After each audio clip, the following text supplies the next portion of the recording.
Chapter 304. Qin Heng was a smart man. Otherwise, no matter how prominent his father's position in the military was, he would not have been able to sneak into the great prince's office at the age of 30 to discuss official business. So he stood up calmly and raised his hands in salute to the great prince and Fan Xian. He said, "People have 3 urgent needs. You guys talk first." Without waiting for the two of them to reply, he had already taken steady steps and did not reveal any strange emotions. Like a gust of wind, he swept past the corner of the hall and, under the guidance of the servants in Shen Garden, went straight to the latrine. Fan Xian couldn't help but laugh. He thought of how he had caused a ruckus in the Ministry of Justice Yamen. The vice official of the Supreme Court, who had represented the military to make trouble for him, had, in the end, seen the conflict escalate and fled. It looked like the Qin family had already studied this trick to perfection. The atmosphere in the hall was a bit heavy. In the end, it was the great prince who broke the silence. Slowly, he said, "Qin Heng and I have both been through war. Us soldiers are straightforward, so we speak frankly. I don't like to see soldiers throw their lives away and spill their blood while the nobles in Jingdo attack each other and make the country restless. If there's a fight between factions, no matter who wins or loses in the end, the talents in the court will always suffer some losses." Fan Xian tidied up his clothes and sat for a few breaths as if thinking about something. Only then did he slowly open his mouth. He couldn't help but carry a glimmer of coldness in his voice. "Prince Hutching's meaning, I understand. However, presumably you know the cause of this matter. The soldiers have gone into the fire and knives for the court. Are the officials of the Overwatch Council not the same? I think that the secret agents of the council in a foreign country face no less danger than the soldiers of the Western Expedition Army. I am a member of the Overwatch Council. Although my temperament is not straightforward, I am not someone who naturally likes to play tricks. If you want me to go to the north to do things for the court, I think I will be happy. But if someone comes to provoke me, even if this power comes from within the court, I will not be lenient." The great prince was silent. He suddenly raised his head and prepared to say something. Fan Xian waved his hand and said, "It is only a fight of interests. It has nothing to do with the peace of the country. I am the commissioner of the Overwatch Council. If I cannot even protect my own interests, how can I prove that I have the ability to protect the interests of the court? To protect His Majesty's interests?" He then sneered, "Your Highness, don't say that it doesn't matter who wins or loses. If the other party is aggressive and I'm beaten to the point where I can't fight back, are you willing to be my lobbyist?" The great prince furrowed his brows. His already tanned face appeared even darker. "Fan Xian, you need to be clear about your role. You are an official. When you do things, you need to know your limits." These words were actually very common. In the eyes of the princes, Fan Xian's actions had already been a bit excessive. Furthermore, as an official, the courage he had displayed in this matter was a bit too strong.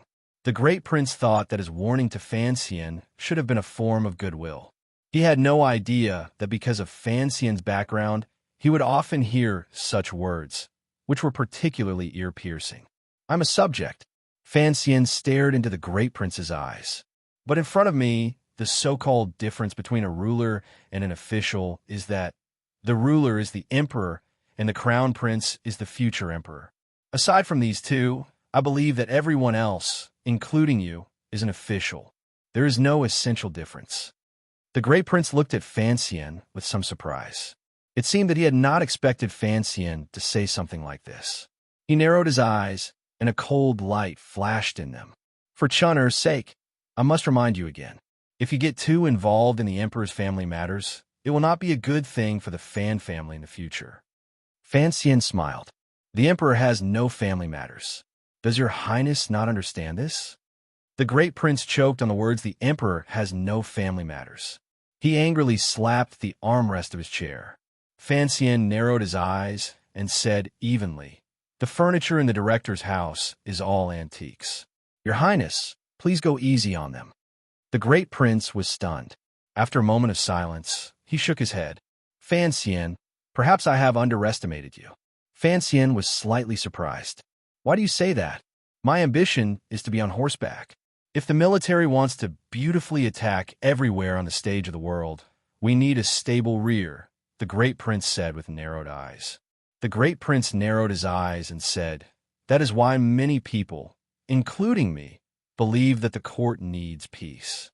These past few years, I have been far away in the West, but I know that although the court is somewhat unstable, it can always be controlled within a certain range, until you came to Jingdo." Fan Xian shook his head and smiled. He did not know how to respond. Your appearance was too sudden. Your rise was also too sudden. The great prince looked at him and said, "It was so sudden that most people in the court were not prepared, and you already have enough power to break the balance." Finally, the great prince said the central idea of the day. There are many people who hope that you can maintain the balance in Jingdo and not wildly advance and sweep everything away. Fan Xian fell silent. He knew that what the great prince said not only represented his attitude, but also the attitude of the vast majority of people in the military. From Danzhou to Jingdo, in less than 2 years, he had already taken control of the Overwatch Council and made a name for himself. Putting aside the question of whether or not he would be in charge of the palace treasury next year, his current ability to control both civil and military meant that he already had the ability to call the wind and summon the rain in the officialdom. And this time, in the battle with the Second Prince's faction, the current trend of victory and defeat allowed his power to be displayed to the fullest. If a young official had the ability to easily defeat a prince, it would always make the other powers in the officialdom feel a trace of fear. The military's message for him to go easy on the Second Prince was not a threat, nor was it a protection of the royal family's dignity. It was a test to see if he, the person who would take over the Overwatch Council in the future, was rational enough and sincere enough to maintain the balance of the Qin Kingdom. After all, the military and the Overwatch Council had always been on good terms.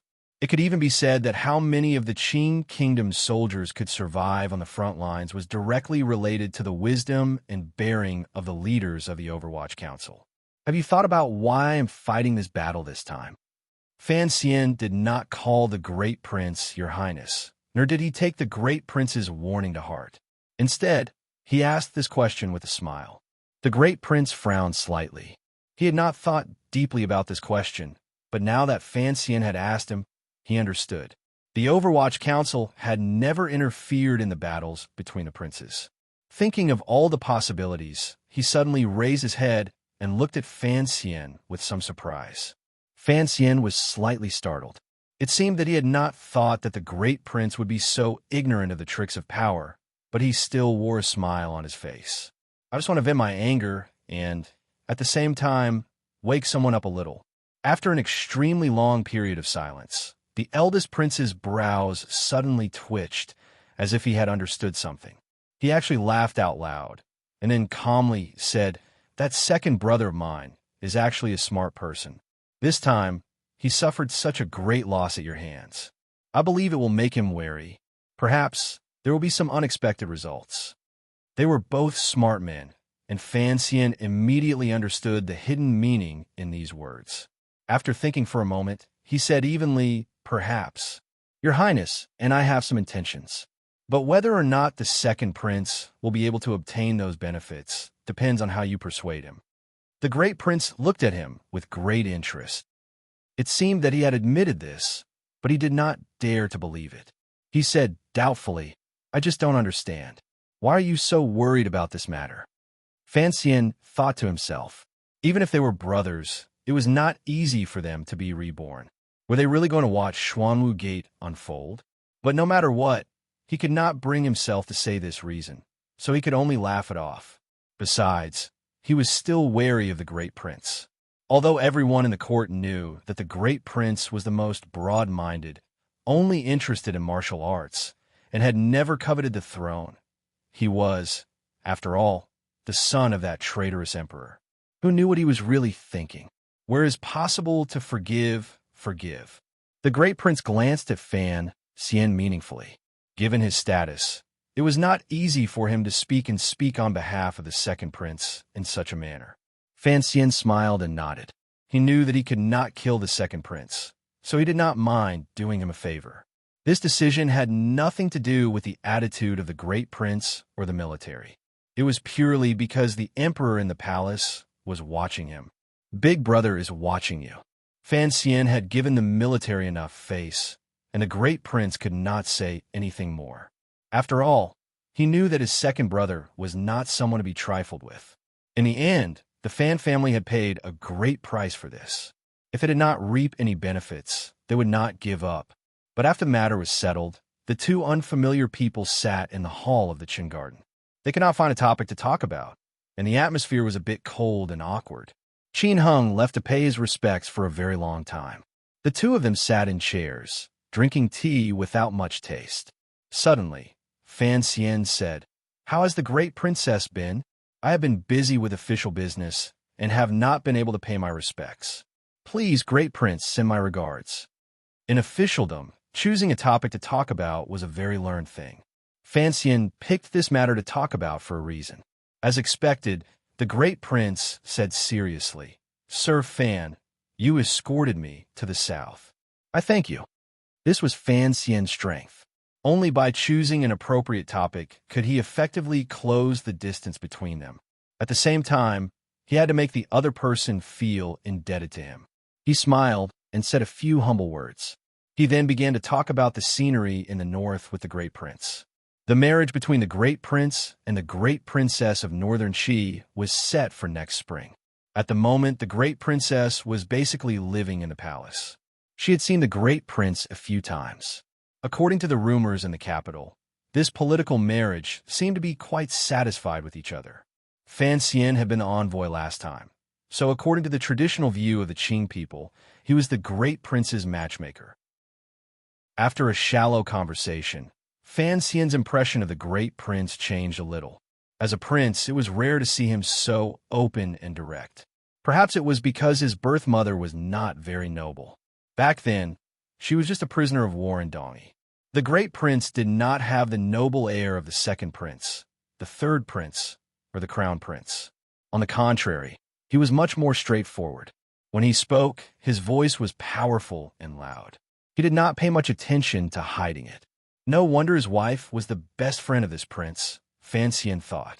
A smile rose on his face as he chatted with the great prince. Hearing the great prince's enthusiasm when it came to military matters, Fan Xian could only sigh to himself. He knew very well that he did not have much talent in military matters. Compared to the great prince, who had led troops for many years, it was better to remain silent. "Sir Fan, have you seen Shang Shanhu?" The great prince's face suddenly showed a leisurely yearning, with a slight look of admiration. Fan Xian was slightly surprised. "I think I saw him from afar in Shanjing Palace, but I did not have much of an impression." The great prince slapped his thigh and looked at him hatefully. "You do not know me. You do not know me. How could I miss such a great opportunity to make friends?" His words were full of regret. "Oh," Fan Xian raised his eyebrows. "Why does the great prince think so highly of Shang Shanhu?" he asked curiously. "A heroic general of a generation." The great prince gave a very direct, forward evaluation. He narrowed his eyes and said in a cold voice, "Independently supporting the defense line of northern Qi that stretches for 3,000 li, preventing the barbarians from invading south for more than 10 years. He also sent out troops one after another to penetrate the snowy region and behead thousands of northern barbarians. Perhaps Sir Fan does not know this, but although the Hu people and barbarians are fierce, the Western Hu people are much weaker than the northern barbarians. I have been dealing with the Hu people in the West for many years, and increasingly feel that Shang Shanhu has been able to hold out for so many years despite the instability of the northern Qi court. It is a pity that Shang Shanhu has been transferred back to Shanjing. Perhaps there will be a chance to meet the great prince on the battlefield," Fan Xian said with a smile. A glimmer of confidence rose to the great prince's face. He slowly said, "If we can make this great general work for the court, there will naturally be great benefits. No, if we really meet on the battlefield in the future, although I have always admired this person's strange art of war, I will still have to use everything I have learned in my life to deal with him." This was the so-called heroic spirit. Fan Xian looked at the great prince and felt a sense of loss in the depths of his heart. He knew that what he had learned since he was a child had gone in the wrong direction. With the ideas of his previous life at work, it would be difficult for him to cultivate the heroic spirit that had been forged in the fires of war in this life. But he also had his own confidence. He smiled and said, "Although I have never learned Shang Shanhu's military tactics, seeing how he killed Xinzhong in the rain, this person does indeed dare to act strangely. He is silent, like a sudden clap of thunder, catching everyone by surprise. He is decisive and resolute in killing. He is truly a master." The great prince gave a faint smile and looked at him strangely. "The provost of Northern Qi's Discipline Commission, Shenzhong? I'm afraid this matter has something to do with Commissioner Fan."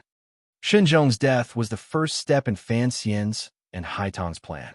There were actually some people who suspected the role the Kingdom of Qin played, but now that the great prince had pointed it out, Fan Xian still felt a chill in his heart. He smiled and played dumb. "Your Highness should know that people like us do things that cannot be seen in the light.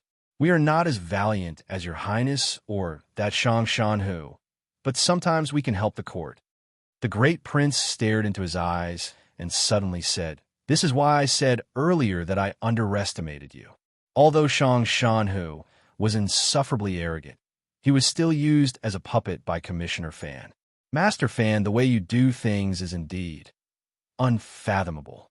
Shang Shanhu's assassination of Shenzhong in the rainy street had been cleverly arranged by the Emperor of Northern Qi and Haidang. But if the world misunderstood that he had played a more important role in it, it would raise his fearsome image and other people's assessment of his strength to another level. Of course, Fan Xian would not let such an opportunity pass him by. He laughed shamelessly and agreed. "I hear that Master Fan is a 9th-level warrior?" The great prince looked at Fan Xian, his eyes full of meaning. Fan Xian tilted his head slightly and laughed lightly. "Your Highness, I have no interest in fighting with you. No matter who wins or loses, it will be a loss to the court." The great prince did not expect Fan Xian to be so cunning. He immediately understood what he meant, and then used the words he had said earlier to shut his mouth. He could not help but feel depressed.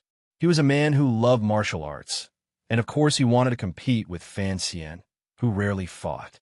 "There are many people who want to teach me a lesson." Fan Xian thought about how he might run into the shadow in a bit, and smiled bitterly. "Not many, Your Highness. Just yawn and let me go." The great prince was surprised again. He had always been a cheerful and direct person, and he liked to make friends. But he was a prince, and he had a murderous aura built up from years in the army. Not many officials dared to speak freely to him. But this Fan Xian in front of him, outside the gates of the capital, had not been very respectful to him. Today, in Chen Garden, he had not been very polite. He laughed and cursed. It was as if he did not see the great prince as a prince. He took a deep breath. He felt that the world was indeed different. At least around this young man called Fan Xian, the world was different. "Master Fan, your words are interesting. I like talking to you." The great prince saw that Qin Hung had finally returned. He smiled and stood up. "You give me face, and we will forget about the fight for the road outside Jingdao. But in the future, if I want to talk to you, you better not play sick or go to the bathroom." Fan Xian smiled and bowed. "I dare not disobey." The great prince's words are more interesting than those others. Those others were, of course, the other princes of the emperor. The great prince did not say goodbye to Chun Pingping. He knew that this strange director did not care about these empty courtesies. He left Qin Garden with Qin Hung. Before leaving the garden, Qin Hung said something to Fan Xian in a quiet voice. They set a time for him to go to the Qin Manor. They got into the carriage and drove out of the most heavily guarded mountain road outside Qin Garden. They passed by the guards of Fan Manor and the members of the Qinian unit of the Overwatch Council, who were squatting in the grass like bandits. Only then did the great prince put down the curtain and coldly said, "Fan Xian is indeed different." Qin Hung smiled and said, "According to father, the stronger Fan Xian is the better. Otherwise, in the future, the Overwatch Council will be controlled by a good-for-nothing. I'm afraid the old men in the Bureau of Military Affairs will die of anger. Our brothers in the army will not have a good life either." The great prince nodded and suddenly sighed. "After leaving the capital for many years, I am not used to it. I don't even have anyone to talk to. Most of his bodyguards have been dismissed, and the establishment of the Western Expedition Army had also been disbanded. The Ministry of War had transferred soldiers to the Sioux border in the west.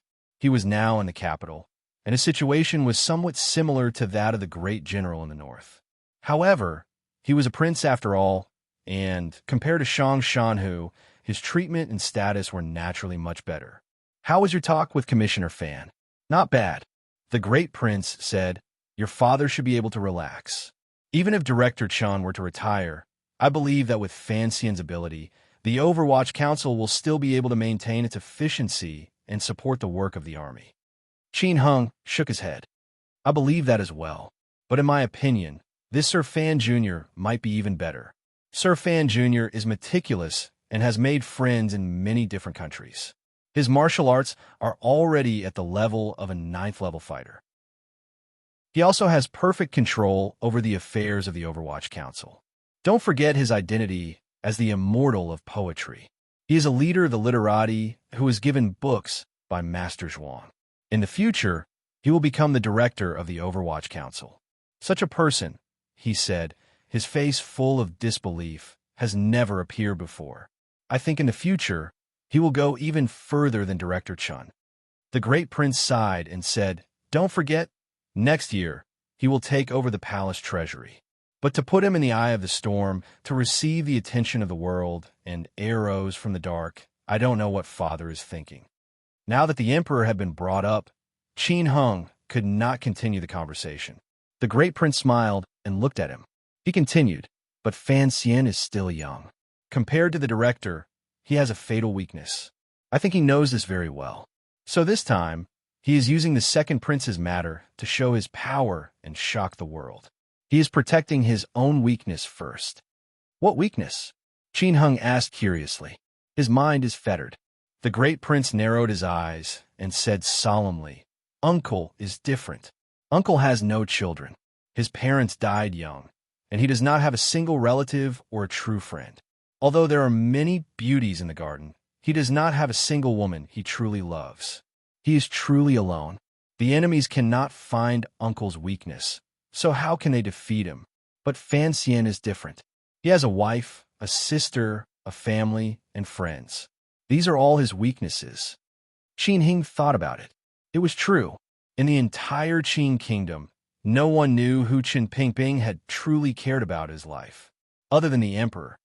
No relatives, no friends, no love. This kind of life must not be easy. Qin Hung was not an old man. Thinking about this, he felt a bit sad. "It is not easy for the director," the great prince said with a respectful expression. "For Fan Xian to reach this realm, he is still far from it." In the Chun Garden, singing was mixed with the sound of stringed instruments. It was as soft as a powerless cloud, greasy and slippery as it floated in the air. A dozen or so beauties dressed in luxurious clothing were singing and dancing on a platform in the middle of the lake. Qin Pingping sat in his wheelchair, accompanied by Wanner and Ruo. He looked at this scene with a face full of enjoyment. Sangwon was holding a harp and playing a song for the dancing girls. What an easy and carefree life of a noble. In the carriage that left the garden, the two young men from the Qin Kingdom's military felt great sympathy for Chun Pingping's life. Fan Xian walked over from the other side. Chun Pingping gently clapped his hands, and the singing and dancing immediately ended. Another beautiful woman carefully led a few female guests to the back to rest. Wana knew that Fan Xian must have something to say to Director Chun, so she followed the beautiful woman. Before she left, she looked at Fan Xian, wanting to ask him how his conversation with the great prince went. Fan Xian smiled and nodded, putting his wife's heart at ease. He walked behind Chun Pingping and consciously put his hands on the back of the wheelchair. He asked, "Where are we going?" Chun Pingping raised his withered hand and pointed to the forest on the east side of the garden. Fan Xian silently pushed the wheelchair in that direction. The old man and the young man did not speak. It was still early, but the autumn sun was still cold. It shone down from above the forest, dragging the wheelchair and the person's shadows. The wheels of the wheelchair squeaked as they rolled over the shadows. "He calls you uncle." Fan Xian pushed the wheelchair and walked slowly through the sparse, leafless autumn forest. He smiled. "Aren't you afraid of the Imperial Censorate reporting you? That's a big crime." "You're afraid of the Imperial Censorate reporting you? It's not like you'll lose 2 layers of skin. If all the memorials to me were kept, I'm afraid the Emperor's royal study would be full." Chen Pingping expressionlessly said, "He calls me uncle. That is the Emperor's permission. No one can say anything." "The Emperor's permission?" Fan Xian was a little surprised. Chen Pingping turned his head and glanced at him. He said lightly, "Ning the Talented was a prisoner of Dongi.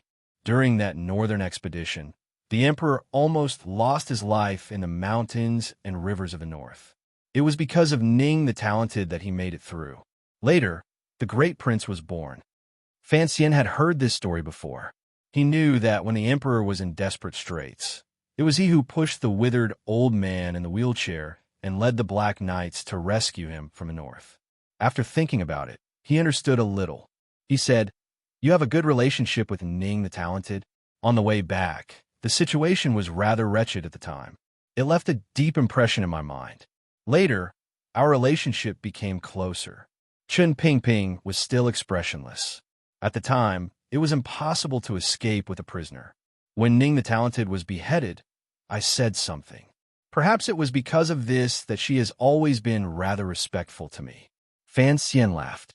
"So you are Ning the Talented savior." Chen Pingping closed his eyes and faintly said, "The Emperor was injured at the time. His body was as hard as a block of wood. He couldn't move at all. As for the matters of wiping his body and urinating and defecating, he had to leave behind a careful woman to do it. Later, I heard that Ning the Talented's entry into the palace also caused a disturbance at the time.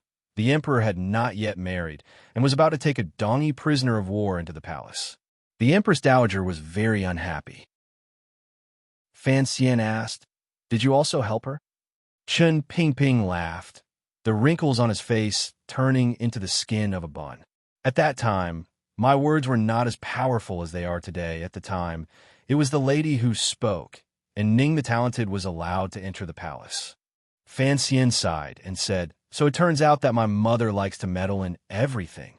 She likes to meddle in other people's business," Chen Pingping said. Chen Pingping said, then suddenly paused. "But this is not a trivial matter. His Majesty will only make up his mind to get married if she asks." Fan Xian made a face behind him and said, "I don't want to listen to the romantic stories of the older generation. It's good to listen." Chen Pingping laughed darkly. "At least now you know that in the palace, you still have someone you can trust." Ning the Talented? Fan Xian shook his head. "A small favor from many years ago. I don't think the effect can continue until now." Chen Pingping said, "Dongi women have a shrewd temperament and distinguish between kindness and enmity. Furthermore, 13 years ago, she also worked hard to avenge the lady. Because of this, she offended the Empress Dowager and was demoted to Talented again. Until today, she has not been able to regain her position. Are you sure the great prince has no desire to fight for the throne?" Chen Pingping said coldly. "He is a clever man, so when he was very young, he chose to run away. A mother knows her son. A prince taught by Ning the Talented is much more straightforward than the second prince and the crown prince." Fan Xian was silent. After a moment, he suddenly asked, "Does Ning the Talented know about me?" "I don't know." Chen Pingping educated him. "You can't play all the cards you have in your hand all at once. You have to hide a few in your sleeve." "Does the Emperor know that I know?" "I don't know." "Does this count as deceiving the Emperor?" "Oh, since the Emperor did not ask, it is not convenient for us, the officials, to say anything." The old man and the young man both laughed like 2 foxes. "Is that all for the second prince's matter? Have you achieved your goal?" "In total, I have taken care of 17 officials. His power in the court is more or less gone. I do not have the ability to deal with people at the level of the Minister of Appointments."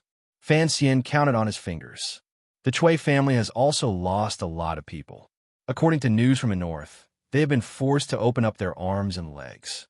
It will be much easier to cut them off.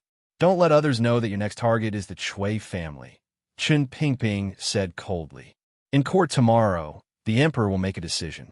It will be difficult for the second prince to make a comeback. Will there be a problem with my family? You don't care about the baron's title? I don't care. Then there will be no problem. Don't worry. That father of yours is more cunning than anyone else. He won't let you suffer. Chen Pingping seemed to have thought of something. While I was not in the capital, he called you back from Danzhou. Who knows what he was thinking? That is my father, Fan Xian reminded the director, feeling a headache coming on. Chen Pingping patted the armrest of his wheelchair and said mockingly, I admit it. He's a good father. Fan Xian was not happy to hear this, and he fell silent. Chen Pingping did not seem to think that the child would be so respectful to Fan Xian. He smiled, pleased. What are you doing here today? I brought my wife and sister here for a meal. Fan Xian forced a smile. I also wanted to broaden their horizons. I wanted to see the beautiful women that a lonely old man like you has raised. He suddenly did not want to continue joking with the old man. With a hint of melancholy, he asked, I have a question for you. Speak. Are you really a loyal minister? This question seemed a little childish. Chen Pingping answered carefully. After a long time, he said seriously, I am loyal to the emperor, to the kingdom of Qing. And you should know by now that no matter what you do, the emperor is watching you do it. You can only do what he allows you to do. So, being loyal to the emperor is actually being loyal to yourself. You must remember this, and always be loyal to the emperor. Was this loyalty to the emperor or loyalty to himself? Fan Xian did not want to pursue this question any further. But this time, you acted too early. You were ahead of the emperor's plan. Chen Pingping closed his eyes and quietly said, and the way you do things is too obvious. The emperor does not know that you have already guessed where you came from, and so it is inevitable that he will have doubts about you. Fan Xian was silent. He knew that this was the biggest problem that had come with this incident. Do not worry. I will take care of it, Chen Pingping said softly. Fan Xian was no longer worried. He pushed the wheelchair and walked out of the beautiful, yet desolate, forest. The two of them were walking west, and the shadow behind them was gradually pulling away. But the wheels of the wheelchair could not break free of the shadow. The next day, the court meeting was held on time. The father and son of the Fan family, who had not been in court for many days, were finally standing before the court. They were prepared to be impeached and reprimanded by the officials. The imperial censorate had already submitted the memorials to the court a long time ago. The Minister of Revenue, Fan Jian, admitted that he had not been strict with his family, which resulted in the birth of Fan Xizha, an unworthy son. Fan Xian had also submitted a memorial to ask for forgiveness.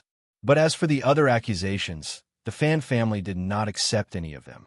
After all, the murder of the capital's magistrate and the murder in the rain was not something the Fan family had any evidence against. Everything had been done very cleanly, and it was more than enough to shut the mouths of the censors. On the contrary, compared to the accusations the Fan family made against the second prince, the Fan family had a hard time dealing with them. After all, it was Xie Baiyan, one of the 8 generals, who had murdered the second prince outside the capital government. And Xie Baiyan had died in prison. One accusation after another was made against the second prince. What puzzled the courtiers was that the second prince's attacks were not ferocious, and all of his counterattacks were superficial. After a while, everyone guessed that the two sides must have reached some sort of secret agreement. In other words, the second prince had admitted defeat. The emperor sat on his throne and listened quietly. It was only when Fan Xian stepped forward to ask for forgiveness that his eyes flashed with an unreadable expression. Not long after a discussion with the emperor himself, the matter had come to a conclusion. The Minister of Revenue, Fan Jian, was not strict with his son and allowed him to commit murder. But because of his many years of hard work and the fact that he was the first to be promoted, he was given a lighter punishment. He was fined 3 years of salary, reduced by 2 ranks, in order to reflect on his mistakes. The commissioner of the Overwatch Council and the Imperial College, Fan Xian, was not a good person. He secretly mobilized the soldiers of the Imperial College. Although he was repentant on behalf of his brother, his crime was unforgivable. His salary was reduced, and he was ordered to revise the books given to him by Zhuang Mohan within 3 years.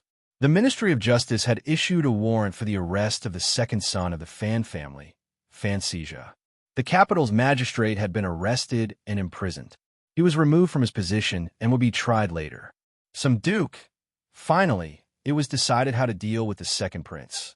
He was not a good person.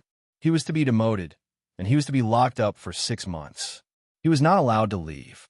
The result was finally out. Every word and sentence was worth pondering by the officials and the common people. But no matter what, the father of the Fan family only had his title removed. The punishment was heavy, but there was no real loss. On the contrary, the second prince's faction had lost many officials, and he himself was to be placed under house arrest for 6 months. The punishment could not be said to be light. Everyone knew that the Fan family had won this battle.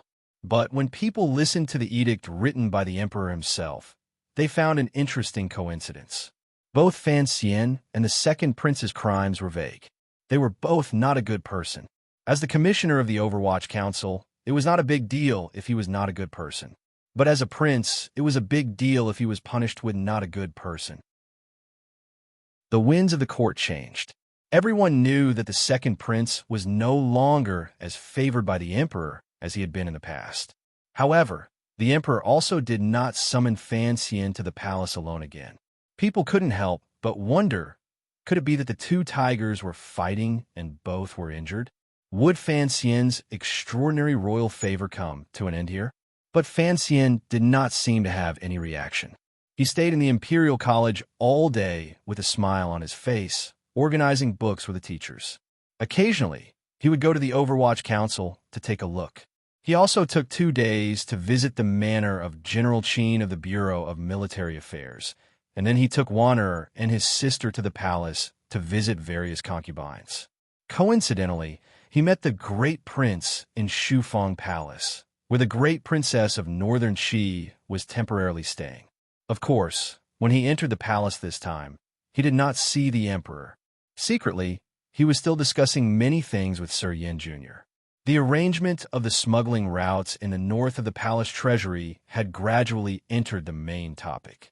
They were waiting to cut off the hand of the Chui family, which would cut off the largest source of income for Xinyang and the second prince. As for the matter of the Jinqi in his body, he was also attentively attending to it. At the same time, he was waiting for teacher Fei Jie's reply to see if he would take the medicine or not. In less than 2 days, in a cold autumn wind, the long-delayed Chrysanthemum Appreciation Festival finally began. But Fan Xian wrapped himself up like a dumpling and looked fearfully at the last withered leaf outside the window. He thought to himself, in this damned cold weather, how could there be chrysanthemums that didn't care for their lives that would bloom? Chapter 305. It was the chrysanthemum that was loved by the people of the Central Plains. Chrysanthemums were not rare, and Danzhou, where Fan Xian had lived, produced them in abundance. The Danzhou chrysanthemum tea was a famous product of the Qin kingdom. These years, the Fan Manor in the capital had to buy a lot of it from their ancestors and bring it to the capital. Because of this, Fan Xian was very familiar with this kind of flower. He often thought of the little yellow flower that bloomed on the side of the cliff in Danzhou. He knew that although the chrysanthemum was resistant to the cold, and in his previous life, Yuan Jin's poem had shamelessly said that the flower would not bloom again after it bloomed. But in the end, it was not a winter plum. In such cold autumn weather, it should have long withered into mud. The carriage passed through the heavy defense at the foot of the mountain. Under the gaze of the palace guards and the imperial soldiers, the young people of Fan Manor got off the carriage. They followed the mountain road beside the autumn stream and climbed for a long time. They turned around the waterfall, which was no longer as abundant as it was in spring and summer. Suddenly, they saw a temple built in the style of the Qing temple appear in front of them. It appeared on the cliff that looked like it had been carved out of an axe. The hanging temple was built against the mountain, and the wooden pillars were stacked layer by layer. The widest part of the temple was no more than 10 feet wide, and it looked like a thin piece of art that had been casually pasted onto the cliff. The autumn wind was strong in the mountains, and as it whistled past, the onlookers couldn't help but feel a chill in their hearts. They couldn't help but worry that the wind would blow away the paper-like temple. According to legend, this was the earliest temple in the Qin kingdom, and it was built by ascetic monks who worshipped the temple. It took them hundreds of years to build, and their purpose was to spread the light of the temple and to persuade the people to do good. The temple had never interfered with worldly affairs and was extremely mysterious. However, it seemed that for thousands of years, it had always been secretly influencing the winds and clouds of this land. In many rumors that had already disappeared into the long river of history, one could faintly see the shadow of the temple. In addition, although there were not many ascetic monks, they had always been righteous and were greatly loved by the common people. Thus, the temple still had a very high position in the hearts of the common people. As rulers, the royal family maintained a considerable amount of respect for the temple, which could not affect them, but still possessed a certain mysterious influence. This kind of superficial effort was what politicians were best at doing and what they were most willing to do. Therefore, the Qing royal family held their chrysanthemum viewing festival every 3 years in the Hanging Temple. This had become a tradition. The chrysanthemum viewing feast was, to a greater extent, to reconcile the conflicts of interest between the members of the royal family and deepen their understanding of each other.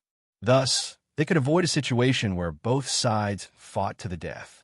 At the very least, they could avoid the terrifying situation of 2 princes being assassinated at the same time decades ago, and the Qin kingdom not being able to find a successor for the throne. The royal family of the Qin kingdom did not have many people, so the chrysanthemum viewing festival invited a few in-laws and even the families closest to the royal family to participate.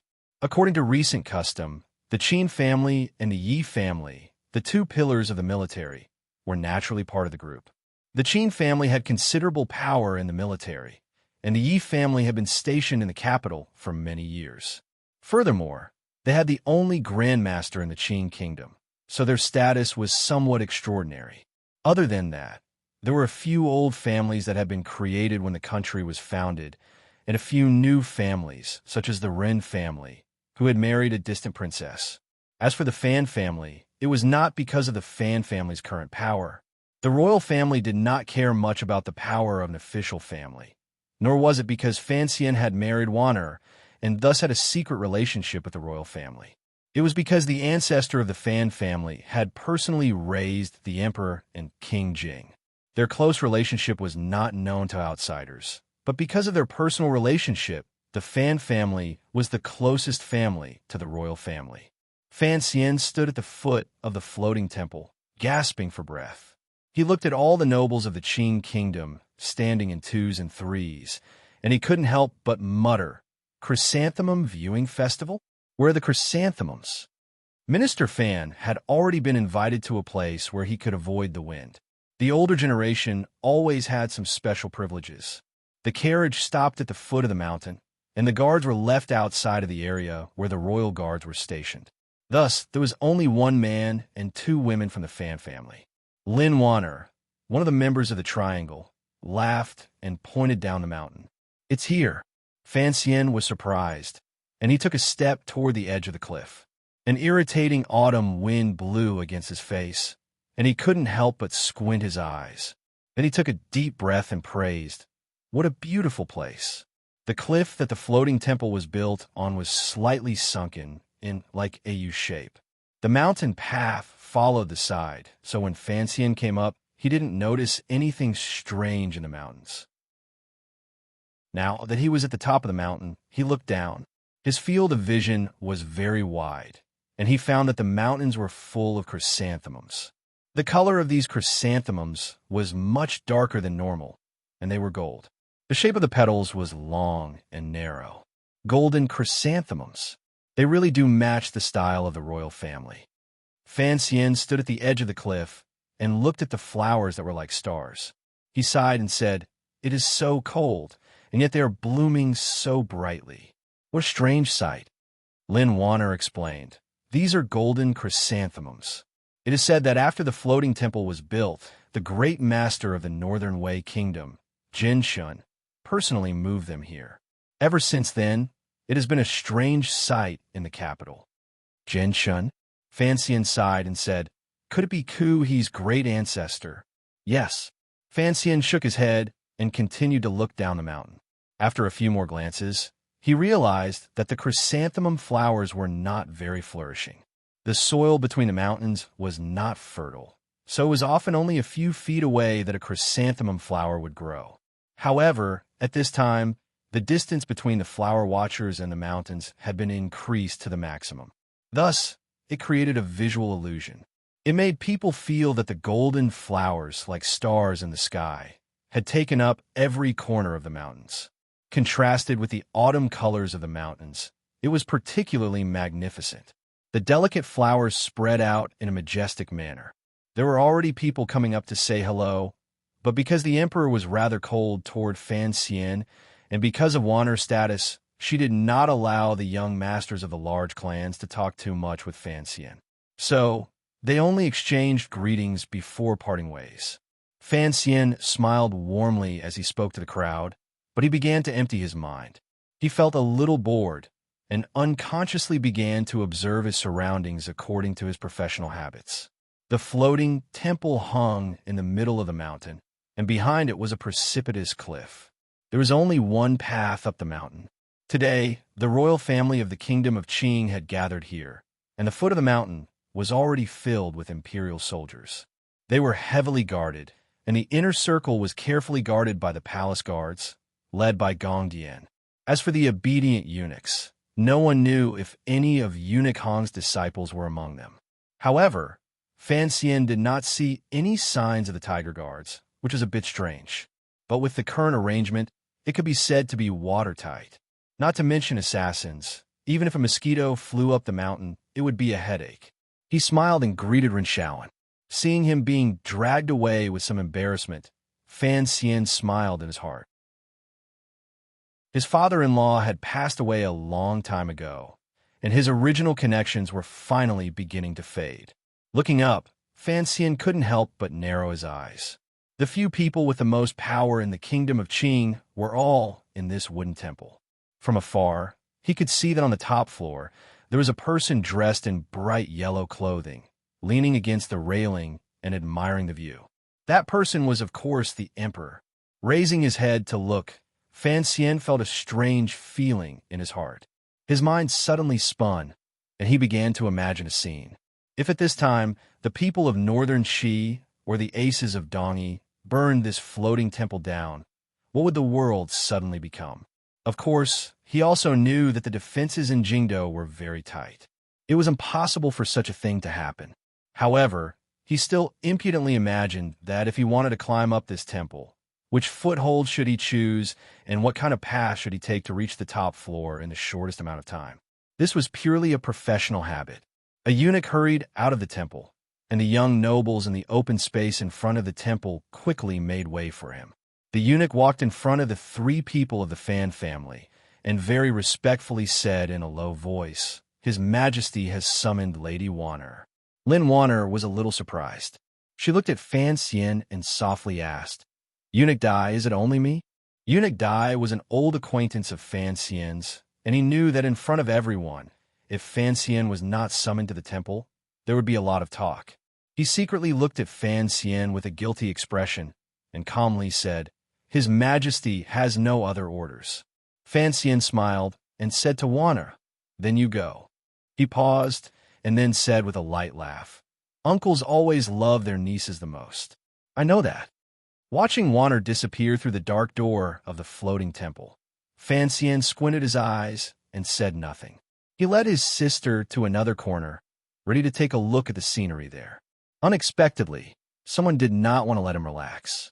A slightly uneasy voice rang out, "Teacher." Fan Xian looked back, and sure enough, it was Yi Linger. Seeing her uneasy expression, Fan Xian knew why. Next year, Yi Linger would be married to the second prince, and the conflict between him and the second prince seemed to be one of anger.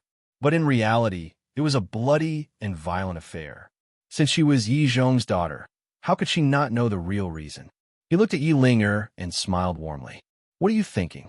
Are you blaming me for bullying your future husband too much? Seeing his calm expression, Yi Linger returned to her usual easygoing self. She smiled and said, I was worried that you wouldn't talk to me. Ruoro laughed. What are you talking about? Yi Linger sighed. I don't know where the second prince is. In the future, he will be missing from the mahjong table. I'm not used to it. In the back garden of the Fan Manor, there had been frequent mahjong parties over the past year or two.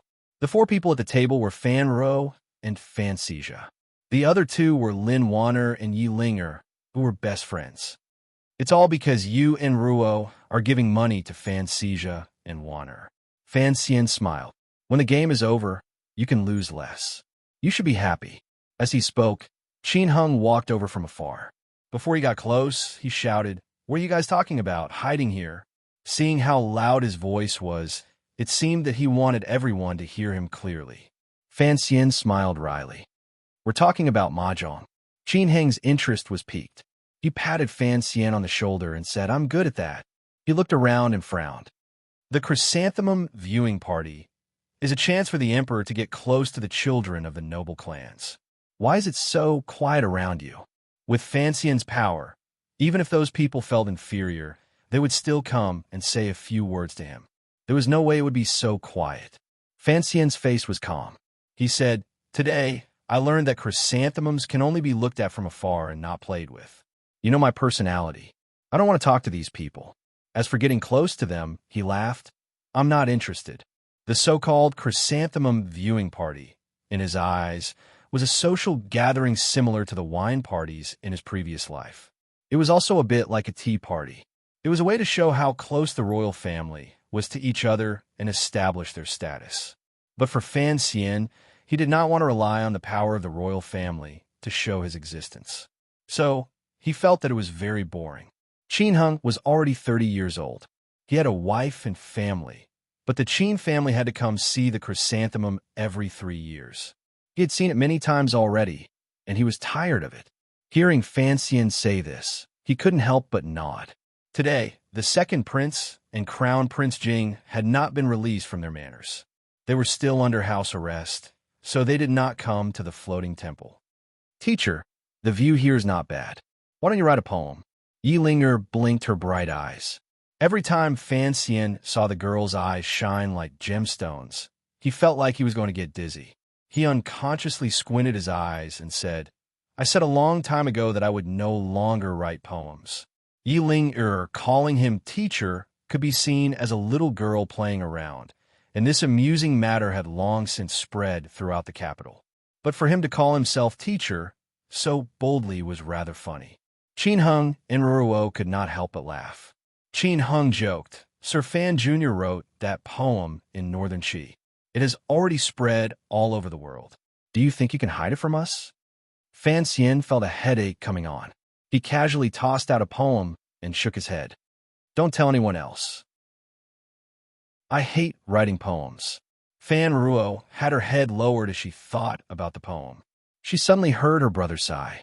She couldn't help but ask why. Because being chased around and asked to write poems is the most painful thing in the world, Fan Xian said slowly. Then, under the confused gazes of the other three, he began to laugh. It was a very happy laugh, a very private one, and a very brainless one. The nobles who had gathered in front of the floating temple, drinking tea and writing poems, suddenly heard the laughter. They looked over in surprise and saw 4 young men standing by the cliff. They quickly recognized who they were, and they couldn't help but feel shocked. Sir Fan Jr.'s name was known throughout the world, and everyone knew him. But he had already thrown the second prince off his horse, and now he was standing with the younger generation of the Qin and Yi families. What did this mean? Fan Xian did not care about what other people were looking at him, but suddenly his nose twitched. He smelled a bit of smoke, and he wondered if today's main meal was ham. He turned his head and saw that in the corner of the floating temple, there was a barely noticeable black smoke rising up. Everyone present was very sensitive, and naturally, he was the leader. But no one else noticed anything strange. Even the palace guards who were guarding the area did not have any reaction. Those people were still looking at the four young men standing by the cliff, who knew how much they felt and how much they were envious of them. The autumn wind blew past, and the black smoke seemed to have been plucked up. It suddenly became very angry, and within the black smoke there was a fire. Fan Xian's body was already flying with the wind, heading toward the front of the floating temple. Qin Hung, protect these two girls. By the time he finished speaking, he was already in front of the temple. He looked at the fire that was suddenly erupting, and he could feel the heat coming from it. He waved his hand, and a palace guard who was trying to attack him yelled, "Are you blind?" The fire began to burn. Because the floating temple was made of wood, the fire started very quickly. The young nobles who were attending the chrysanthemum viewing party screamed and tried to hide. For a moment, it was very chaotic. Although it was autumn and the weather was dry, this fire was very strange. The commander of the royal guards, Gong Dian, was on the highest floor of the temple, so the guards on the ground floor were a bit panicked. Fan Xian shouted at the guards and eunuchs, "Where is the sand and stones?" After he spoke, these people came to their senses. They now knew who Fan Xian was, and so they began to listen to his commands. One step at a time, one step at a time. First, they invited out the old officials on the first floor of the temple. Then, they sent guards upstairs to protect the emperor and deliver the news. At the same time, they sent out a dozen elites to carefully set up defenses around the temple. Their reactions were quick, and their actions were clean. Although the nobles were terrified, the guards and eunuchs gathered their courage to extinguish the fire. Not long after, the flames were suppressed. Minister Fan and the other old officials took the opportunity to retreat from the first floor. But the stairs of the floating temple were very narrow, and the messenger was very slow. The people on the top floor could not come down just yet. Seeing that his father was unharmed, Fan Xian felt slightly at ease, but he still felt a lingering fear. He had not expected his earlier fantasy to become reality. If this fire truly spread, the emperor, who was admiring the scenery on the top floor, would probably die. Someone must have started the fire. He did not know how the culprit was able to hide their identity and enter the heavily guarded temple. But the method of starting the fire was too lousy, and Fan Xian found out. Things were not that simple. Fan Xian stood in front of the chaotic temple, and he forced himself to remain calm. He analyzed the situation, but he could not come up with a single clue. But thinking about Wanner, who was still on the top floor, his emotions were a little messed up, and it was difficult for him to calm down. He had a bad feeling about this, but he did not dare to go up the stairs. He was afraid of being used. Fan Xian, go and protect the emperor. Minister Fan walked in front of him and coldly said, "Yes, sir." Fan Xian had been thinking about this for a long time, and he did not have time to study the strange expression in his father's eyes. He led two highly skilled guards toward the top floor of the floating temple, but he did not want to use the stairs. Instead, he pushed off the ground and became a black shadow. He stepped on the narrow eaves of the floating temple, and like a nimble ghost, he climbed to the top of the building. Chapter 306. His fingers dug into the cracks in the eaves of the temple, and Fan Xian's body gently swung up. The tips of his feet stepped on the wooden railing that protruded a few inches. His body suddenly rose up, and with a few jumps and a few jumps, he perfectly combined his skills with his little tricks. In the blink of an eye, he had already climbed to the highest floor of the hanging temple. The situation on the hill below had already stabilized, and the fire had been extinguished. The nobles of the Qing kingdom were ruthless characters who had been through the fires of war for a long time. After a moment of confusion, they calmed down. Under the orders of a few elders, they set up another layer of defense in addition to the guards. They had to ensure the safety of the hanging temple. At this moment, everyone anxiously raised their heads and saw Fan Xian's silhouette sweep up to the top floor like a bolt of lightning. No one had expected Commissioner Fan to be so skilled, and they couldn't help but exclaim in surprise. Fan Xian's right hand firmly gripped the corner of the eaves at the bottom of the top floor. His left leg was slightly bent, and his left hand rested on the black dagger hidden in his boot. It fluttered slightly in the mountain wind. The top floor was quiet, but he did not dare to rashly barge in. He called out, "I am Fan Xian." It seemed that someone in the top floor said something. Fan Xian squinted and looked into the top floor, which was covered by the windows. Countless rays of cold light gradually disappeared. Only then did he relax. Someone inside said, "Come in." With a creak, the wooden window was pushed open. Fan Xian did not dare to be slow. The muscles in his waist tightened, and his entire body bounced up. He gently snuck into the top floor of the temple with the mountain wind, afraid that he would startle the emperor. His feet landed on the ground, and from the corner of his eye, he saw the guards, who looked as if they were facing a great enemy, slowly take a step back. He knew that if he had rushed in without announcing himself, he would probably have been greeted by countless cold knives. His eyes swept across the building, and he did not see the assassination that he had anticipated. He let out a sigh of relief. Then he saw the Empress Dowager's shadow flash by in the corridor. Wanner, whom he was most worried about, was supporting the old woman. The mysterious Hong Gongzheng walked at the back with his hands in his sleeves and his body bent. There was a fire below, and the Empress Dowager and the women in the palace had already retreated. "Why are you here?" A dignified but calm voice rang out. Fan Xian only reacted after a pause. Turning around, he bowed to the middle-aged man by the railing on his left and calmly said, "The fire below should be man-made. I am worried about your Majesty's safety." The Emperor of the Qing Kingdom wore bright yellow, but clearly casual clothing. He held his hands behind his back and looked outside the railing. The terrain here was very high. At a glance, countless mountains and rivers were in his eyes.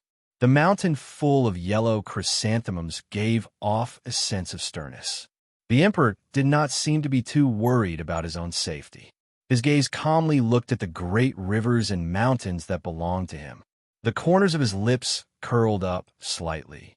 He revealed a glimmer of mockery toward the officials below the temple, who looked as if they were facing a great enemy.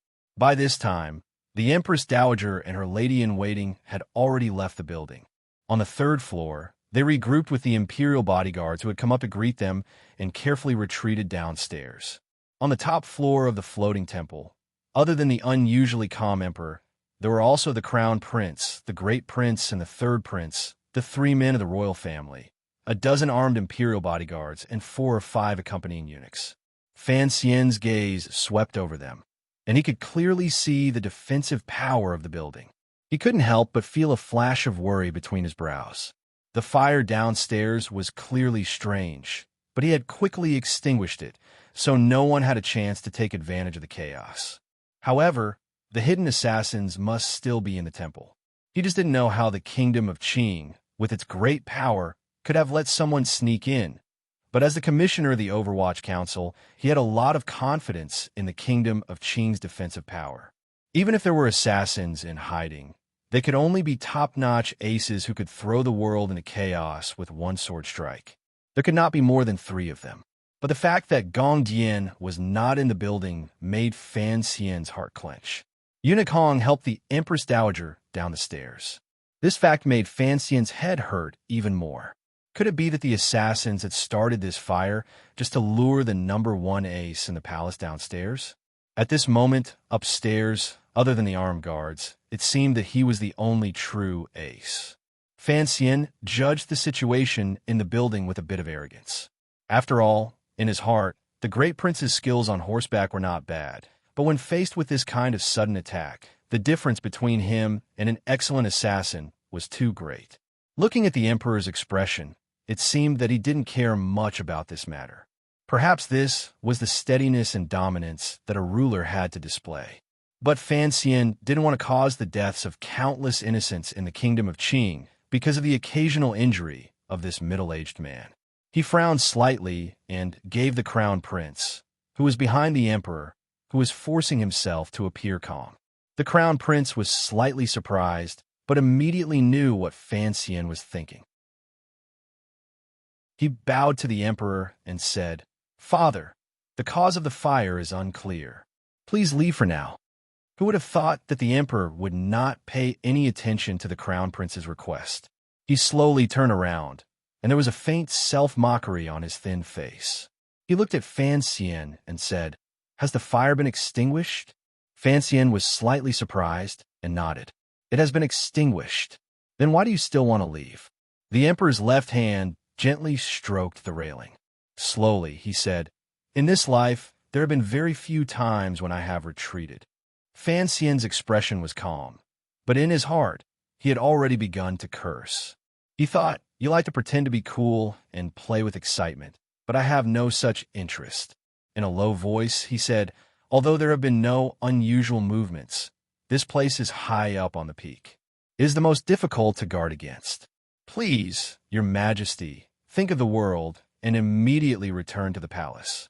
Using the world to admonish an emperor was the most effective method in court dramas in his previous life. But it was clear that it had no effect on the emperor of the kingdom of Qing. Instead, he turned around and coldly said, "Fan Xian, you are the commissioner of the Overwatch Council. If someone dares to assassinate me, that would be a dereliction of duty on your part. Do you want me to be punished by not being able to admire the flowers because of your dereliction of duty?" Fan Xian was angry and bitter. He thought that he was only the commissioner of the Overwatch Council. Although the 6th Bureau was indeed in charge of this part of the business, the chrysanthemum viewing banquet had not allowed the council to interfere. How could he have predicted the enemy's actions? However, he immediately thought of the Overwatch Council's network of spies throughout the world. Recently, they had indeed not heard any news. There were only 2 or 3 powers in the world who dared to act against the Qing royal family. Those 2 or 3 powers have been quiet recently. Dongyi, which was the most difficult to guess, had also maintained its calm. Sigu Jian had always been an important target of the Overwatch Council's observation. They could confirm that he was still in Dongyi. Looking at the emperor's calm expression, Fan Xian couldn't help but mutter in his heart. Was this fire not the prelude to an assassination? Was he really too nervous? Seeing Fan Xian sink into silence, the 3 princes present who had the right to speak all thought that he had been reprimanded by the emperor, and their faces were a little embarrassed. The crown prince coughed lightly and was about to say something on Fan Xian's behalf, but he suddenly remembered that Fan Xian had recently beaten the 2nd prince wretchedly, which made him feel greatly gratified. However, this official's power seemed to have reached a point where he could not control it. At this moment, his father was suppressing him. Perhaps there was a deeper meaning to it, so he shut his mouth and only cast a comforting glance at Fan Xian. The great prince did not think so much. In a low voice, he said, "Father, what Commissioner Fan says makes sense. Although I'm afraid there is no traitor in this world who would dare to assassinate you. For safety's sake, and for the sake of the elders downstairs, you should go downstairs first." The emperor seemed to admire the great prince's straightforward attitude, but he still did not have a good expression toward Fan Xian. Coldly, he said, "Fan Xian, as the commissioner of the Overwatch Council, you are so flustered in the face of trouble. You have disappointed me greatly." Fan Xian cursed a few more times in his heart, but his expression became more and more humble. He laughed at himself and said, "Your Majesty is right." The emperor looked at him with a trace of questioning. Suddenly, he said, "Are you not satisfied in your heart?" "Yes." Fan Xian's heart suddenly jumped, and he replied in a low voice, "I believe that your Majesty is concerned with the world, and that safety is no small matter. You must take even more care, and no matter how careful you are, it is never too much. This scene reappears every year, and there is only one emperor in the kingdom of Qing. Even if others say I'm flustered and as cowardly as a mouse, I must still ask your Majesty to go downstairs and return to the palace." There was an awkward silence in the building. No one had expected that Fan Xian would dare to contradict the emperor in public and even dare to discuss the emperor's life and death. He even directly refuted the emperor's earlier reprimand. "You are very daring." For some reason, after hearing these words, the emperor's expression finally relaxed a little. Looking at Fan Xian, he said, If you say you were as cowardly as a mouse, then I really don't know where to find such a big mouse in the world. This was originally a joke, but other than the emperor, everyone on the top floor was in a nervous mood. No one dared to laugh out loud. Only the extremely daring Fan Xian laughed, but his smile was somewhat bitter. Suddenly, the emperor's voice dropped a little. Even his eyes closed, allowing the mountain wind outside the railing to gently caress the middle-aged and gradually wrinkled face. In this life of mine, I have encountered countless assassination attempts. How could you children possibly know how turbulent the world was back then? The emperor smiled lightly.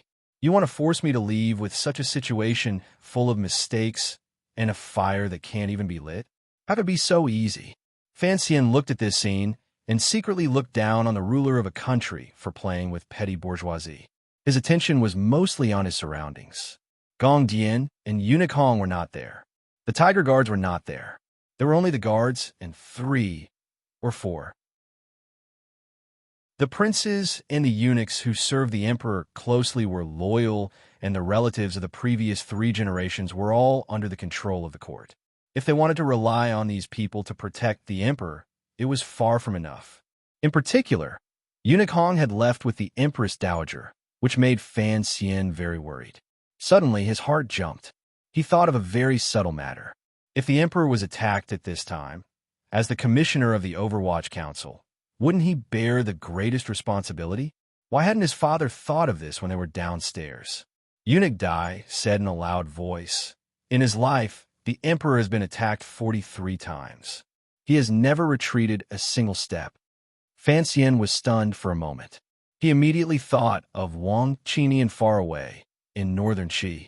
He cursed in his heart. Behind all successful men, there was one or a few excellent sidekicks. The emperor slowly opened his eyes. A powerful self-confidence seeped through the calmness in his gaze. Northern Qi, Dongyi, Western Hu, Nanyue, and those pitiful creatures whose countries were destroyed by me. Who doesn't want to kill me? But after 20 years, who has done it? He laughed lightly. When being attacked by assassins becomes a habit, Fan Xian, you can probably understand why I don't take it to heart. Fan Xian cursed in his heart more than any other day.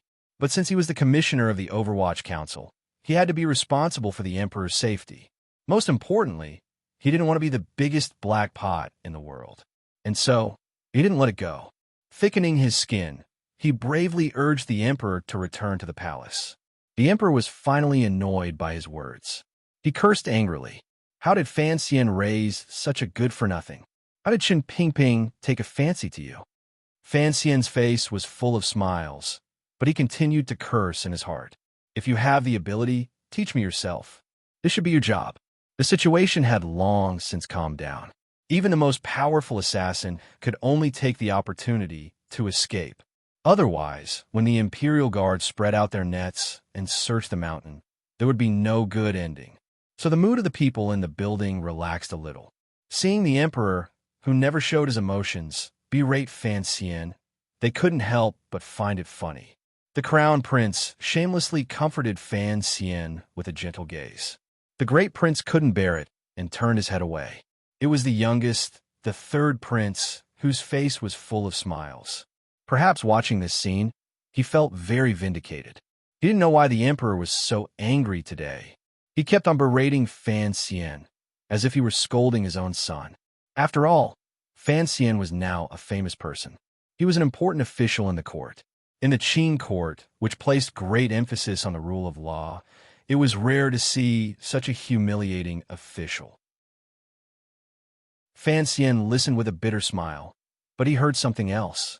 He was afraid that the emperor was suspicious of the same thing as he was, and that was why he was so angry. If this show was secretly arranged by the old cripple or his father, he could only praise them for being daring, ruthless, shameless, and retarded. To play such a brave act of saving the emperor for the emperor to see. The emperor was not an idiot. At least, his intelligence was no lower than Fan Xian's. How could he not see it? It seemed that the emperor believed that Fan Xian was also in the dark. He sighed in his heart, thinking that there probably wouldn't be any serious assassins. It was just a farce. But the problem was that Chun Pingping was not a kindergarten student, and Fan Xian was not a little girl who cried at the Iron Gate on the first day of school. The emperor would not believe that his two most trusted subordinates would do such an absurd thing to gain favor for Fan Xian. The reason the emperor was angry had little to do with Fan Xian. The emperor finally stopped talking. He turned around and slammed his hand on the railing, startling everyone in the building. Fan Xian was a master of reading people. He pursed his lips to Eunuch Dai, who was next to him, indicating that the son of heaven was thirsty. Eunuch Dai had just been transferred to Taiji Palace, and he was being careful.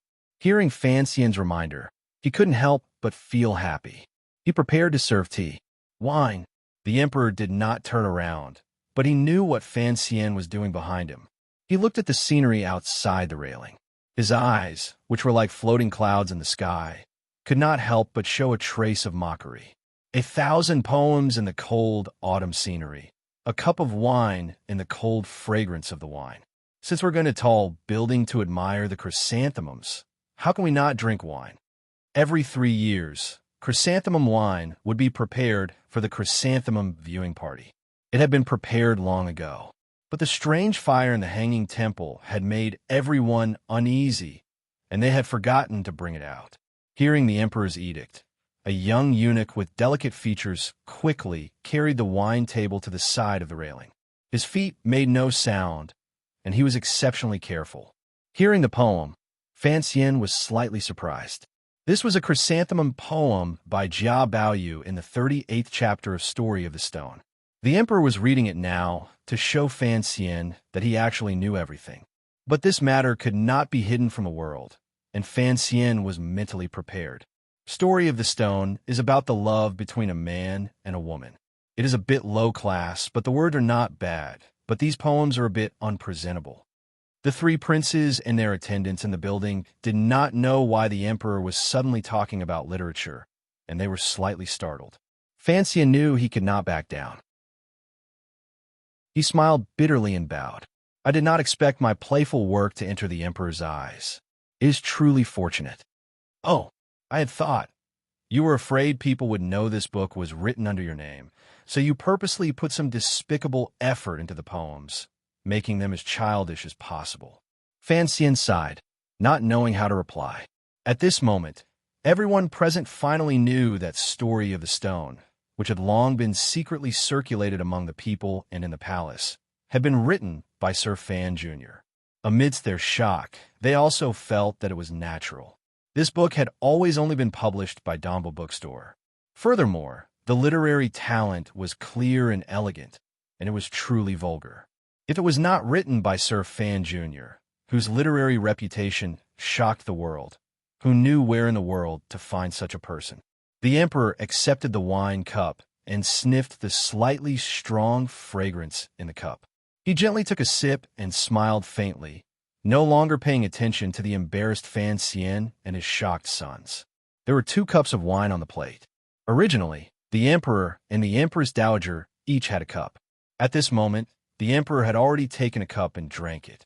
There was still one left, and the empress dowager had already come downstairs. He did not know how to divide it. He looked at the crown prince and then at the great prince. His brows furrowed and then relaxed. Unconsciously, he pointed his finger at Fan Xian. Suddenly, he realized something was wrong. Halfway through, he very stiffly turned his finger and pointed at the smiling and shocked third prince hiding in the corner. The third prince was still young. With a pained expression, he said, "Father, I don't like to drink." Words like this could only be said by a child. Otherwise, he would not be convicted of the crime of disobeying an imperial edict. The emperor's expression darkened. Coldly, he said, "You dare to do things stronger than wine. Are you afraid of a cup of wine?" The third prince's expression was pained. Pressed down by this icy aura, he was so frightened that he almost cried. He quickly gave his thanks and walked with his little feet to the railing. Stretching out his little arm, he took the wine cup and sent it to his mouth. With a crisp clang, the wine cup in the third prince's hand fell to the ground and rolled far away. He stared dumbfoundedly at the cold light coming toward him. It was as if he could not understand why this guard wanted to hack him to death. He was just drinking a cup of wine. After all, he was a prince. He had grown up in a very complicated and often dangerous situation. The little boy immediately reacted. Someone was trying to assassinate him. Behind him was the emperor. If he covered his head and ran like a rat, then this snow-like knife would cut directly into the emperor's body. Of course, the third prince did not have great Grandmaster Ku He's footwork in the snow that left no traces. He also did not have Yi Liuyun's strong hands that were as strong as a coffin frame. No matter how valiantly he blocked in front of the emperor, this startling knife would probably cut him in half and take the emperor's head along the way. Dodging or not dodging was the same. Thus, the third prince chose the most correct method. He stood rigidly where he was and stared at the assassin's blurry face in the flash of the knife. His legs trembled. His pants were completely wet. Without a care for anything else, he began to scream shrilly. Before the shrill cry rang through the top floor, everyone present had already discovered the truth of the assassination. No one had ever thought that there would be an assassin among the internal guards of the Qing royal palace. Thus, when a knife carried a startling aura and chopped toward the emperor, holding the small wine cup by the railing, no one was able to react. Thus, the knife broke through the defensive circle of the guards. Only Fan Xian was an exception. He exhaled, turned his wrist, and threw out a punch. This assassin had hidden himself too deeply. His attack was too sudden, and the light of the knife was too strong. It made it so that he did not hold back at all. The snow mountain at his waist suddenly lit up. The melted Jinchi flowed out like a large river along his right arm and traveled to his fist. Then, through the air a few steps away, he smashed it down toward the flash of the knife. This punch was not simple at all. The wind generated by the punch had already split the air, and it was accompanied by a slight buzzing sound. It was like a muffled thunder, and it exploded in the saber light, shattering the snow-like saber light into pieces. Of course, it was not that simple. Fan Xian's chest tightened.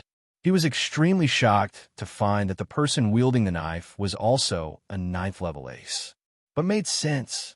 An assassin who dared to assassinate the most powerful ruler in the world would not have the guts to attack without being a 9th-level ace. After the wind from the punch, he had already rushed to the side of the third prince. His left hand flipped over, and the black dagger came out of his leg. It very insidiously stabbed toward the lower abdomen of the assassin. The knife in the assassin's hand only broke in half, but the power of the knife became more and more fierce.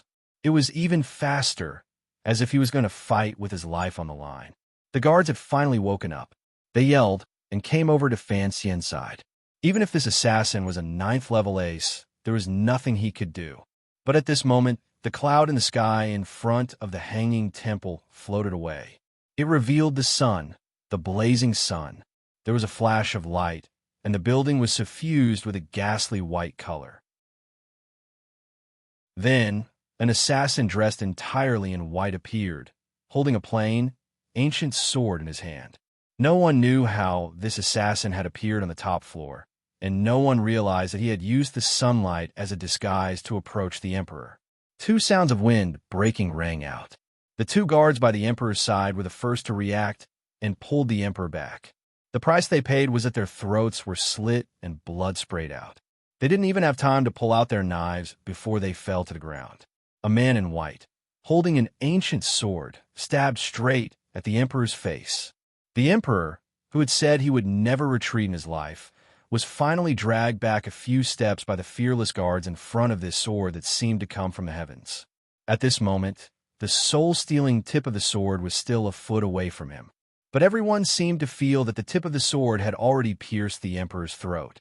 Everyone knew that the emperor of the Qing kingdom did not know martial arts. A few more guards roared and blocked in front of the emperor.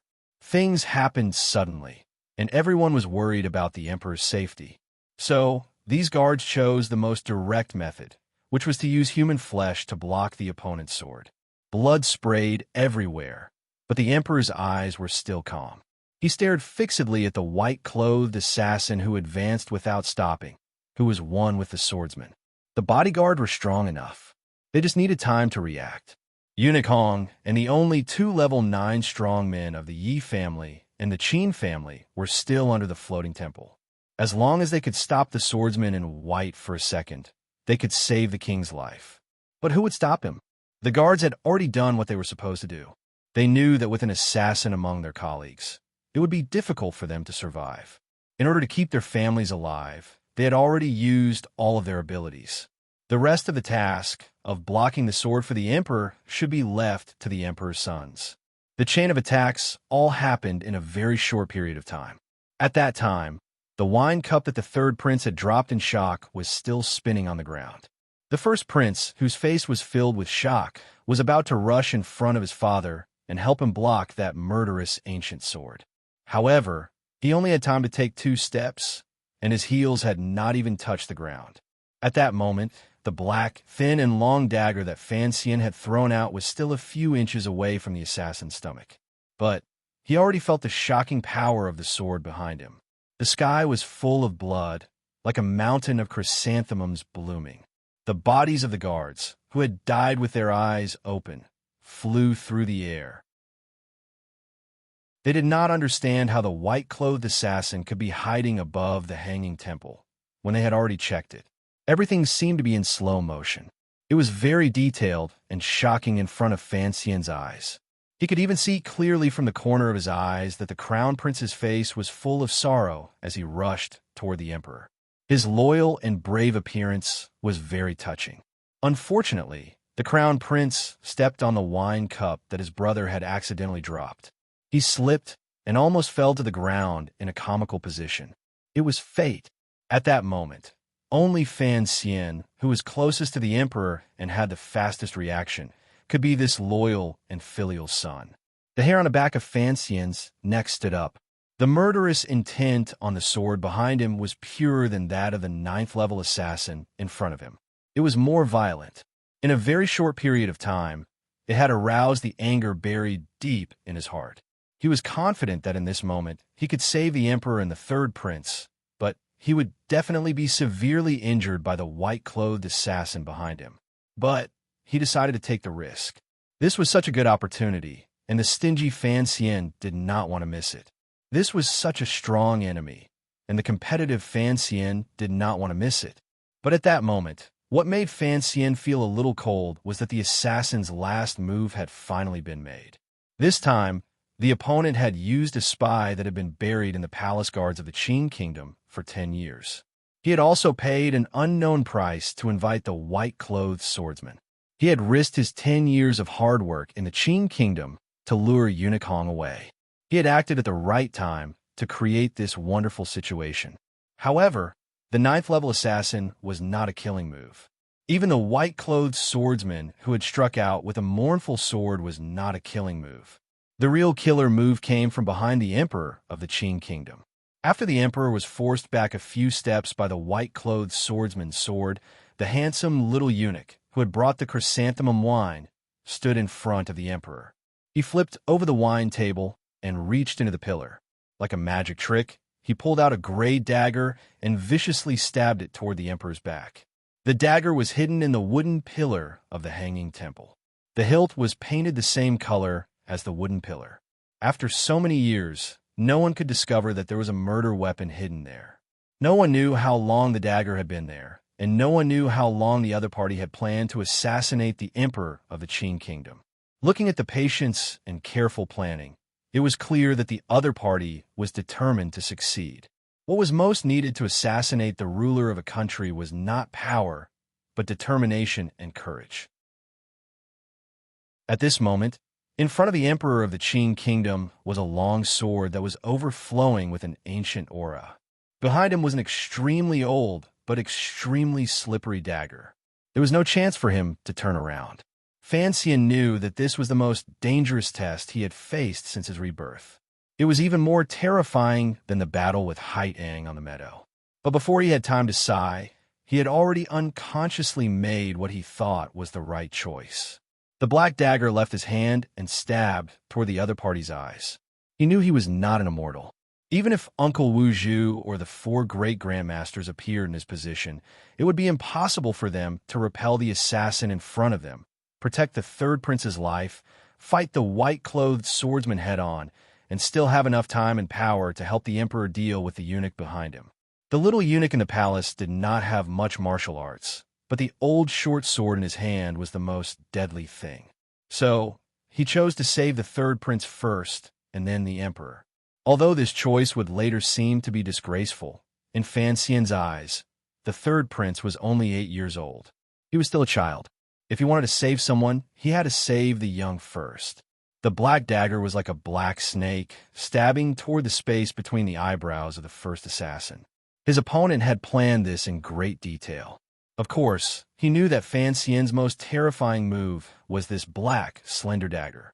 According to legend, it was an inauspicious object that had been personally blessed by the old freak Fei Jia.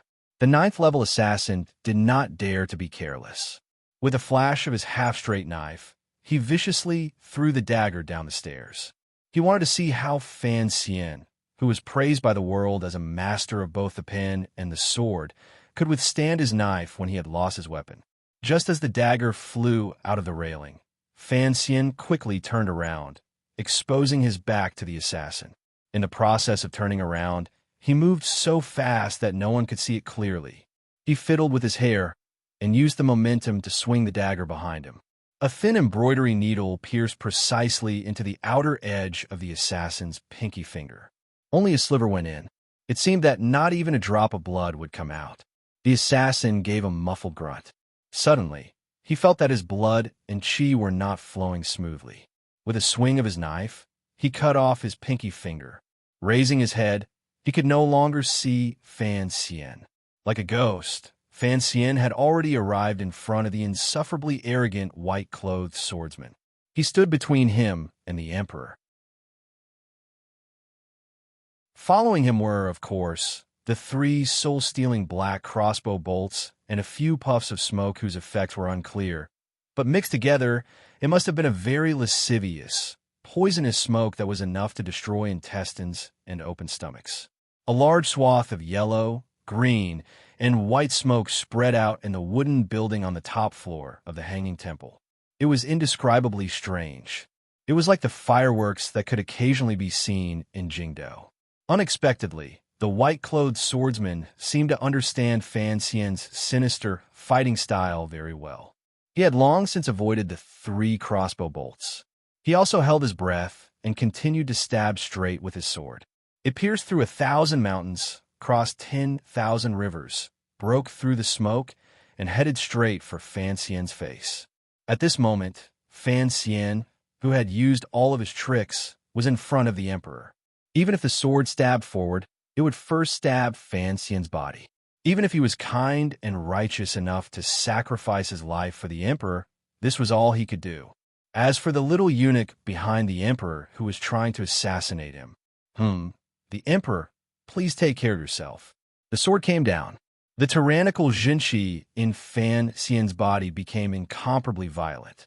At this moment, it was unknown whether his mind was controlling the Jinshi or whether the Jinshi had already taken control of his mind. He only heard a shrill scream, and both of his palms shot out. The Jinshi in his body seemed to have been compressed into 2 very strong pieces of mountain rock. It came out of his arms and met the cold sword. The white-clothed swordsman frowned slightly.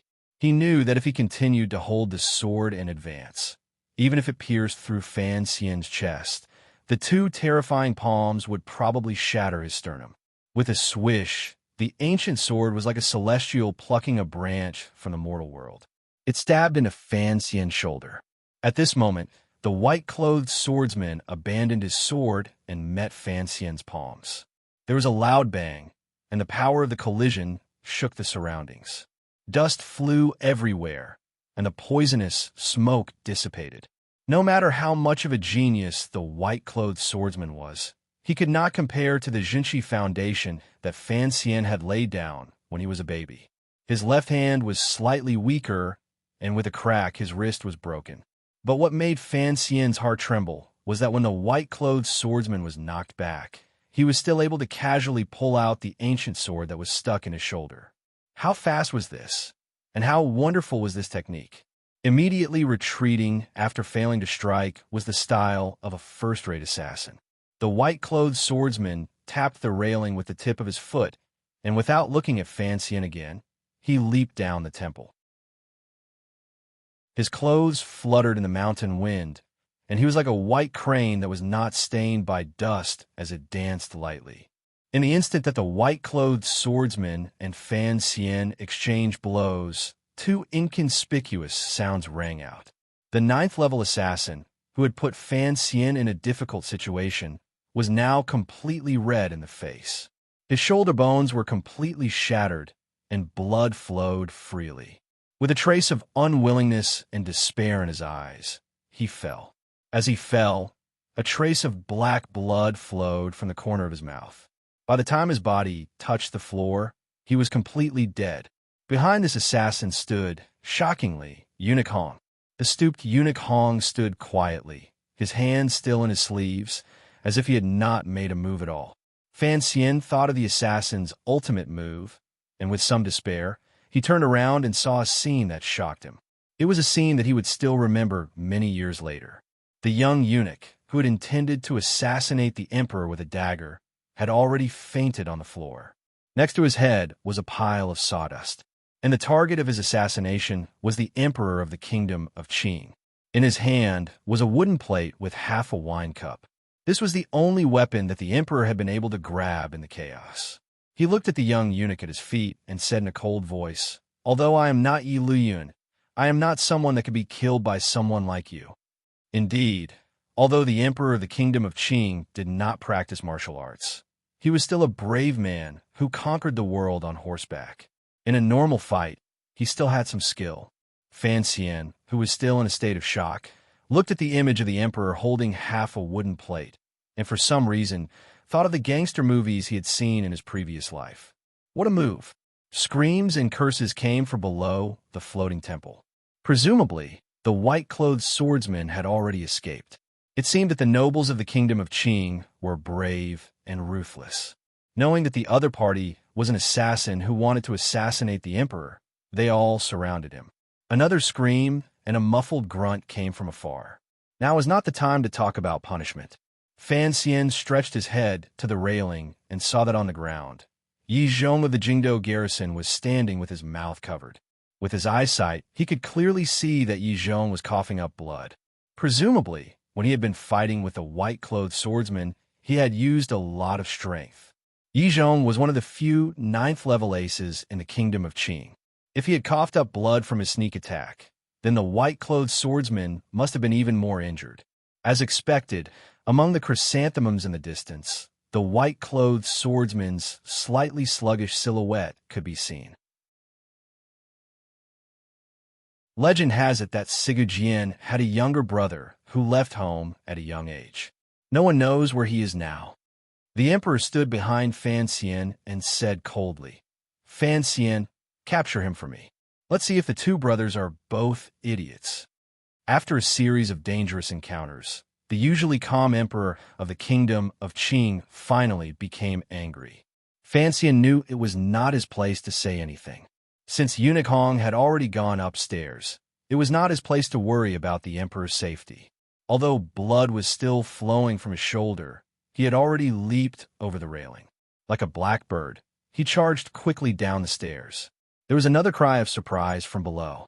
"Watch the show." Fan Xian's face was cold. Since the emperor had spoken, there was nothing he could do. Moments after he flew past, Yi Zhong of the Jingdou garrison, who had also been caught off guard, finally recovered. With a dark face, he flew in the direction of the white-clothed swordsman. Gong Dian was a junior. If he did not capture the assassin today, then the entire Yi family would be doomed. Even if he jumped into the river, he would not be able to clear his name. Even if it cost him his life, he would personally capture the assassin and capture him alive.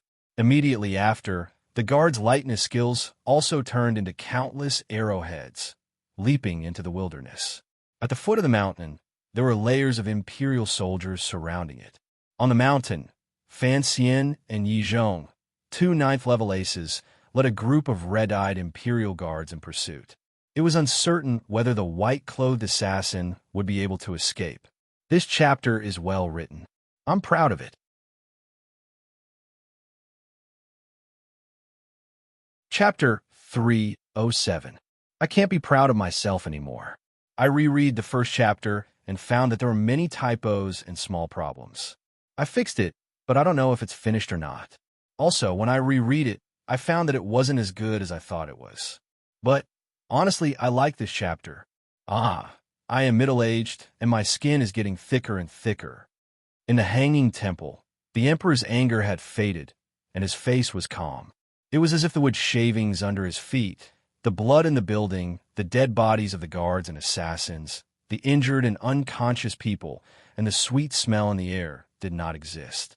It was as if he had not encountered an assassination that had been planned by the enemy for many years, and that he was just having a chrysanthemum viewing party that happened once every 3 years. Some people began to clean up the mess inside the temple. Many of the palace's aces were crowded on the top floor, as if they wanted to crush the building. The faces of the guards responsible for the emperor's safety were deathly pale. The eunuchs, including Eunuch Dai, were all trembling. They didn't know what changes the emperor's assassination would bring to their fate, or if it would directly stop their fated journey. The crown prince had already climbed up from the ground. His face was wet with tears. He knelt in front of the emperor with his eldest brother and apologized. "I am useless, and I have frightened you." The great prince spoke with a heavy tone. He had killed countless enemies in the West, but he did not expect that when the assassins came, he would not even have the ability to react. And Fan Xian, whom he had looked down on, was skilled and quick to react. Once you enter the 9th level, you're no longer ordinary. Although you are my sons, it is natural that you could not react in time to these fugitives. The emperor did not seem to have any intention of blaming his sons. He only glanced at the 9th-level assassin who had died in the hands of Eunuch Hong in the corner, and then at the wine cup that the crown prince had stepped on and broken. He frowned. He gently held the frightened third prince in his arms, but his eyes were focused on the chrysanthemums that covered the mountain below. On the hillside, he could see the occasional movement, and the leaves were flying and breaking. "I will go." Eunuch Hong spoke humbly from behind the emperor. It seemed that he did not think that he should firmly guard the emperor's side after an assassination attempt. "Sir Fan Jr. has been ill recently. I am worried." The medicine pouch that Fan Xian had thrown on the floor before he left was very conspicuous. The poisonous smoke had filled the entire building, and there were bound to be people who inhaled it, so he had left behind the antidote pill. Looking at the medicine bag on the ground and thinking of the child's attentiveness, a glimmer of guilt flashed through the emperor's eyes. Only now did he remember that Fan Xian's health had been problematic recently.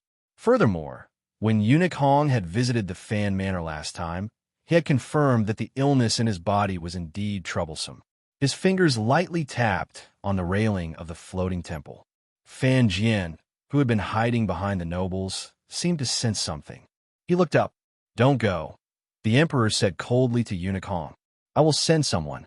As soon as he finished speaking, a few strange noises came from the valley below the floating temple. A few shadows rose from their hiding places, carrying long knives. They followed the steep mountain rocks and rushed into the sea of flowers.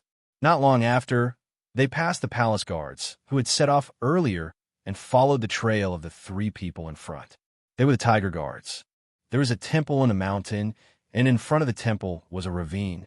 However, the ravine was a bit steep. Fan Xian ran through the ravine and the fields. Occasionally, he would reach out and pluck away the branches that came his way.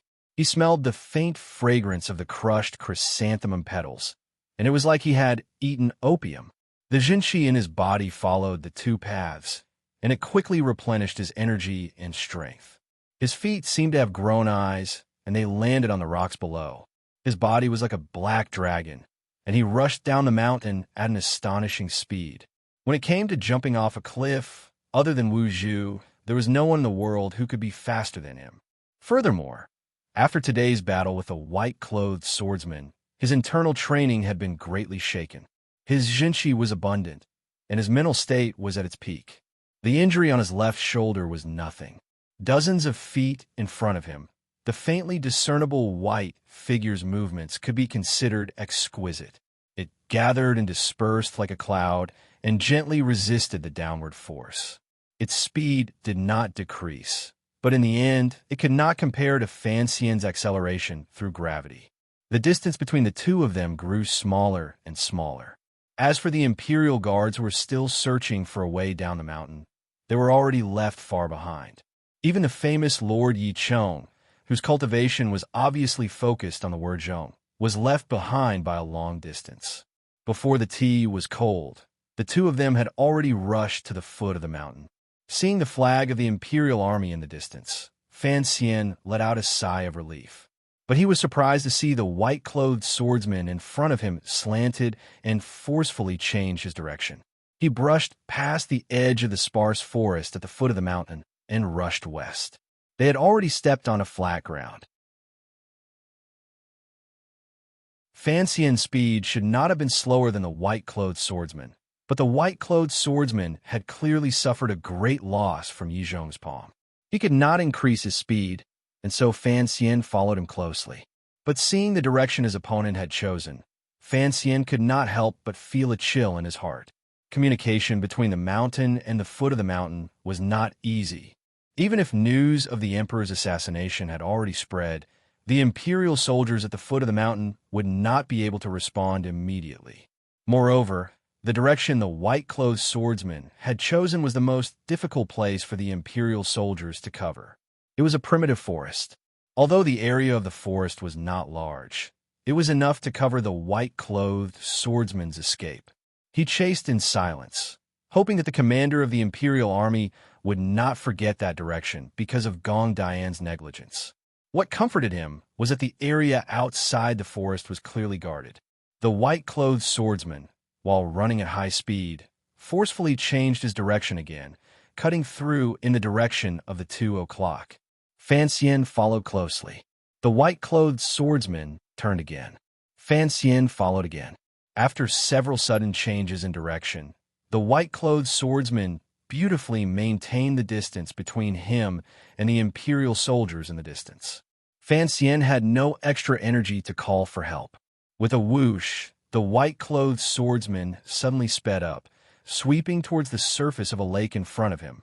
After Fan Xian gritted his teeth and followed, he realized something with some fear. He had already followed the assassin through the Imperial army's encirclement at the foot of the mountain. There was nothing in front of him, and no one was guarding it. Fan Xian's heart trembled. He could not understand how the white-clothed swordsman had escaped the watchful eyes of the Imperial army. Other than the fact that the two of them were fast enough, the only explanation was that the white-clothed swordsman was terrifyingly familiar with the arrangements of the Imperial army, as well as the Qing court's emergency response. Fan Xian remembered that Gong Dian had not appeared in the floating temple today, and he felt a chill crawl up his back. But now was not the time to think about schemes. Yi Zhong was too heavy, and the guard were too slow. There was no one beside him. If he let this assassin disappear before his eyes, Fan Xian knew that he would be in big trouble. He could not turn back. He could only fly. He could only give chase. Fan Xian had full confidence in his tracking skills, especially on that night on the shores of the North Sea. He had led a few tiger guards and Che Xiao On, who had once dominated the world, into a miserable state. He did not believe that aside from the 4 great grandmasters, there was anyone else who could escape his tracking. But today, a series of surprises came one after another, and it made him feel a little cold. First, the assassin was able to easily pass through the Imperial army's encirclement, and then he displayed a very strong ability to escape. From the foot of the mountain to the lake, through the lake, between the farmhouses and the fields, the white-clothed swordsman had already disappeared from Fan Xian's sight a few times. If it were not for Fan Xian's amazing eyesight and extraordinary luck, he would have been lost a long time ago. And the white-clothed assassin's steadiness along the way. It even seemed to be an instinctive reaction. It was something that Fan Xian admired. He had been exposed to the Overwatch Council since he was young, and he knew how many years of immersion it took to achieve this. Fan Xian noticed the way the white-clothed swordsman covered his tracks. He was very experienced, and there was something sinister about him. It was very familiar to Fan Xian. It was like the darkness he was already very familiar with. Compared to the white-clothed swordsman, there was something very different about it. This was the true face of the white-clothed swordsman. He was calm, ruthless, and decisive. All of these were the pinnacle of the human world. That sword strike in the floating temple, although brilliant and heroic, did not seem as frightening as the dark aura emanating from the swordsman right now. The true power that the swordsman displayed had long surpassed that of the old Shaoan, and was even greater than Fan Xian's true power. Fan Xian was becoming more and more alarmed. At the floating temple, he had been too impulsive, too hot-blooded. Now that he had calmed down, he could properly assess the power of the swordsman's strike. If he had not injured the swordsman, perhaps the only thing Fan Xian would have done now would have been to immediately stop and get as far away from the white-clothed man as possible. In front of the two of them, the capital was in sight. The city walls were tall and imposing. With a roar, the white-clothed swordsman did not stop. He single-handedly took off his snow-white robe, revealing a simple set of clothing underneath. It was similar to what the commoners of the capital would wear. The white robe fell into the mud. A moment later, the tip of a foot lightly touched the cloth, and a shadow quickly flew past. Fan Xian looked at the swordsman, who had already disguised himself as a commoner. His admiration for the swordsman was at its peak. His opponent did not flee to the outskirts like the other assassins. Instead, he walked right into the trap and killed his way into the capital. There were tens of thousands of people in the capital, and if the swordsman was able to blend in with them, he must have had a reliable identity. Even if the Overwatch Council mobilized all of their forces, they would not be able to find him. Today, the royal family had gathered at the floating temple, so the security of the capital was naturally lax. The soldiers at the gate felt their vision blur, and after rubbing their eyes, they did not know what had happened. Fan Xian could see clearly that the swordsman had already blended into the crowd of the capital. He was not afraid of shocking the crowd, and so he rushed straight through the gate. When he entered the city, he was not blocked, and he was still able to follow the assassin. In the complicated situation of the capital, it was the time to truly test the abilities of the assassins in the dark. Fan Xian used all of his skills to not lose sight of the shadow-like figure in front of him. Fortunately, he was in a good state of mind, and his speed did not decrease. The silent pursuit and counter-pursuit took place in the private residences and alleys of the capital. Perhaps it was not as dangerous as last time on the shore of the North Sea, but the degree of tension was much greater. A shadow floated in the corner of a building. His bamboo shoes tapped against the ground, and he passed through the busy streets of the old city. He knocked over a hawker selling candied fruits. It was this knock that allowed Fan Xian to determine that the assassin was heavily injured. It looked like he could not hold on much longer, and that was why he could not control his body. A dead alley suddenly appeared. After a series of hurried and light footsteps, Fan Xian finally succeeded in blocking the swordsman at the end of the alley. After repeated trekking and using his heart and mind, his face was unnaturally pale, but his cheeks were flushed with excitement, and his eyes were bright. It was a sign that the Jinqi in his body had reached its peak. The assassin in the alley was in a worse state. His white clothes were gone, and under his ordinary clothes, blood could be seen faintly seeping out. The assassin turned around. It was a completely unfamiliar face to Fan Xian, and it was also incomparably pale. Presumably, he rarely saw the sun, and Fan Xian didn't know if he had changed his appearance. He looked at Fan Xian, who was only 10 steps away from him, and said in a raspy voice, "Sir Fan Jr., are you not tired?" Fan Xian was slightly startled and said quietly, "I did not think you could run this far." The assassin faintly smiled and gently stretched his hand into his outer robe. He slowly took out the ancient sword that was as cold as autumn water. With the sword in his hand, his entire temperament changed. He immediately changed from a dark assassin fleeing for his life to a proud swordsman. His entire body was filled with confidence and pride. I originally did not want to kill you. Fan Xian was silent.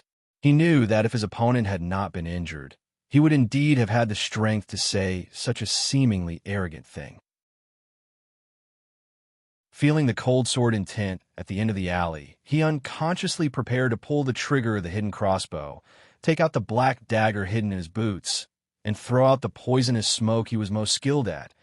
But unexpectedly, he did not touch the dagger.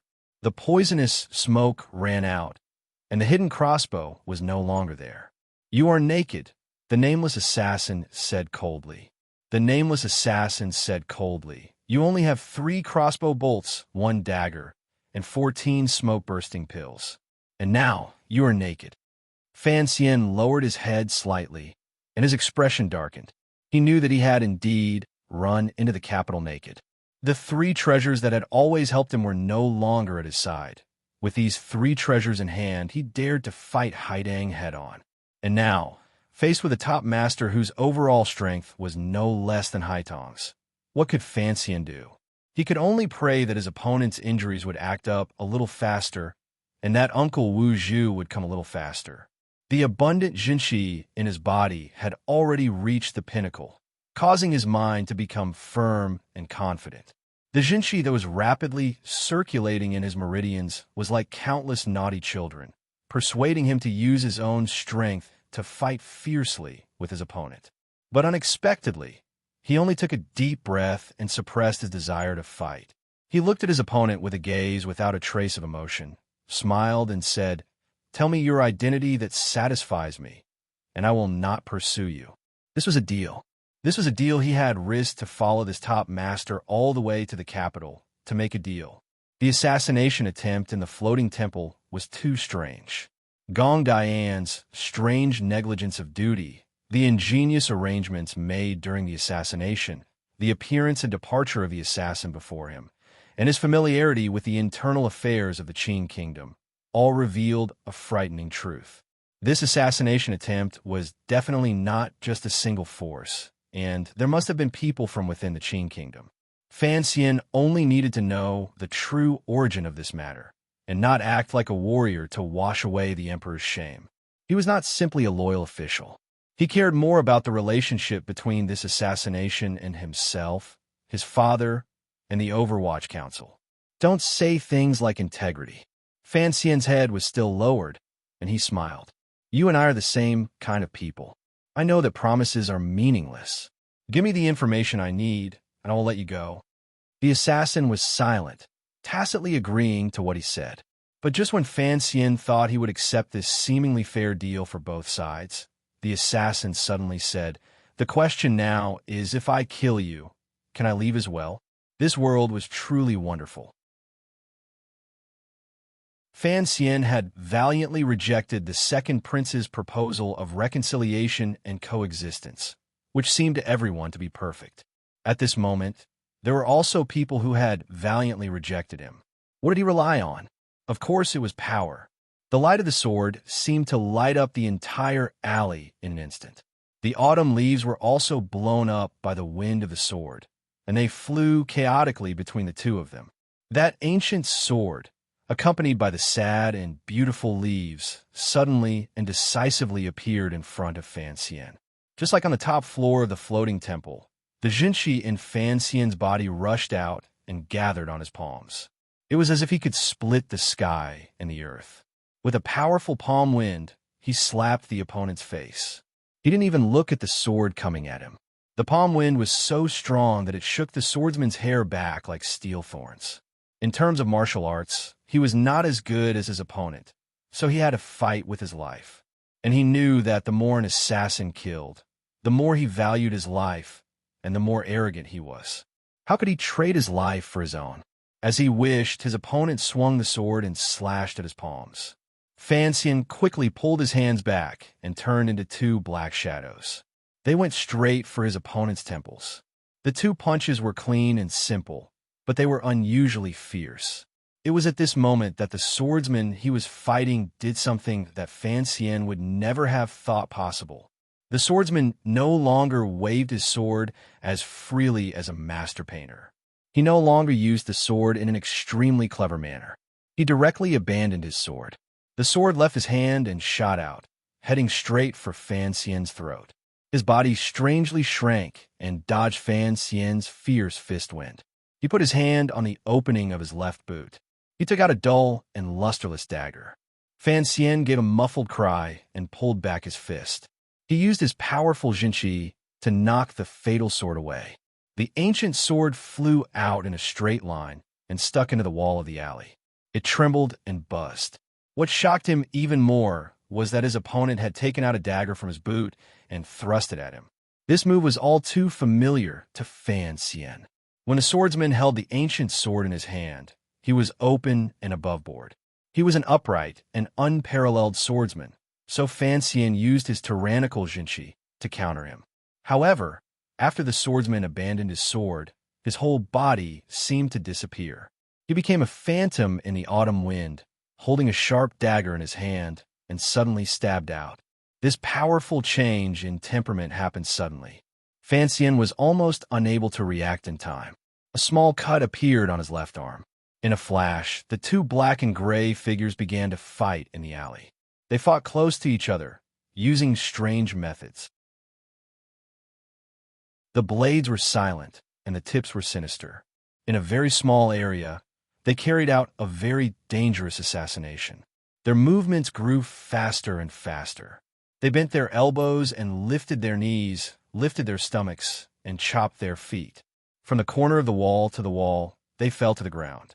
A series of shocking sounds rang out.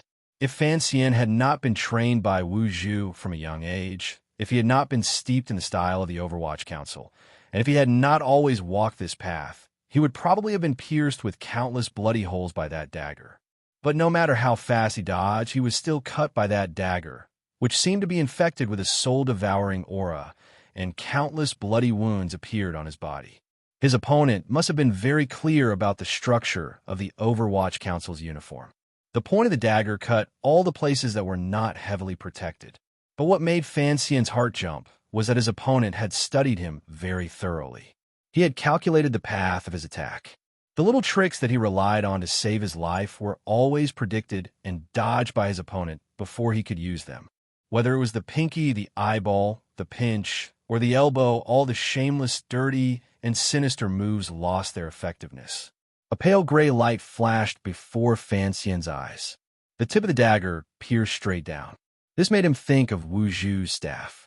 It made him think of Wu Zhu's words, straight, ruthless, and accurate.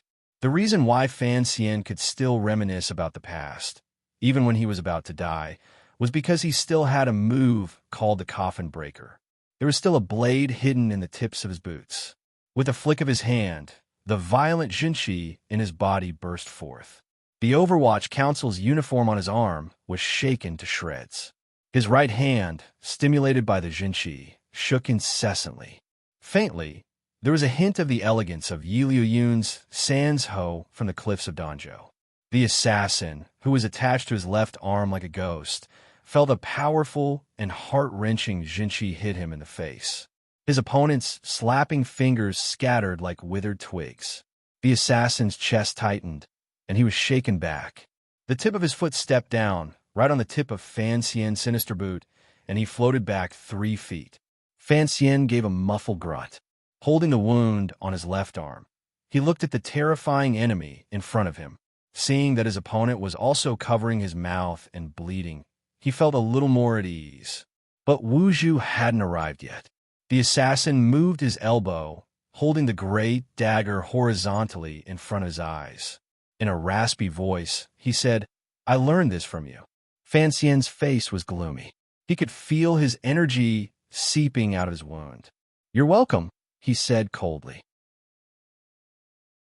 There was no time left for him to treat his wounds and adjust his breathing, and it was clear that his opponent was more resilient to injuries than Fan Xian was.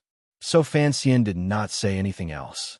He tapped the wall with the tip of his foot and knocked down a few gray bricks. His whole body was already pouncing forward like a tiger.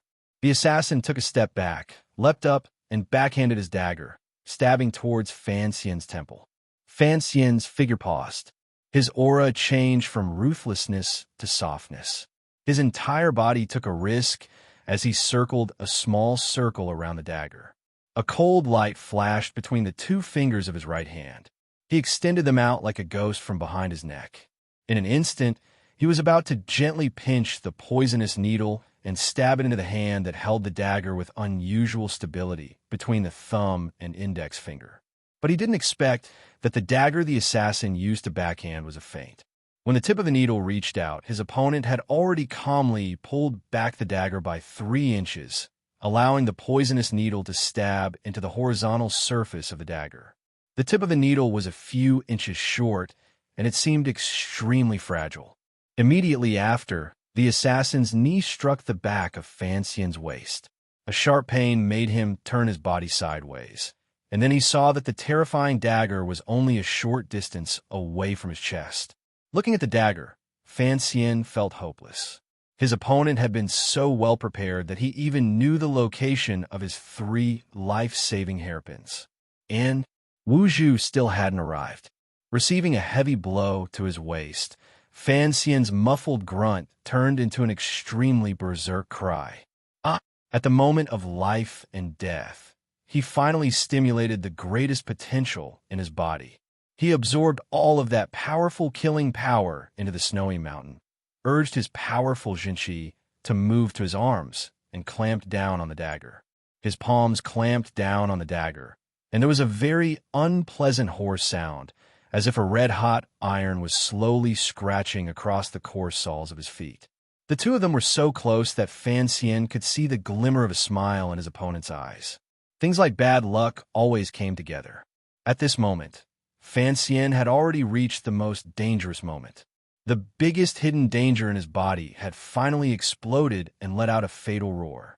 The ruthless Jinqi was like a disobedient child or a beast that was difficult to tame.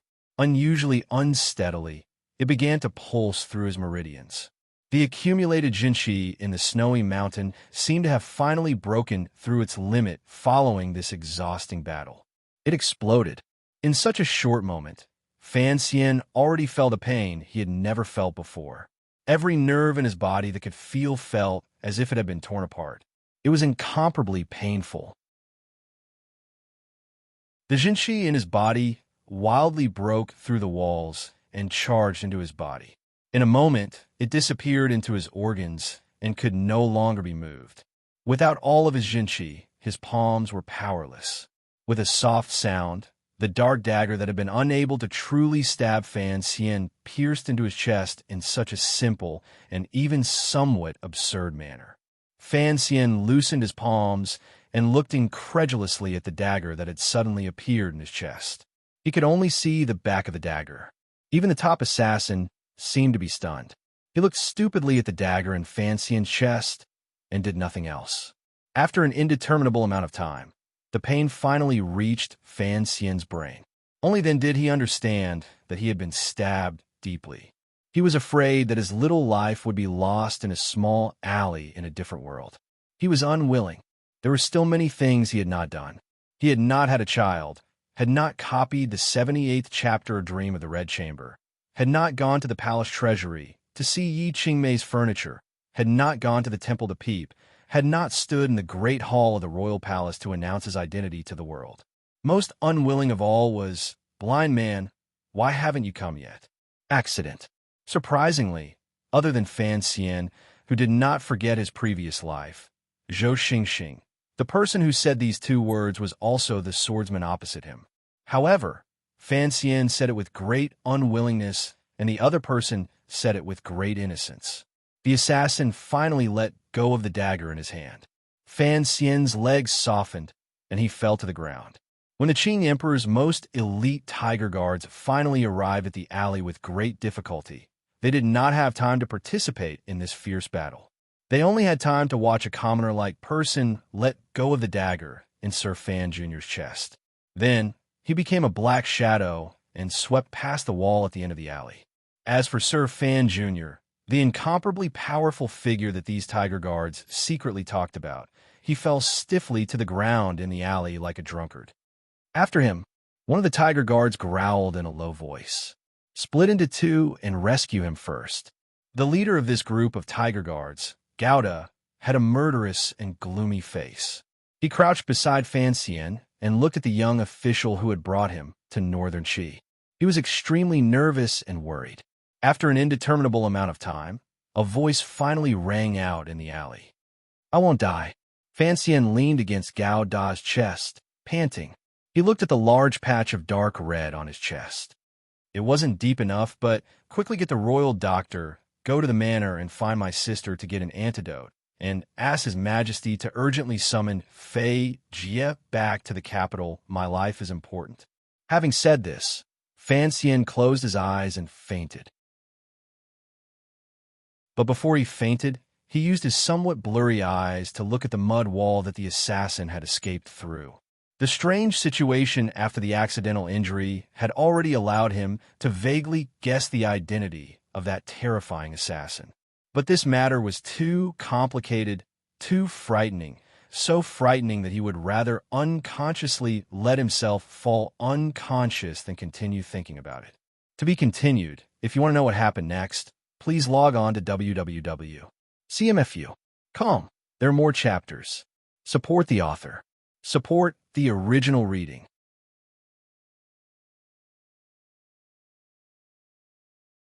Chapter 308. The curtain of the carriage fluttered along with the oncoming wind, revealing a corner of the green mountain outside the carriage and the long stone road behind it. It was like countless scenes that were continuously rewinding. In the corner of the picture, a black cloth was fluttering. It became a flowing black light, gradually taking over the entire picture. The picture turned bright, and the mottled sequins became familiar little flowers, blooming between the cliffs of Danzhou. A slightly rough but exceptionally warm hand reached out and plucked one.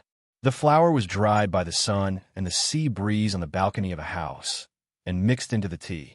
Boiling water was poured into the cup, stirring the tea leaves and dried flowers into a golden amber color. Another hand reached out, picked up the cup, and placed it in front of him. "Young master, have a cup of Cece's new tea. Today is her first day in the family." Dong who had not been seen for a long time, had a warm smile on her face. For some reason, she was not in Danzhou acting like a tofu beauty. Fan Xian shook his head, took the tea, and brought it to the other side. He looked at Wan who was sitting next to him, nibbling on a chicken leg. "It's oily," he said, rebuking her.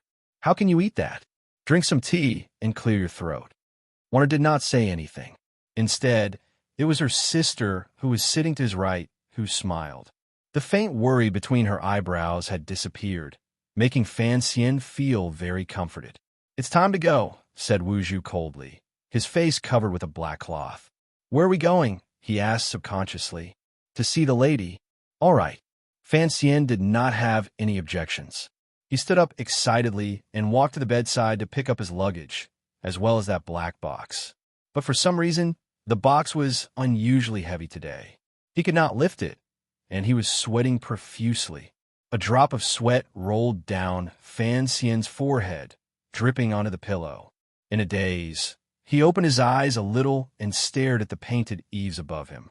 He knew that he was in a strange room, and he couldn't help but feel a chill run down his spine. He thought to himself, "What are you doing? Don't tell me." He wore it again? If he had to be reborn every time he died, perhaps Fan Xian would rather he had died thoroughly the last time. Why did he have to walk through this world? He had seen so many people, encountered so many things, moved so many emotions, and felt a reluctance to part. Yet he had to leave. Yet he still remembered. Fan Xian's somewhat unfocused eyes finally adjusted to the light in the room. He began to learn to focus like a baby. Finally, he saw clearly beside him. Wanner's eyes were red and swollen from crying. She gripped the corner of the bedsheet tightly and bit her lower lip, unwilling to make a sound. It seemed that he was still alive and still in the world of the kingdom of Qing. He just didn't know where he was lying. It was difficult for him to lower his head, but from the pain in his chest, he knew that his injury had not been healed. At this moment, the room was filled with submissive eunuchs. They were looking around in fear, pretending to be busy and sorrowful. At the door, a group of old men dressed in the attire of imperial physicians were talking to a middle-aged man sorrowfully. "Your Majesty, we really have no other choice." The middle-aged man was furious. "If we cannot save him, then you will all accompany him in death." Fan Xian, who was in a semi-conscious state, saw this scene and couldn't help but laugh coldly. But the corners of his lips did not listen to his brain's commands. He thought to himself that this was indeed a familiar line. "But you, the Emperor, are only venting your anger when I am about to die. You don't seem very kind." Compared to the situation in front of him, Fan Xian subconsciously hoped that it was his father, Minister Fan, who was yelling at the imperial physicians. He wanted to reach out and pat the back of Wanner's hand, but he didn't have the strength to move. There was no place in his body that did not hurt. There was no place that did not feel empty. He forced himself to focus, but his head buzzed and he fainted again. While Commissioner Fan still had the leisure to silently criticize the Emperor and comfort his wife, the entire capital was in chaos. The Emperor had been assassinated. This incident could not be hidden from the world. So many people knew about it at dusk. But what made the people feel at ease was that the Emperor had not been injured in this incident. But not long after, news came. Fan Xian, the commissioner of the Overwatch Council, had loyally protected the Emperor and acted bravely. He had personally resolved this disaster. Then, despite his weakened body, he had chased the assassins from the Hanging Temple into the capital. Finally, he could not take it anymore and fell to the ground, heavily injured. No one knew if he would survive. Fan Xian had always had a good reputation among the people of the Qin Kingdom. When they heard this news, most of the people in the capital held their bowls of rice in their hands and expressed their sincere concern and blessings. At night, there was a long line of people carrying lanterns to the Temple of Qing to pray for him. On the southern street of the city, there were not many lights on in Fan Manor. It was dark, and the servants were at a loss for what to do as they waited for news. After Fan Xian was injured, he was sent to the palace by the Tiger Guards. After the Emperor returned to the capital, he kept the heavily injured Fan Xian in the palace and ordered the royal doctors to watch over him. Everyone in Fan Manor felt that this was only natural. The young mistress and the young mistress had already entered the palace, and there was no news yet. But the rumors said that the young master had been stabbed with a knife and was seriously injured. The royal doctors could not do anything about it. Unexpectedly, the Minister of Revenue, Fan Jian, did not enter the palace. He only sat in his study with a gloomy face. No one knew what he was thinking. After such a big incident, Chen Pingping could not stay in the Qin Garden in the suburbs to watch beautiful women dance. He sat in his wheelchair and returned to the Overwatch Council. The first thing he did was to investigate the assassination. At the same time, he took over the bodies of the young eunuch and the 9th-level master who had been captured in the Hanging Temple. King Jing had already rushed into the palace. Princess Rojia stayed in her room to cry. Who knew how many young girls in the capital were grieving? The second prince shut the gates of the prince's mansion tightly and forbade any of his subordinates from inquiring about any news or responding in any way. He knew that he was in a very dangerous situation. In these troubled times, any inappropriate action would bring disaster upon himself. The great prince stood guard outside Guangxin Palace, where Fan Xian was being rescued. He paced back and forth.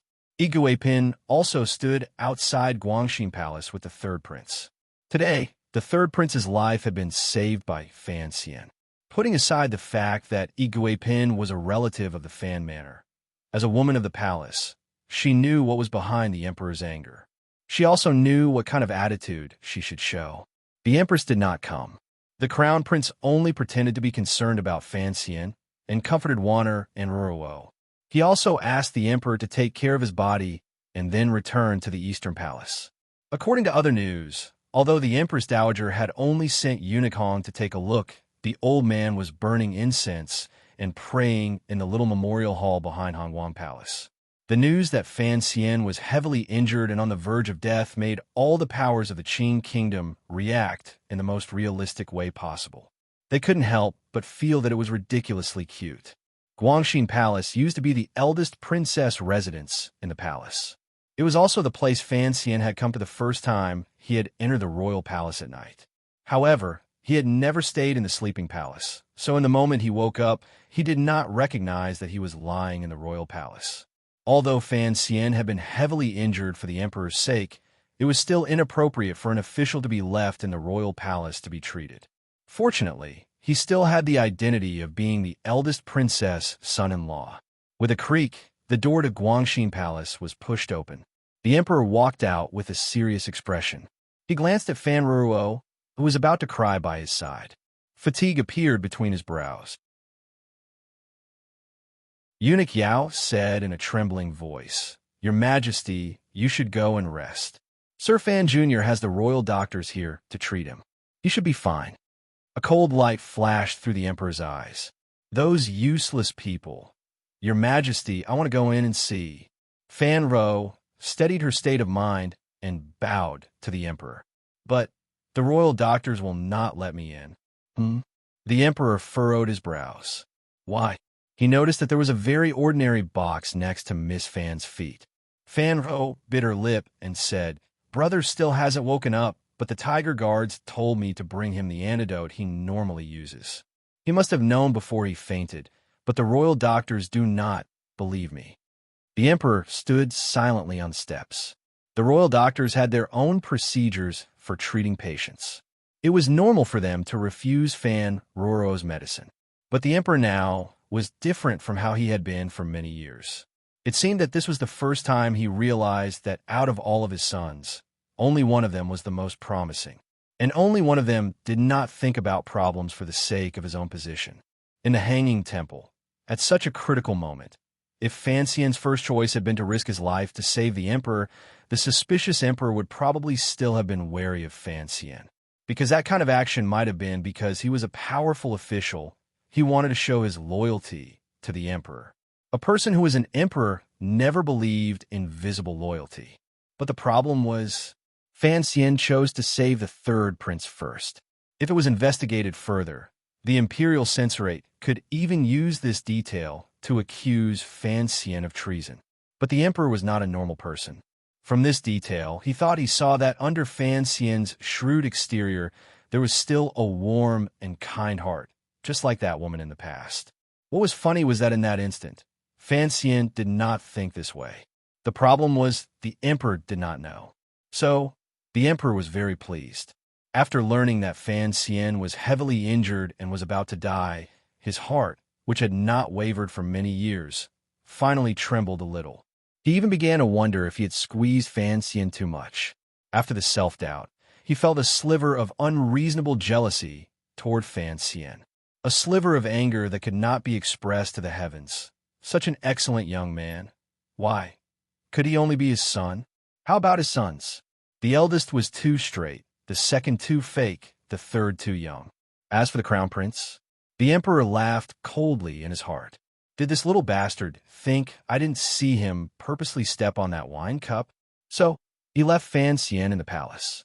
On one hand, he wanted to save Fan Xian as soon as possible.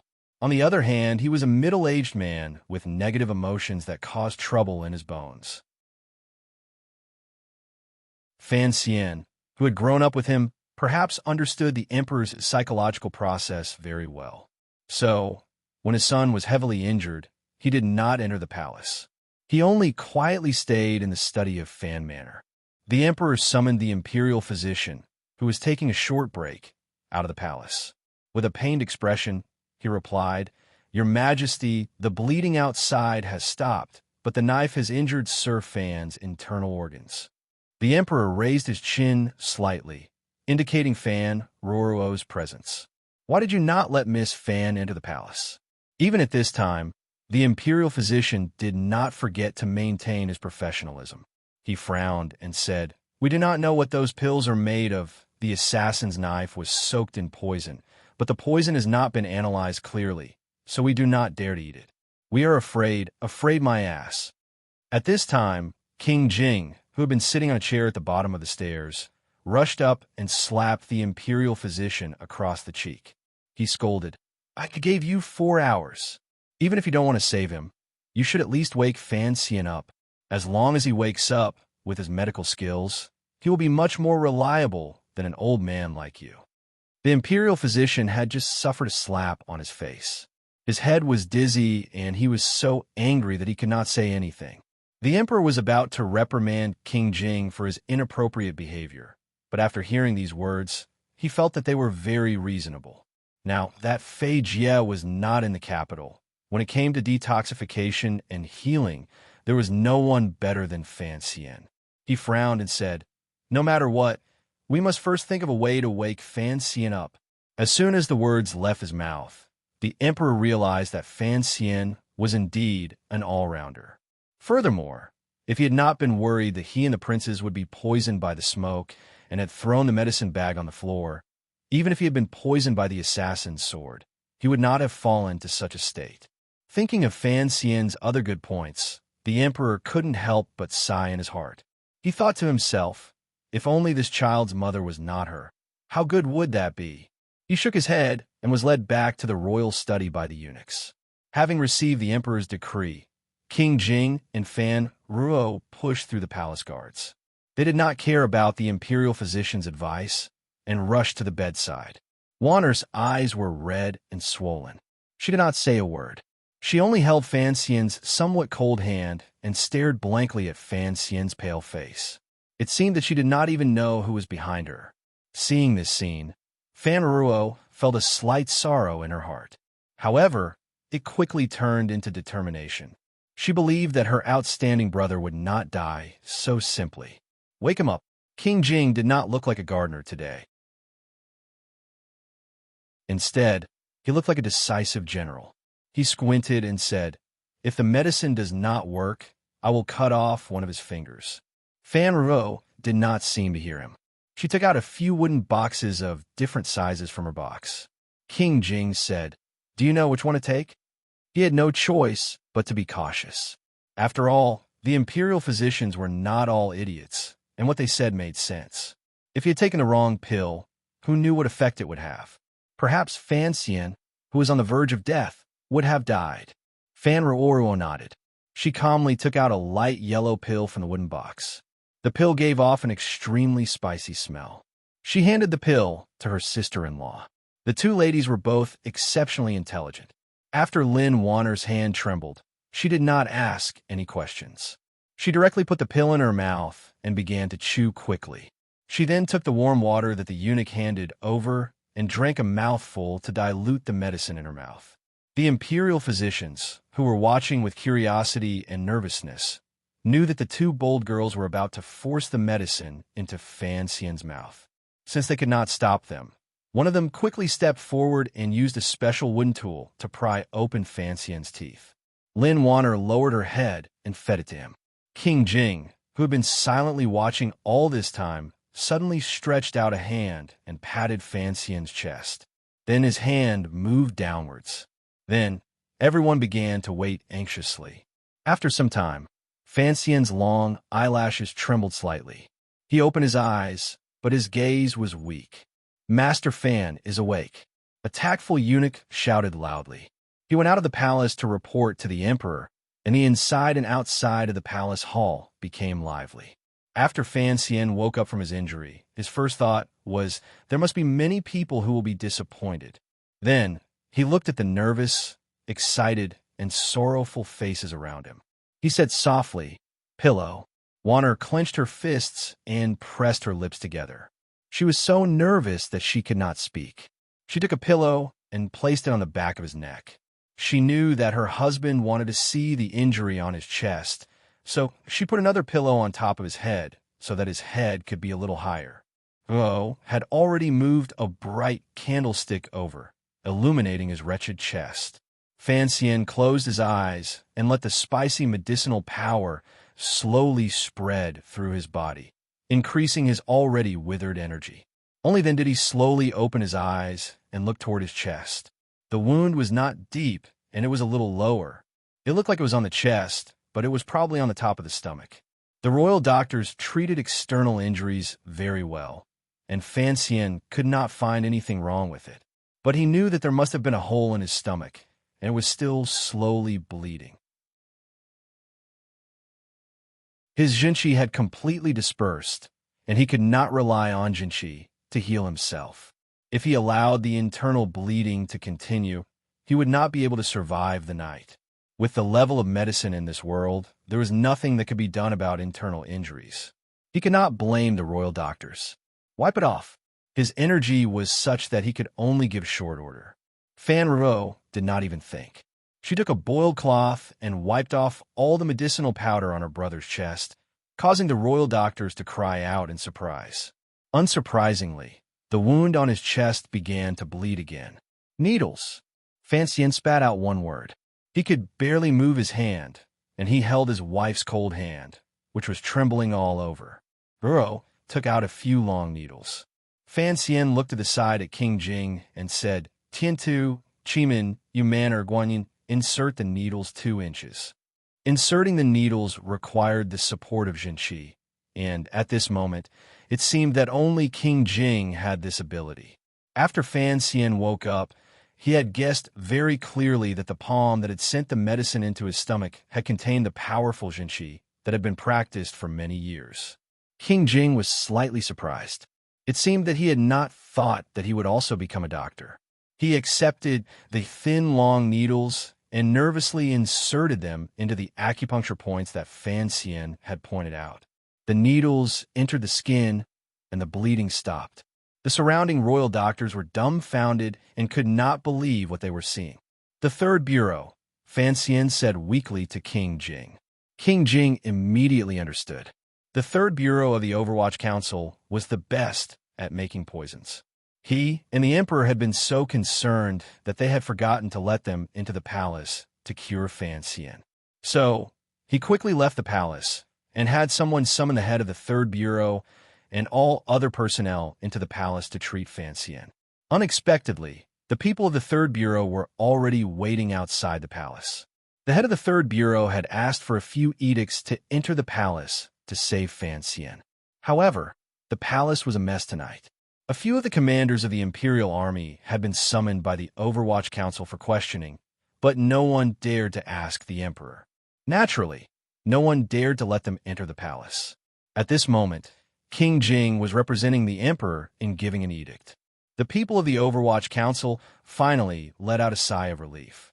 They directly entered the palace gates and hurried to Guangxin Palace. The people of the third bureau had brought a large pile of things. The clinking sounds were like metal objects. Lying on the bed, Fan Xian listened to the sound. It was like listening to the sound of a jade edict. The head of the third bureau was the disciple of Fei Jie, who was Fan Xian's senior brother. In the Overwatch Council, he had always been on good terms with Fan Xian. Now, seeing his junior brother lying wretchedly on the bed, his face immediately became gloomy. He walked to Fan Xian's side and put a finger on his wrist. Everyone, including the royal doctors, watched him nervously. After a while, the head of the third bureau nodded and looked at Fan Xian. My junior brother's pill is very good. However, this poison is from Dongi. Try this one in the council. Fan Xian's heart trembled, and he took the pill. He didn't know if it was a psychological effect, but his spirit immediately improved. There were 3 great masters of poisons. Fei Jie was one, Xiao Un was the second, and the third was a strange man from Dongi. Among the 3, Fei Jie was the most knowledgeable and undoubtedly the most skilled. But the materials and styles of poisons used by masters of poisons were very different. For example, Xiao Un focused on animal fat and glandular secretion, while Fei Jie focused on plant and tree sap. This also affected Fan Xian. Unfortunately, the poison on the assassin's dagger came from the saltpeter mine of Dongi. The styles of the 2 groups were different, so it was very troublesome to detoxify the poison. How could the council have an antidote on hand? Thus, Fan Xian knew that someone must have used his senior brother's name to send this pill into the palace to help him detoxify the poison. However, his senior brother, who had long been immersed in the study of poisons and appeared to be a bit one-track-minded, clearly did not think of this. As the poison gradually faded, all that was left was the injury to his internal organs. Seeing the Overwatch Council's ability to cure poisons, the royal doctors were finally impressed. but they were still curious as to how Commissioner Fan and the Third Bureau were going to treat the internal wounds. My junior brother, I brought the tools you asked the Bureau to prepare. How do I use them? The head of the Third Bureau didn't seem to know the functions of those tools. Fan Xian looked at the bloody wound on his chest and said, panting, I need someone who is very brave and someone with a very steady hand. The head of the Third Bureau dealt with poisons and dead people all year round. He had seen people cut open for who knew how many years. Naturally, he was brave enough. As for someone with a steady hand, the officials of the Third Bureau seemed to be able to handle it. But Fan Ro stubbornly stood in front of the bed and said, I'll do it. To be continued. If you want to know what happened next, please log on to www.cmfu.com. More chapters. Support the author. Support original reading.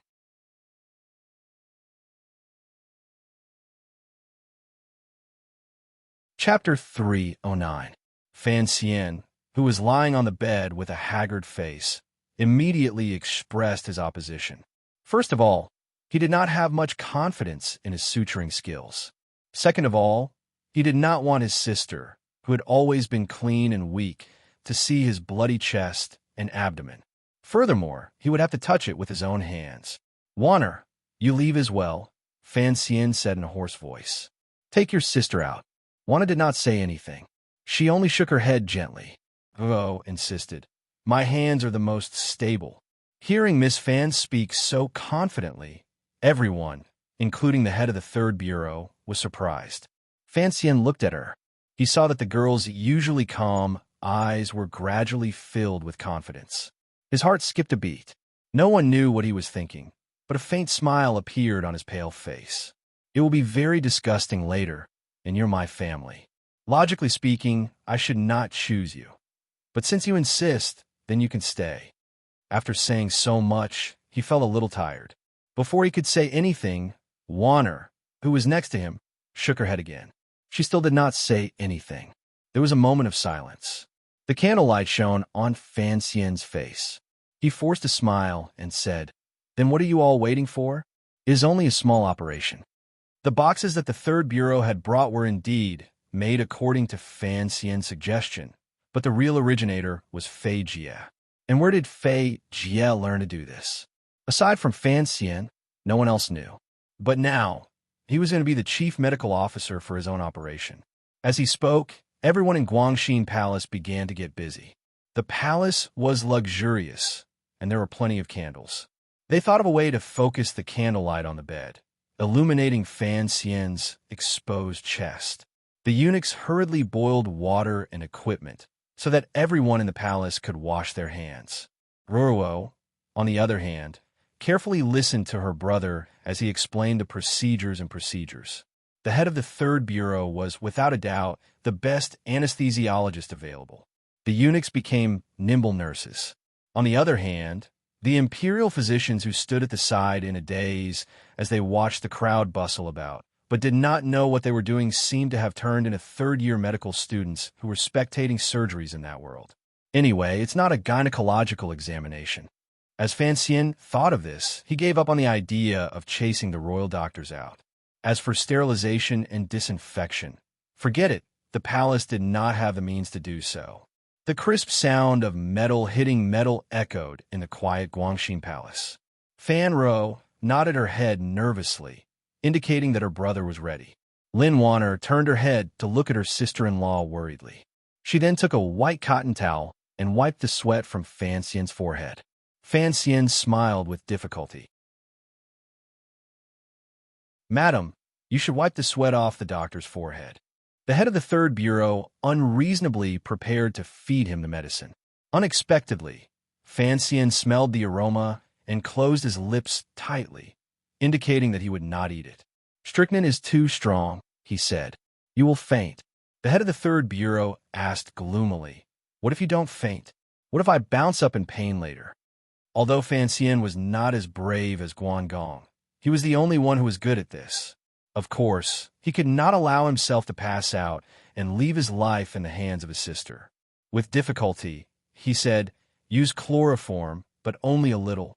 Only then did the head of the third bureau realize that he had forgotten about the medicine. It was he who had recommended it to Fan Xian in the spring, but Fan Xian had used it on his travels north and south. The third bureau rarely used it.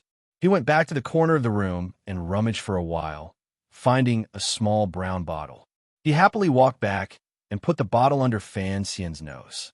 A slightly sweet smell immediately seeped into Fan Xian's nose. After a while, the medicine began to take effect. Although his vision did not blur, the scene in front of Fan Xian began to look strange. It was as if he could see two pictures at the same time.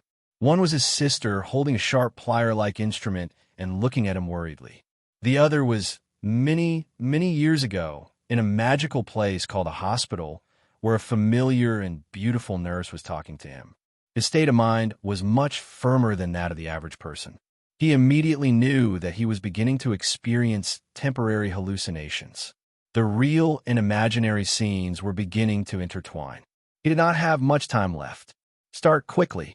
He slightly narrowed his eyes. If Ruo cannot hold on, I will immediately take over. He was very brave.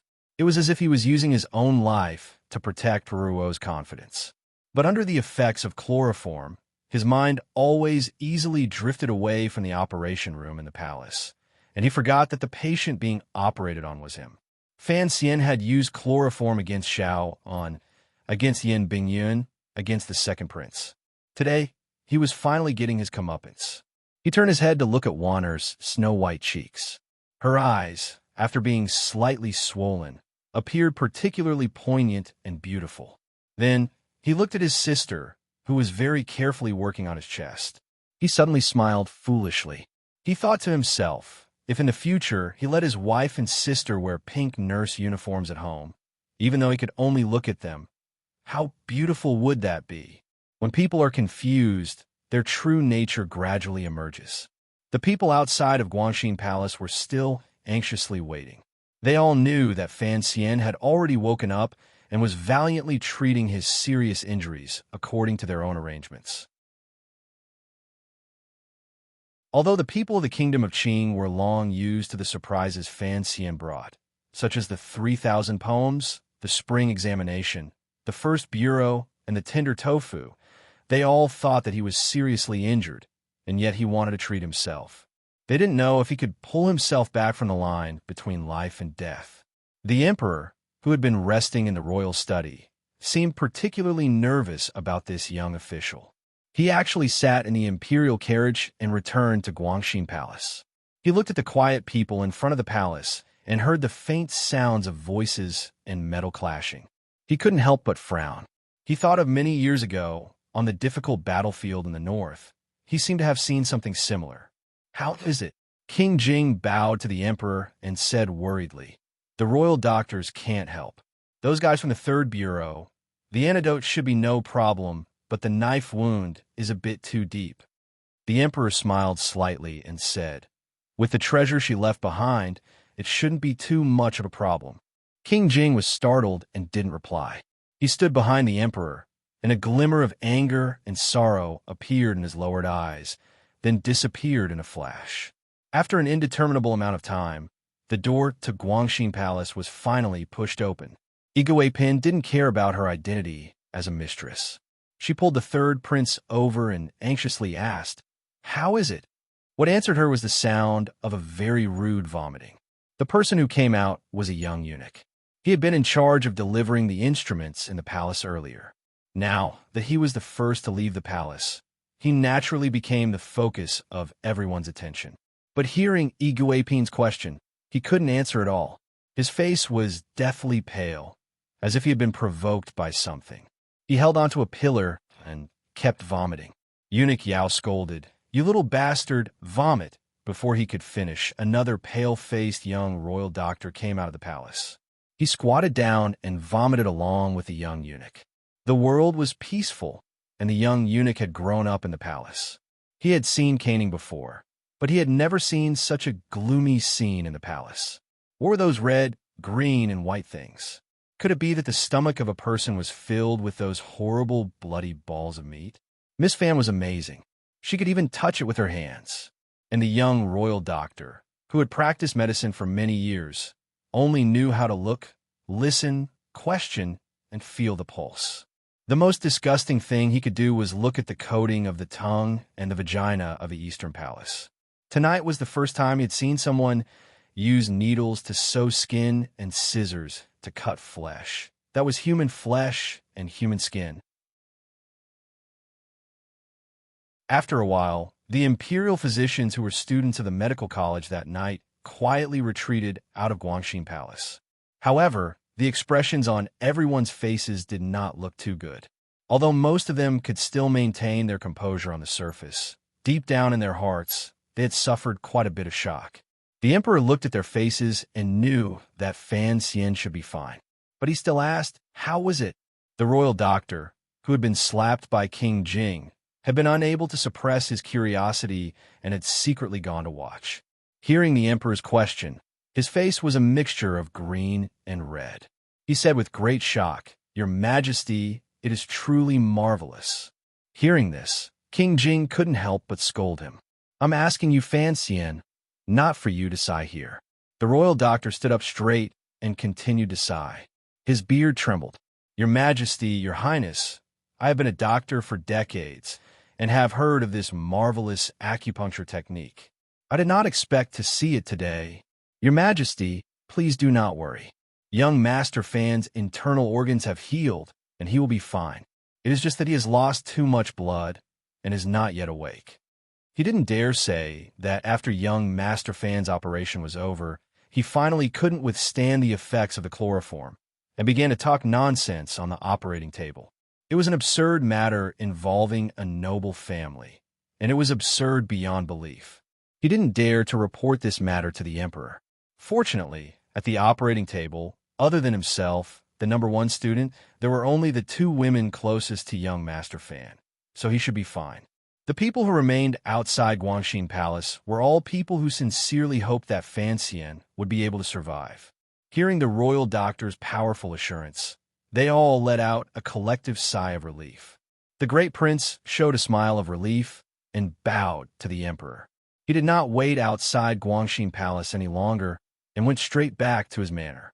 He didn't want people to think that he was expressing goodwill to Fan Xian, and he didn't want people to think that he was trying to figure out the emperor's intentions. He just didn't want Fan Xian to die. Hearing that he was safe, he left in a carefree manner. The emperor waved his hand and signaled for Yi Guipin to lead the exhausted 3rd prince back to the palace first. He then started to walk into Guangxin Palace to have a look. King Jing followed behind him. Unexpectedly, the royal doctor stopped in front of the 2 nobles and smiled bitterly. Before young Master Fan fainted, he said that it would be best if no one went in case. He furrowed his brows and thought for a while. Finally, he thought a new word. Infection? Fan Xian's words were actually just a request for some peace and quiet. The emperor and King Jing paused for a moment and then agreed. Unexpectedly, they looked at the royal doctor with a fanatical expression. "Your Majesty, I think that young Master Fan's medical skills are excellent, and that he should take up a position in the Imperial Academy of Medicine.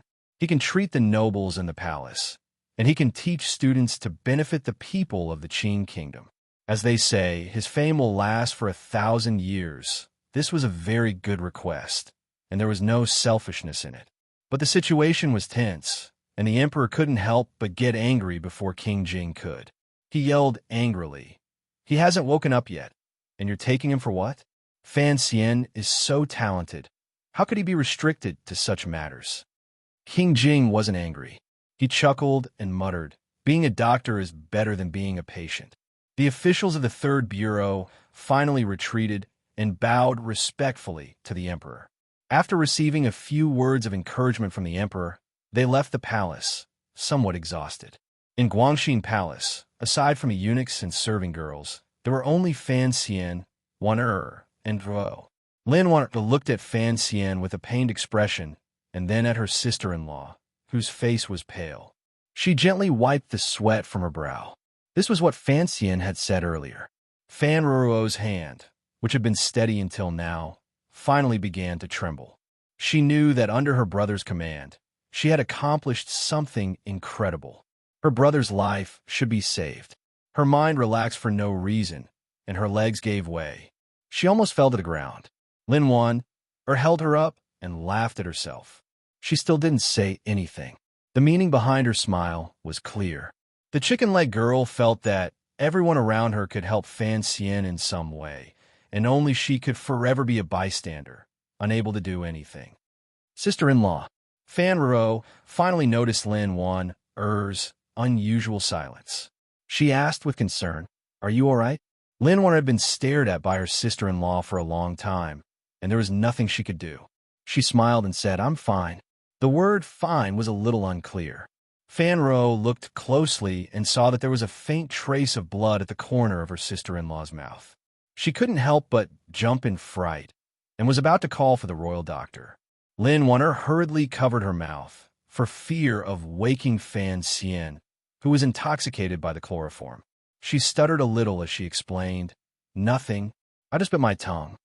Fan Ro was a little surprised and immediately understood what was going on. She couldn't help but feel warmth in her heart. She felt a little more love and respect for this young sister-in-law. Earlier, when she was feeding Fan Xian the medicine, Wan was so anxious that she only cared about chewing the pill. In her panic, she bit her own tongue. But she was worried about Fan Xian's safety, and so she endured it until now. The white curtains in Guangxing Palace had long been removed. Now, the moon pierced through the evening clouds and shone down upon the world.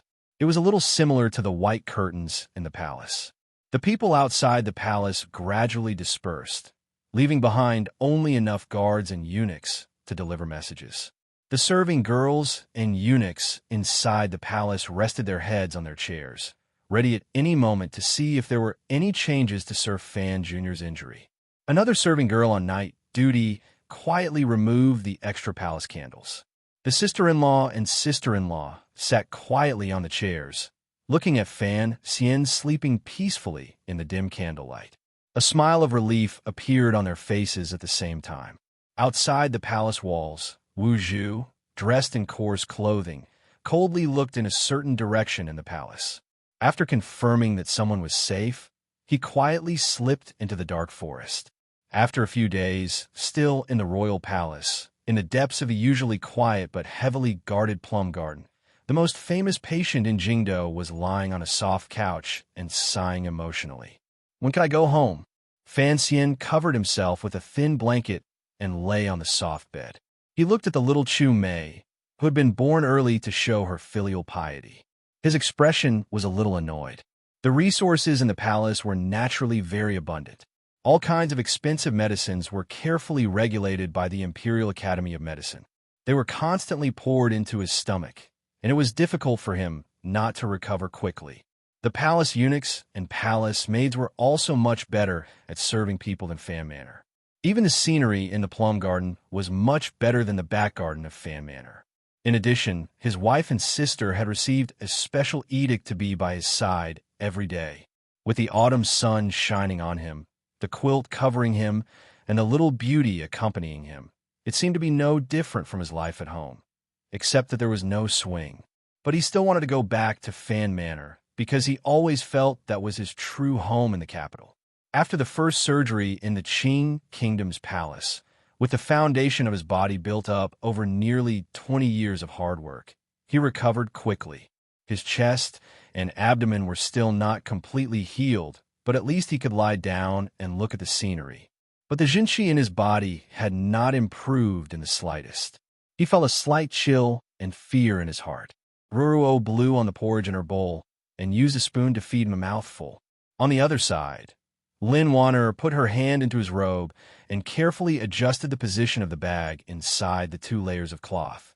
This was Fan Xian's request. Using the cloth to bind the wound, and with the weight of the bag, it would be very beneficial to the healing of the wound. Fan Xian swallowed the porridge with some difficulty and complained, "I eat porridge every day, and my mouth is so bland. I want to go home. I don't want to eat the food from Baoyu Brothel, but I want to drink some of Lady Lu's berries. That would be better than this." Lin Wanner said, "You've only just woken up 2 days ago, and you talk a lot more." Since the Emperor has allowed you to recover in the palace, what are you afraid of? But what do you mean by bland mouth is bland? Fan Revo did not understand and asked, "What bird?" Fan Xian's expression did not change, and he changed the subject, saying, "I'm not afraid of gossip. I just miss home." Now that he was in the palace, he could not contact the Chinian unit. The Emperor had ordered him not to worry about anything, so Wanner and Ro did not leave the palace. The other eunuchs and serving girls did not say anything. It had already been a few days since the assassination in the floating temple, and he did not know anything about it. He could not ask the old cripple about the shadow, and that made him very uncomfortable.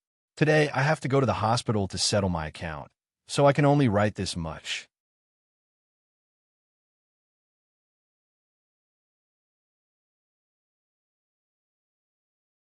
Chapter 310. The Plum Garden was behind Guangxin Palace. The environment was quiet and secluded. Passing through the sky platform, they arrived at the wind-singing pavilion, which was where Sir Fan Jr. was recovering from his injuries. Although it was the Emperor who had specially ordered him to stay in the palace to recover, and everyone in the palace knew how much Sir Fan Jr. had done for the royal family, it did not feel appropriate for a male official to stay in the palace for a long time. Fan Xian knew this, so he just stayed in the Plum Garden. As for the people from the other palaces who came to visit, he always used the excuse that he was not feeling well. At this time, a cheerful and somewhat naive noblewoman came up to the wind-singing pavilion with familiarity. She held a child in her hand, and a few serving girls followed behind her. Fan Xian was slightly surprised. Realizing it was Yi Guipin, he didn't say anything. Ever since he had woken up, Yi Guipin had brought the third prince here every day to sit. First, they were relatives. Second, he had saved the third prince's life in the Hanging Temple. She had used this as an excuse, so it was not good for him to stop her. Third, Fan Xian knew that this lady's intentions were sincere. "Auntie, didn't you say you didn't need to come? Why did you bring something today?" he said with a smile. According to etiquette, he had to call her lady.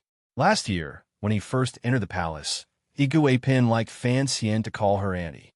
She liked this kind of intimate form of address, so Fan Xian didn't insist. Today, the serving girls behind Yi Guipin were carrying a few food boxes. He didn't know what was inside. Soup made from cordyceps. Yi Guipin bowed to the two girls at his side and pulled a chair over without any regard for herself. She sat down beside Fan Xian and said, "It's not from the palace. Your family cooked it and had me send it over." Fan Xian made an O sound and looked at the serving girls who were busy pouring the soup. Among them, there was one with familiar features. He smiled and said, "Xing'er has also come."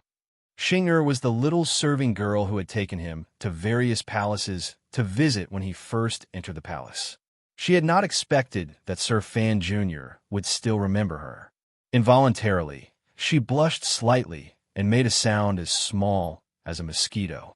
This caused everyone to laugh. Yi Guipin jokingly scolded, "You're injured to this extent, and you still don't forget." Suddenly, she felt that she could not continue speaking, and so she smiled sweetly and stopped. She was not very old, and she had a natural, simple, and beautiful temperament, so it was easy for her to get close to people. She turned her head and said a few words to Wanner, and then talked to Ro about family matters. She told them to be at ease in the palace, and that there would be no problems with Fan Manor. The third prince, who was sitting beside her, appeared to be much more obedient than usual. He did not have the violent and arrogant attitude he had in the Balua brothel. He lowered his head with a bitter expression and did not say a word. He only occasionally raised his head and sneaked a glance at the patient on the bed. What happened in the floating temple had already made him let go of the anger he felt toward Fan Xian in the Balua house.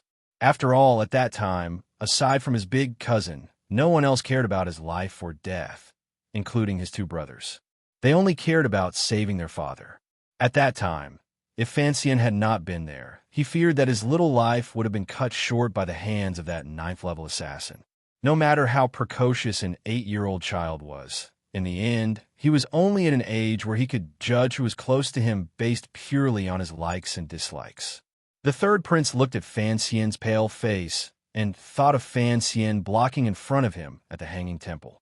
Fan Xian's incomparably confident and heroic manner made him feel an indescribable sense of respect in his heart. Wanner glanced at the third prince and asked with surprise, "Third prince, why are you so quiet today?" The third prince laughed and said, "Sister Chun, it's nothing." Wanner became even more awkward and smiled. "It's as if you've changed into a different person." Iguipin glanced at her son with heartache and said, "If it wasn't for Fan Xian, I'm afraid this kid wouldn't even have his life. After such a big fright, it's best if he behave himself." Fan Xian lay on the bed and couldn't turn his head. He could only watch these women and children talk out of the corner of his eye. With Xing serving him, he slowly drank a bowl of soup made from cordyceps. When Xing took back the bowl, she quickly squeezed the palm of his hand. Her fingertips were incomparably soft and smooth. Fan Xian was slightly startled. He knew that this little serving girl would certainly not tease him at this time. He understood that Iguipin must have something to say to him in private. He paused and then said, "Wanner, take the third prince to walk around the garden. Sister, you should come as well." The sister-in-law and sister-in-law looked at each other and knew that he had something to say to Iguipin. They slowly rose and pulled the reluctant third prince into the depths of the garden. On the way, they also took the eunuchs and serving girls who serve at the side.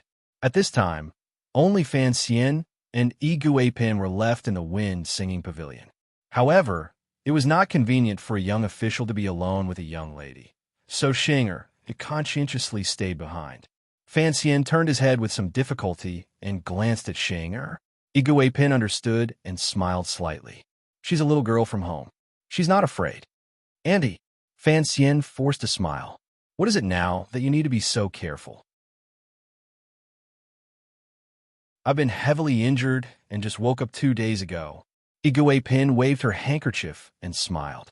"If I don't come to find you, don't you want to find me?" There was not a hint of warmth in her words, but she knew that Fan Xian wanted to know what was going on outside the palace. The assassination attempt in the floating temple was very strange. Not only were the masters in the palace anxious, but the officials outside the palace were also very uneasy. Even the common people in the capital were talking about it, and they felt that it was very strange. At the dining tables and in the wine shops, people were cursing the assassins and quietly guessing the assassins' true origins. They came up with hundreds of answers. Iguipin knew that the emperor wanted Fan Xian to heal in peace, so he had cut off all his sources of information. It just so happened that she could help him obtain some. "Aren't you afraid the emperor will blame you?" Fan Xian looked at her with a not-quite-there smile. "It's already this time of year." Iguipin's words were very direct. She chuckled. "Other than you, I have no one else to rely on." Fan Xian understood what she meant. There were a total of 4 ladies in the palace who had children. The empress didn't need to be mentioned, but the princes of Lady Ning and Lady Shu had all grown up. They had their own power, which was Iguipin in front of him. Although her family background was noble and she had the fan manor as a power outside the palace, the third prince was too young. After a moment of silence, he recounted the scene in the Hanging Temple. Although she had already heard it from her son's mouth, Iguipin was still very worried. Her hands gripped her handkerchief tightly. It was as if she was worried that the assassin hidden among the guards would kill her son with one blow. After listening to it, she said in a hateful voice, "How could there be an assassin hiding among the guards? I've thoroughly investigated all 3 generations of the guards in the palace. It shouldn't be targeted at the old." Fan Xian smiled. "Can I call him the third prince?" "You're the older brother. Of course, you can call him that.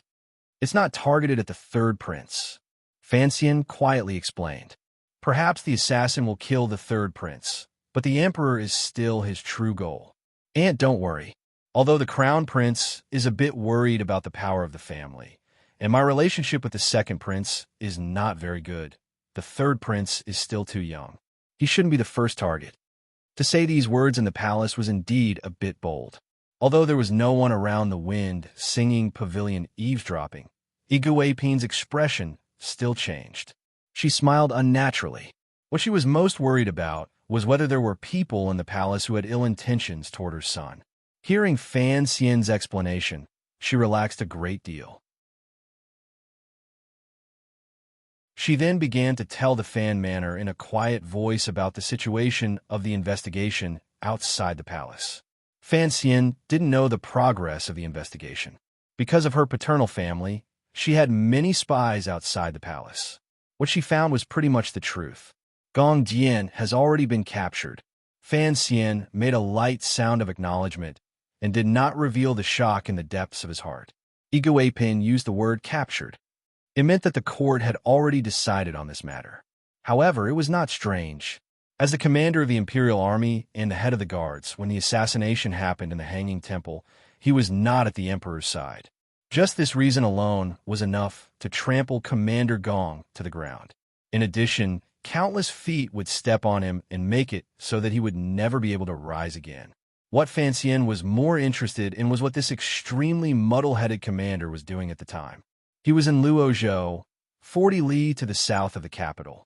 Using his own words, he wanted to do something by imperial edict.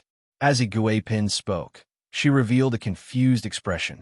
Even if Gong Jian wanted to absolve himself of a crime, he could not say by imperial edict. Once these words reached the emperor, it would immediately be seen through. As for what he went to do, the Overwatch Council interrogated him for 2 days and still did not explain clearly. Fan Xian involuntarily sucked in a cold breath and sighed. I always knew Gong Jian was an honest person, but I did not expect him to be so stupid. Fan Xian shook his head and sighed.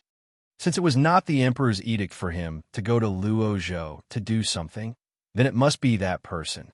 However, the problem is that an assassination had occurred. How could he bring that person out as a reinforcement? Even if he brought it out, the emperor would not admit it. I'm afraid he would die even faster. Igwe Pin still could not get used to Fan Xian's straightforward and bold words. She smiled bitterly and said, "These things, let's not worry about them. Yes, we have no right to care." Fan Xian sighed. The Yi family is going to be in big trouble this time. Has the identity of the assassin been investigated? The first assassin to act was the 9th-level ace who died. A glimmer of lingering fear flashed through Igwe Pin's eyes. I heard it was an assassin from the manor of the left virtuous prince of Shihu. He has already infiltrated Qin Kingdom for 14 years. How did he get involved with Shihu? Fan Xian asked with surprise. How could a Hu person work in the palace for so long without being discovered? This Hu person has a powerful background. Igwe Pin thought for a moment, organized her words, and explained. Only now did Fan Xian know that the Hu assassin who died at the hands of Eunuch Hong was the descendant of the fake princess sent over when the Qin Kingdom was founded. Although many years had passed, she still retained the appearance of a Qin person. In reality, this marriage was very famous. When Shihu was at its worst, the other party had wanted to plead for peace and submit. They had sent a group of descendants from that marriage group back to Jingdo. However, the Qing people firmly refused their submission. That group later miserably returned to Shihu. No one expected that they would leave an ace in Jingdo and choose this time to explode. How did he sneak into the palace to become a guard? Who did the procedures? The person who did it died a long time ago. Igwe Pin furrowed her brows. So it has become an unsolved case. Fan Xian raised a finger in his heart. He had finally touched upon a three-dimensional aspect of this matter. The eunuch is still alive. Given the methods of the Overwatch Council, they should be able to find out, he said in a low voice. Igwe Pin nodded. They have investigated very clearly. The eunuch is the descendant of a nobleman who died in that storm in Jingdo 15 years ago. Back then, too many people died in Jingdo, so a servant from the nobleman's manor carried him and escaped. At the time, he had just been born, so he was not recorded in the register. The servant must have committed suicide, and then the baby was adopted by a farmer in the suburbs of Jingdo. Later, he entered the palace from the palace. How did the dagger get hidden there? Fan Xian thought that this was the real problem. The eunuch should not have been able to create this kind of arrangement. Igwe Pin's next words overturned Fan Xian's thoughts. 3 years ago, the eunuch was responsible for cleaning the top floor of the Hanging Temple before the Chrysanthemum viewing party. It was at that time that he hid the dagger. The Overwatch Council has already found the owner of the dagger and confirmed the time. Fan Xian furrowed his brows. Since the eunuch was a remnant of that bloody night 15 years ago, he knew that bloody night. It was done by the Emperor Chun Pingping and his father to avenge his mother. At that time, the largest nobles in the Qing kingdom were all uprooted. Who knew how many people died in Jingdao? Even the Empress's family was cut down until not a single leaf was left, leaving her alone to guard the palace. Who knew what this eunuch's background represented?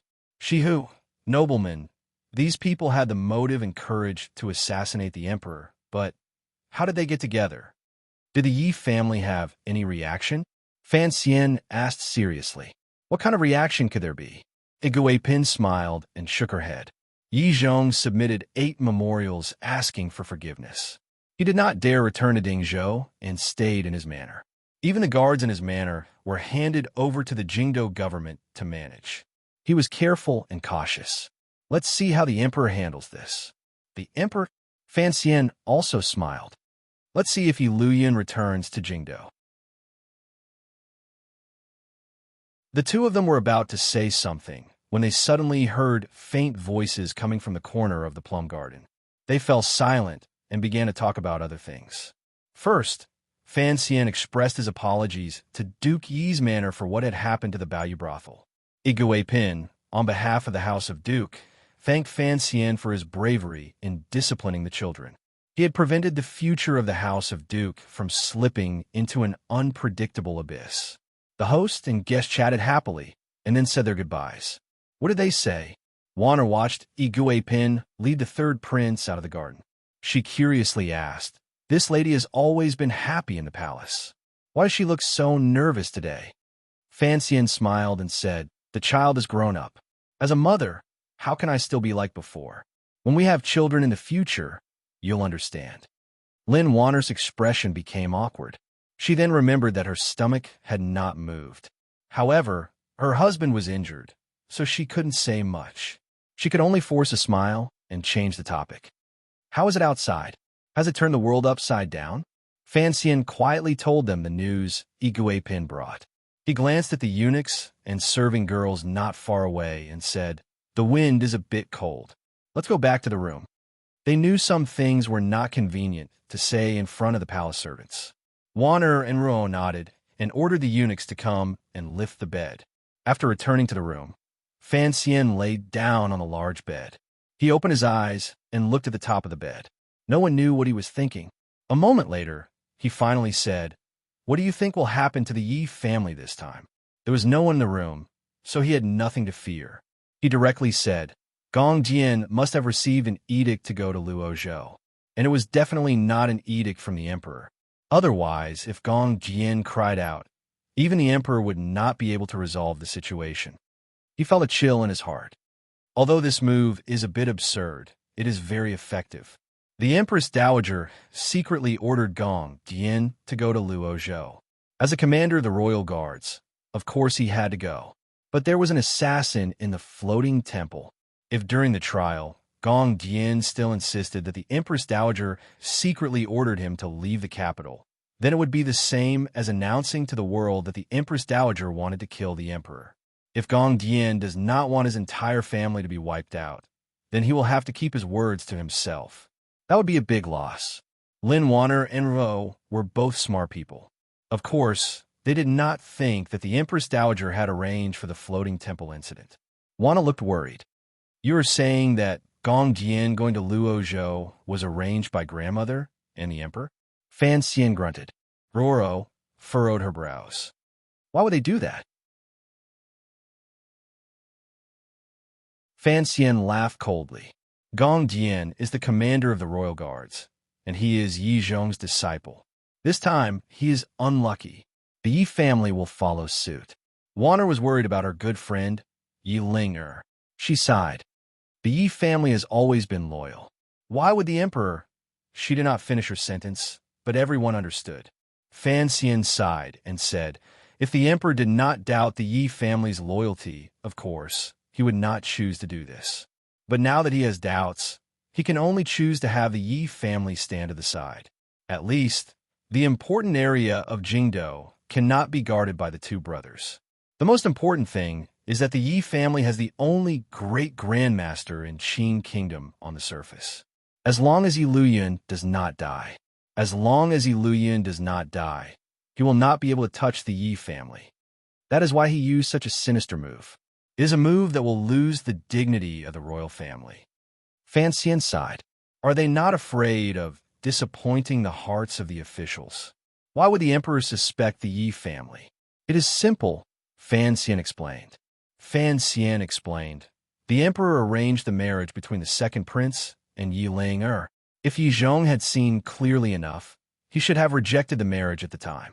Even if he approved of this marriage, he should have immediately asked to resign from his position as commander of the Jingdo garrison, not to mention retirement. Even if he was transferred to the border defenses, it would have made the emperor feel more at ease. And he did neither of these things, so Lin Wanner and Ruo nodded sadly. Ruo couldn't help but say, there are so many twists and turns in this.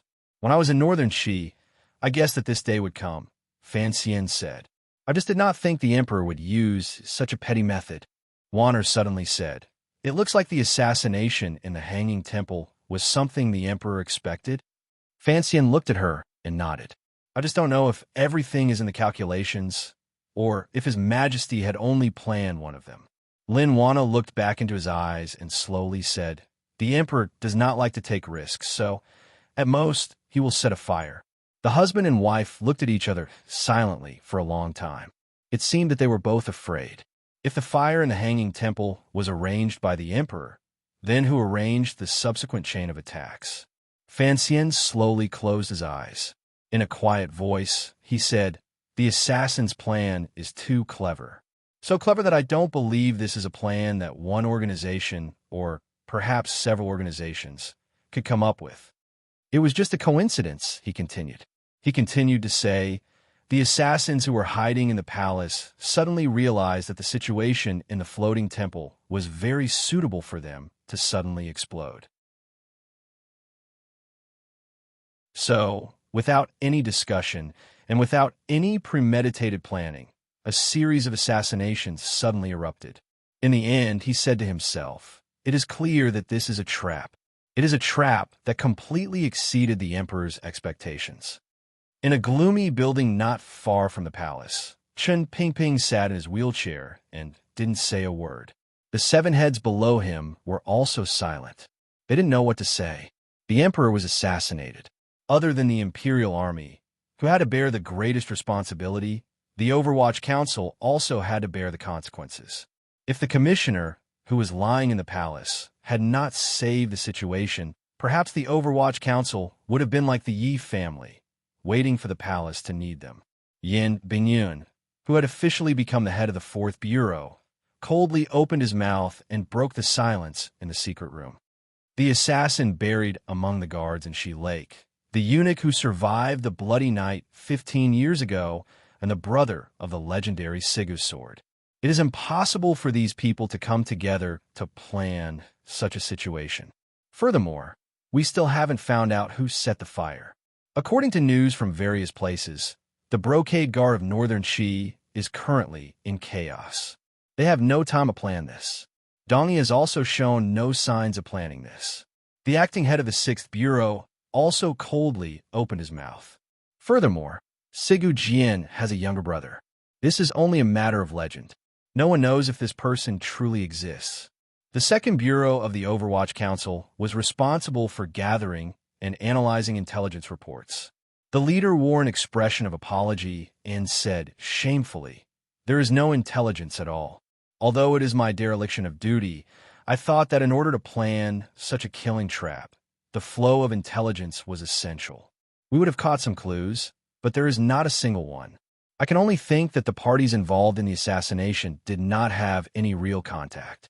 I would even boldly say that the assassins did not know each other. Sitting in his wheelchair, Chen Pingping slowly opened his eyes and looked at his subordinates with a somewhat muddy gaze.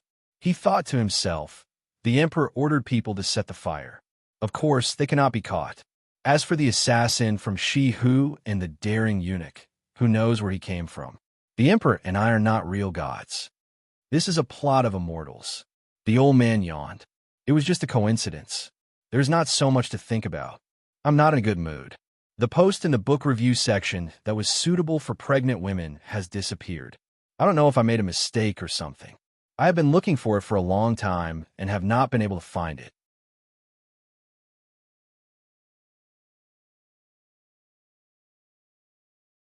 Chapter 3:11. Please throw away the notes on the Overwatch Council's regulations and turn to the last page of the Overwatch Council's internal reference material, Volume 5. The fifth volume was a summary of the cases of the Overwatch Council over the years. It copied the analysis and summaries of the various representative cases of the last few decades. Aimed at the various cases, it explained in detail the origins of the planning, the brewing process, the influence of the variables, and the final result. There were many cases in the fifth volume.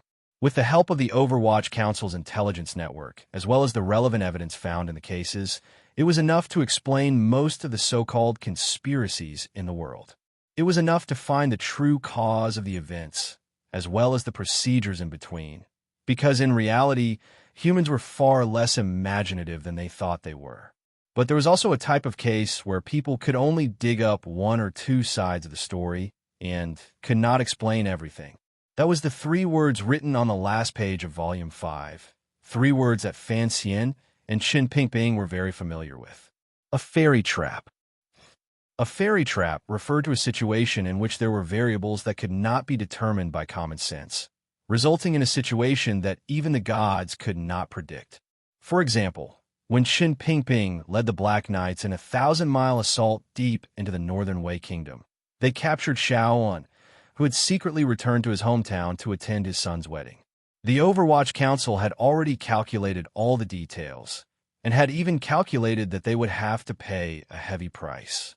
But at the wedding, Xiao Yin did not actually drink the fine wine that Fei Jie had meticulously prepared. The Northern Wei spy chief controlled his food and drink, and everything else around him, with a calm, almost callous degree.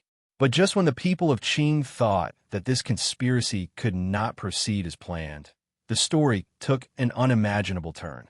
Xiao Yin heard the noise coming from the bridal chamber and began to feel depressed. He began to drink to drown his sorrows. Coincidentally, the captain of the bodyguards responsible for guarding the leather pouch for him had not been able to resist his craving for wine during the journey and had already finished it. So when Xiao Yin asked for wine, this irresponsible captain of the bodyguards lost his head in fear and gulped down a pouch of wedding wine. And so Xiao Yin was poisoned, and so Qin Pingping and Fei Jie succeeded. And it was not until a long time later that Qin Pingping and the others learned that the reason Xiao Yin was so depressed was because his son was impotent. This kind of variable did not exist in the plan, but it had a great impact on the situation. For example, 20 years ago, a salt merchant in the south suddenly died after a birthday banquet. The Ministry of Justice had never been able to find the cause of the case, so they handed it over to the 4th Bureau of the Overwatch Council. Who would have guessed that there were 14 people suspected of the crime that night, including the concubines? It seemed that everyone wanted the rich merchant to die as soon as possible. Who was the real murderer? Another 3 years later, a poor old man was caught stealing sesame seed cakes and brought to the authorities. Perhaps he didn't want to live anymore, so he confessed that he was the one who killed the salt merchant 3 years ago. Hearing this, the people of the 4th Bureau of the Overwatch Council were both embarrassed and shocked.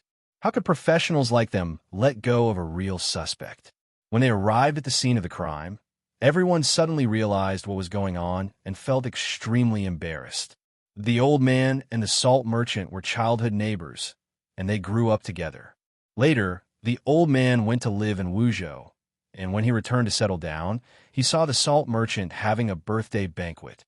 For some unknown reason, he climbed into the courtyard, picked up a stone, and smashed the drunken salt merchant to death. The Overwatch Council had noticed the marks on the walls of the courtyard, but they never imagined that an old man who had returned to his hometown would take such a huge risk and climb into the courtyard to commit the crime without being discovered by the guards. At the time, Yin Rohai had not yet become the head of the 4th Bureau. he asked the old man curiously. After I investigated the case, Bao Zheng also asked you questions. Why were you not nervous at all? The old man said, what is there to be nervous about? If worst comes to worst, I'll just have to pay with my life. This was probably the first time Yin Ruohai had seen such a fearsome character, but he still found it strange. Why did you kill him? The old man confidently replied, when I was young, he slapped me once. The assassination in the floating temple seemed to be a trap set up by a deity. Because His Majesty had grown suspicious of the Yi family and was afraid that they had a great grandmaster in their family, His Majesty came up with such a shameless plan to frame them. On one hand, he used the name of the harem to transfer Gong Dian away, and on the other hand, he set a small fire in the floating temple. As for this fire, Fan Jian and Chen Pingping both knew about it. After the fire started, the top floor became a little chaotic. The assassin from Shihu saw this opportunity and finally made his move. He had been in the palace for more than 10 years, and he could not endure it any longer. This kind of life was hard to bear. 3 years passed, and another 3 years passed, and he did not know when it would end. At the time, Eunuch Hong was protecting the Empress Dowager, and his judgment of Fan Xian's power was slightly off. So when he saw the Emperor only a few steps away from him, he made his move. The guards made their move, giving the white-clothed swordsman another opportunity. The white-clothed swordsman made his move. The young eunuch, who had been hiding for a long time, saw the Emperor's back less than a foot away from him and thought of the dagger hidden in the wooden pillar. He thought this was a chance given to him by the heavens. Faced with this kind of naked temptation, how could he, who had sworn to take revenge, cut off his wife and entered the palace, pass up this opportunity? The Emperor's absurd act of arson began, and all the people hiding in the dark sensed that there were too many opportunities to take advantage of. Of course, the assassins were determined and brave.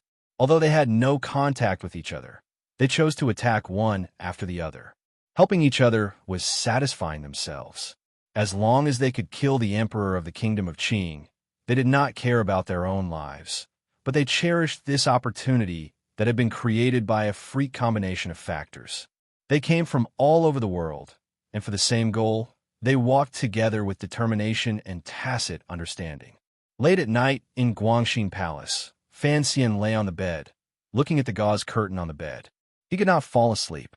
He had been recovering in the palace these days after his injury, and he had slept a little too much during the day. The candlelight in the palace was a little dim. His eyes stared at the thin gauze curtain, as if he wanted to use Enmu's ultimate skill to tear it apart and see the truth behind it. Wonder had already fallen asleep. She was far away from him on the big bed, afraid that if she moved at night, she would touch the wound on his chest. Fan Xian turned his head to look at her, and with some pity, used his gaze to stroke the long black hair that was exposed outside the pillow. The palace was very quiet. The eunuchs were all asleep, and the serving girls on night duty were resting on square stools. Fan Xian turned his gaze to the sky again and began to talk to himself. His lips opened and closed slightly, but he did not make a single sound. He was asking himself, and at the same time sorting out the ins and outs of this matter. The assassin from Shihu, the hidden eunuch, these are all people who have left behind evidence, so there shouldn't be any problems with the Overwatch Council's judgment. In the dark night, his lips opened and closed noiselessly, looking somewhat strange. But what about the shadow? Other than myself, probably no one knows that the white-clothed swordsman is the head of the 6th Bureau, the most powerful assassin in the Qin Kingdom, the shadow, who has lived in the darkness for many years and has never been seen by anyone. His eyebrows twisted in a rather attractive manner. An immortal trap? I think this immortal must be a cripple. He laughed coldly at the empty bed. The Emperor wants to arrange a trap to remove the Yi family's power in Jingdou and cut off the eldest princess's possible hand. Presumably, even the Emperor feels that I have pushed the second prince too hard, and he must know what I will do to Xinyang after the new year. Thinking of this, Fan Xian couldn't help but suck in a cold breath. He didn't know if it was because of the pain from his wound, or because he was shocked by the emperor's despicable methods. He thought to himself, His Majesty is too despicable, too shameless. Then what do you want to do? He tried to guess Chun Pingping's true intentions. If I asked you face to face, I think you would just sit in your wheelchair and say, In Chun Garden, I told you that I would deal with the matter of the emperor's favor. The emperor's favor. After the unexpected turn of events, you still have the leisure to arrange for the shadow to carry out an assassination, and then let yourself be the hero? Is it really that simple? As the foremost assassin in the Qin kingdom, it was not difficult to imagine the shadow being able to hide from Unikong's ears. But Fan Xian didn't want to believe that the shadow's actions were purely to set up a trap. He wanted him to save the emperor's life, and in doing so, receive the unshakable favor of the emperor. The movement was too big, and the result was not rich enough. It didn't match Chun Pingping's calculative personality, so he always felt that Chun Pingping was hiding something from him. And you're not afraid that I know it was the shadow? Fan Xian raised his eyebrows. But if you want to assassinate the emperor, that doesn't make sense. Putting aside the problem of a loyal dog suddenly becoming disloyal, given your power, if you wanted to assassinate, you would certainly create a more perfect environment. You want to test the princes on behalf of the emperor? F***CK, you old dog, aren't you being too nosy? And I don't think the emperor wants to be so frightened. After thinking about it, he was entangled in the situation, unable to extricate himself. He could only sigh and slowly fall asleep. But even in his dreams, he still believed that his mother's old comrade must have hidden the deepest and darkest thoughts in his heart, unwilling to give anyone the slightest opportunity to pry. There is no such thing as a true immortal trap in this world. Chun Pingping sat in his wheelchair and spoke quietly to the blindfolded man in the forest. You also know that the 5th volume mentioned the death of the salt merchant. The reason why the old man who stole the sesame seed cake was able to easily kill the salt merchant was because the servants and guards in the manor had long been bribed by the concubines. They were very happy to see someone help them do this. And the old man's action against the salt merchant was not as simple as the salt merchant slapping him in the face many years ago.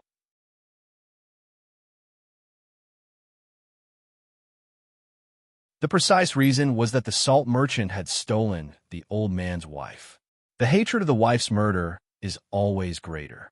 And don't believe that Yin Rawhai won't be able to investigate this matter. In reality, you and I both know that he was blinded by the 50,000 liang banknotes that the salt merchant's concubines gave him. So, the old cripple concluded. There is no such thing as an immortal trap. Everything was arranged by someone. Even if there were variables that coincidentally appeared, they were all within my control. If I couldn't control them, the emperor would already be dead by now. Wu Zhu coldly said, There is no such thing as a complete immortal trap in this world. I admit that the existence of the Western Hu assassin and the little eunuch almost messed up my entire plan, but fortunately, it did not fundamentally affect the emperor's safety. From your tone, I can't tell that you are sufficiently loyal to the emperor. Chun Pingping smiled. I am loyal to the emperor, but for the emperor's true benefit, I don't mind the emperor being frightened a little. What is true benefit? A sufficiently mature successor? Perhaps it was only in front of an old acquaintance like Chun Pingping that Wu Zhu would speak as much as he did today. Planning. Chun Pingping said seriously. Chun Pingping said sternly. Politics is a process of planning. If your majesty wants to drive the Yi family out, just a fire is far from enough. Do you think that if the emperor knew the truth of the matter, he would believe your explanation? Wu Zhu asked coldly. Chun Pingping shook his head. As long as it is beneficial to the emperor, whether or not I am believed is not important. Wu Zhu believed that he and Fei Jie were both such old perverts. In a quiet voice, he said, Your emperor almost died. Chun Pingping was very used to this treasonous form of address. It had been like this for many years. Wu Zhu would never address him as His Majesty like ordinary people did. His heart was filled with reverence. The emperor will not die. The old man's words were very forceful. This is something that I absolutely believe. Don't forget, the emperor will never let anyone know of his final trump card. Whether he dies or not, I don't care. Wu Zhu suddenly tilted his head. I only care that he almost died. The two of them represented Wu Zhu's completely different attitudes. Qin Pingping laughed bitterly. Of course, he knew that Fan Xian's accidental injury would turn the old man into a terrifying killing machine. Even someone as sinister as him, when faced with the cold Wu Zhu, he still felt a chill from the bottom of his heart. So, he tried to explain. Fan Xian was worried that the emperor would grow suspicious of him because of his rapid rise to power. So I arranged this matter to solve his doubts once and for all. Of course, I arranged the beginning of the story, but I didn't guess the end. He smiled slightly, as if he was very proud that he still remembered the lady's catchphrase. Although this has a lot to do with the shadow, he always wants to fight you, but you won't give him the chance. So, it's rare for him to have a chance to fight your personal disciple, and he is a bit reluctant to do so.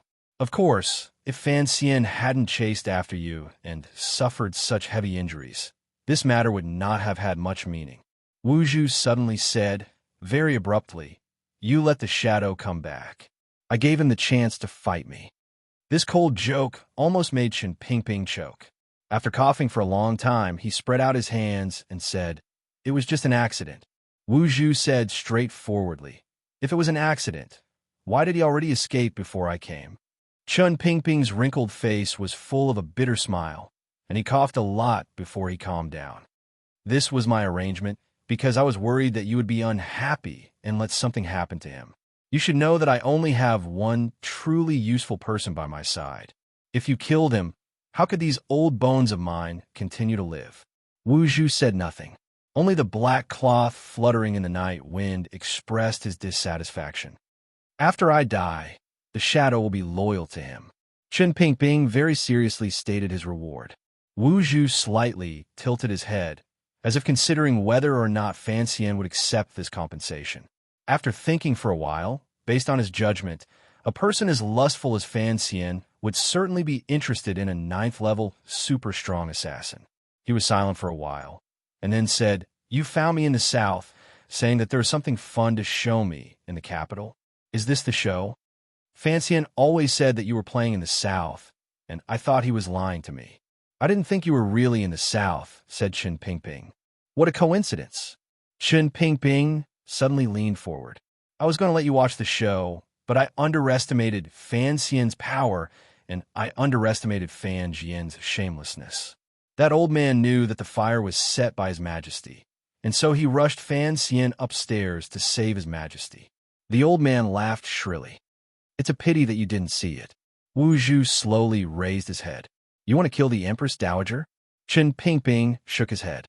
After all, the Empress Dowager is Fan Xian's grandmother. Furthermore, although she watched from the side as the matter of the young lady happened and did not lend a hand to Taiping Courtyard, she did not personally participate in this matter.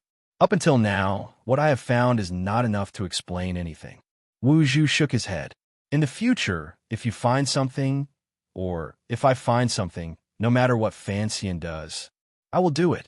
Qin Pingping knew what kind of determination and strength the words "I will do it" represented, but he still shook his head firmly. Old 5.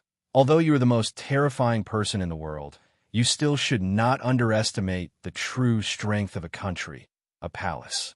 And since I am the director of the Overwatch Council, I must consider how the kingdom of Qing can be safely passed down.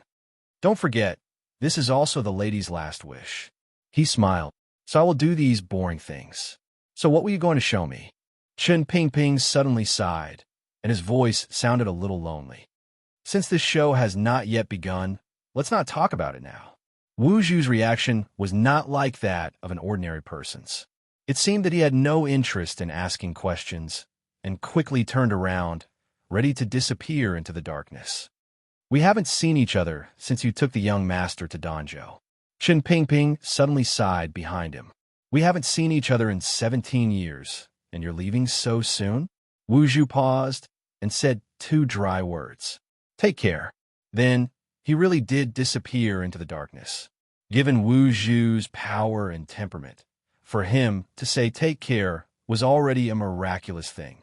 At least, Qin Pingping felt a glimmer of warmth in his heart. The old servant of Chun Garden came over and pushed his wheelchair into the room. Qin Pingping seemed to be thinking about something. Suddenly, he let out a sigh of satisfaction and said, "Tell me, to be able to successfully lure those two extremely patient guards and eunuchs into action, do I count as a very powerful person? But I have to thank that assassin from Shihu. If he had seen Fan Xian go upstairs, he would have continued to lie in ambush, and this would have been very boring." The old servant smiled bitterly. "The director's calculations are flawless." Qin Pingping sighed. "I was born to be busy, and I never forget to pull out the nails for His Majesty. How could I compare to His Majesty?" He stayed in the palace for a few more days until the frost grew colder and there were signs of snow falling in the sky. At Fan Xian's strong request, the Emperor of Qing finally allowed him to go home. After the rescue in the floating temple, anyone with eyes could see that Fan Xian had recovered from his injuries in the palace. The Emperor was furious. From all these details, he found that Fan Xian had not only recovered to his original state, but it was even better than before. After all, he had used his own body to block a fatal sword. Even if it was an act of seeking favor, it was a favor that he had exchanged his life for. Not many people would be jealous of him. They were just jealous. On the day Fan Xian left the palace, all the palaces sent him generous gifts. Even the Empress was no exception. The gifts from the second prince's mother, Lady Shu, were especially generous. Rumors spread through the palaces. Other than Ning Kai, who was generous, and Yi Guipin, who was close to the Fan family, no one dared to look down on this matter. Even the Empress Dowager had given Fan Xian the evil bead, which she had used for over a decade, so the concubines did not dare to be careless. Fan Xian was half lying in the carriage. Although the wound on his chest had not completely healed, he could at least turn over a little. He lifted a corner of the curtain and looked at the perfectly round pearl in his hand with the help of the sunlight. He narrowed his eyes and thought, could it be that the real grandmother has finally accepted my existence? Along the way, Lin Wan and Ro were the happiest. After staying in the palace for so many days, they were rather bored. Furthermore, Fan Xian's wounds were getting better each day, which made them feel much more at ease. The carriage arrived at the front gate of Fan Manor. Between the two stone lions, wooden boards had already been laid on the steps. The gate of Fan Manor opened wide, as if welcoming an imperial edict, and carefully ushered the carriage in. Normally, a carriage could not enter the manor directly from the front gate, but the young master was so injured that it had to be arranged properly. The carriage drove directly to the back of the manor, and Teng Zijing and a few others carefully lifted Fan Xian down. Cece carefully guarded him. She did not have the right to enter the palace, and had been worried sick at home. Fan Xian looked at her blushing cheeks and laughed a little. He turned his head and saw his father and Lady Lu. He saw the faint concern in his father's eyes, which was feigned calmness, and his heart warmed. He said quietly, "Father, I'm back. What the old cripple wants to do will be revealed in the 7th volume of Emperor of the Dynasty. The 6th volume is called Pleasure Before the Palace. Of course, after this, the old cripple will stay in the Chun Garden to look at the beauties and not come out for 10,000 years. The true reason for the assassination in the Hanging Temple will not affect Fan Xian's happy life in any way." Of course, this paragraph does not count. To be continued. If you want to know what happened next, please go to www.cmfu.com. There are more chapters. Support the author and support the original reading.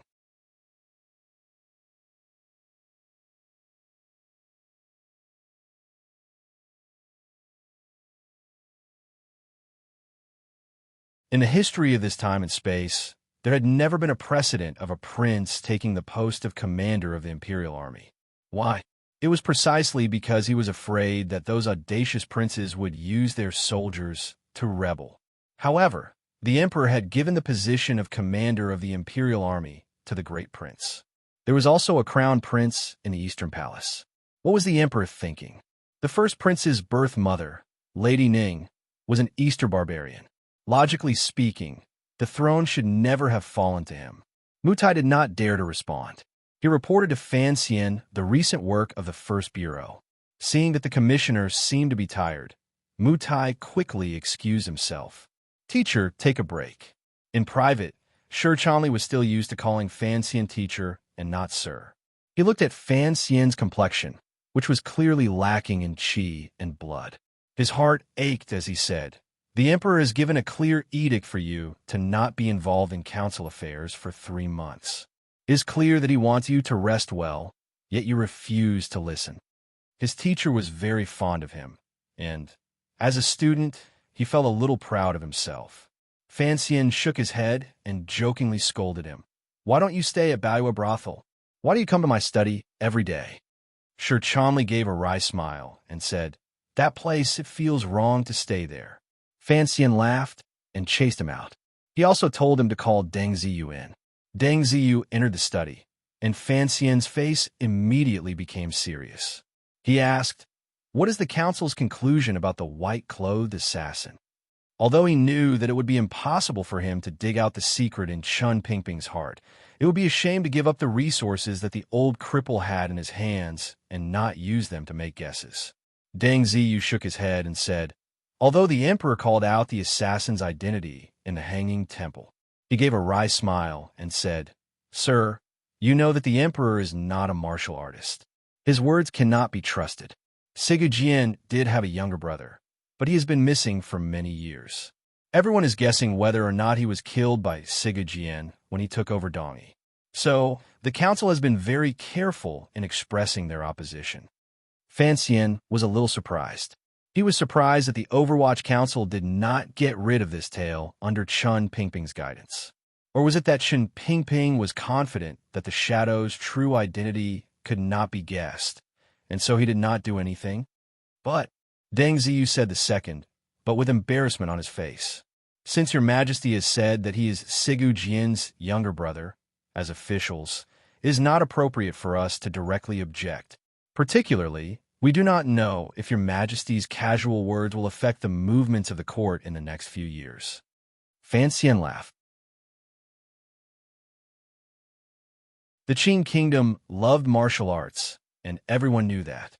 Last year, when he was assassinated on Yalan Street, the emperor used this opportunity to send troops to the north and take back a large piece of land. Now, all of the officials were used to the emperor's habit of finding excuses to go to war, and they did not dare to try to be clever. As for the matter of the Hanging Temple, Fan Xian should have personally gone to the Overwatch Council to interrogate the eunuch and look at the assassin's body. But he knew how muddy the waters were, and he was still thinking about whether or not he should get too involved. Another reason was that, in his current physical condition, none of his family, including his father, would allow him to leave the manor. He did not dare to leave. Young Master Fan, who valued his life as much as gold, had lost all of his jinchi. He did not know when he would be able to get it back. He was extremely disappointed, and he was especially careful about his own safety. Of course, Fan Xian would not reveal his true situation to anyone. The door to the study was pushed open with a creak. The guards outside did not respond. Fan Xian lay on the bed and turned his head to look. It was indeed Wan and his sister. Deng Ziyu saw the faint anger on the faces of his wife and daughter, and he knew it was time for him to leave. He bowed and respectfully retreated. Fan Xian wanted him to tell Bingyun to come to the manor, but he did not have the opportunity to do so. "You said you would take care of yourself, but you just don't want to." The sister-in-law and sister-in-law worked together to change his dressing and feed him medicine. They also tried to persuade him. Fan Xian gave a wry smile and said, "Maybe it's because I didn't think of a good name. I can't stay idle." Not only could he not stay idle, ever since Fan Xian left the palace and returned home, the Fan Manor became the busiest place in the capital.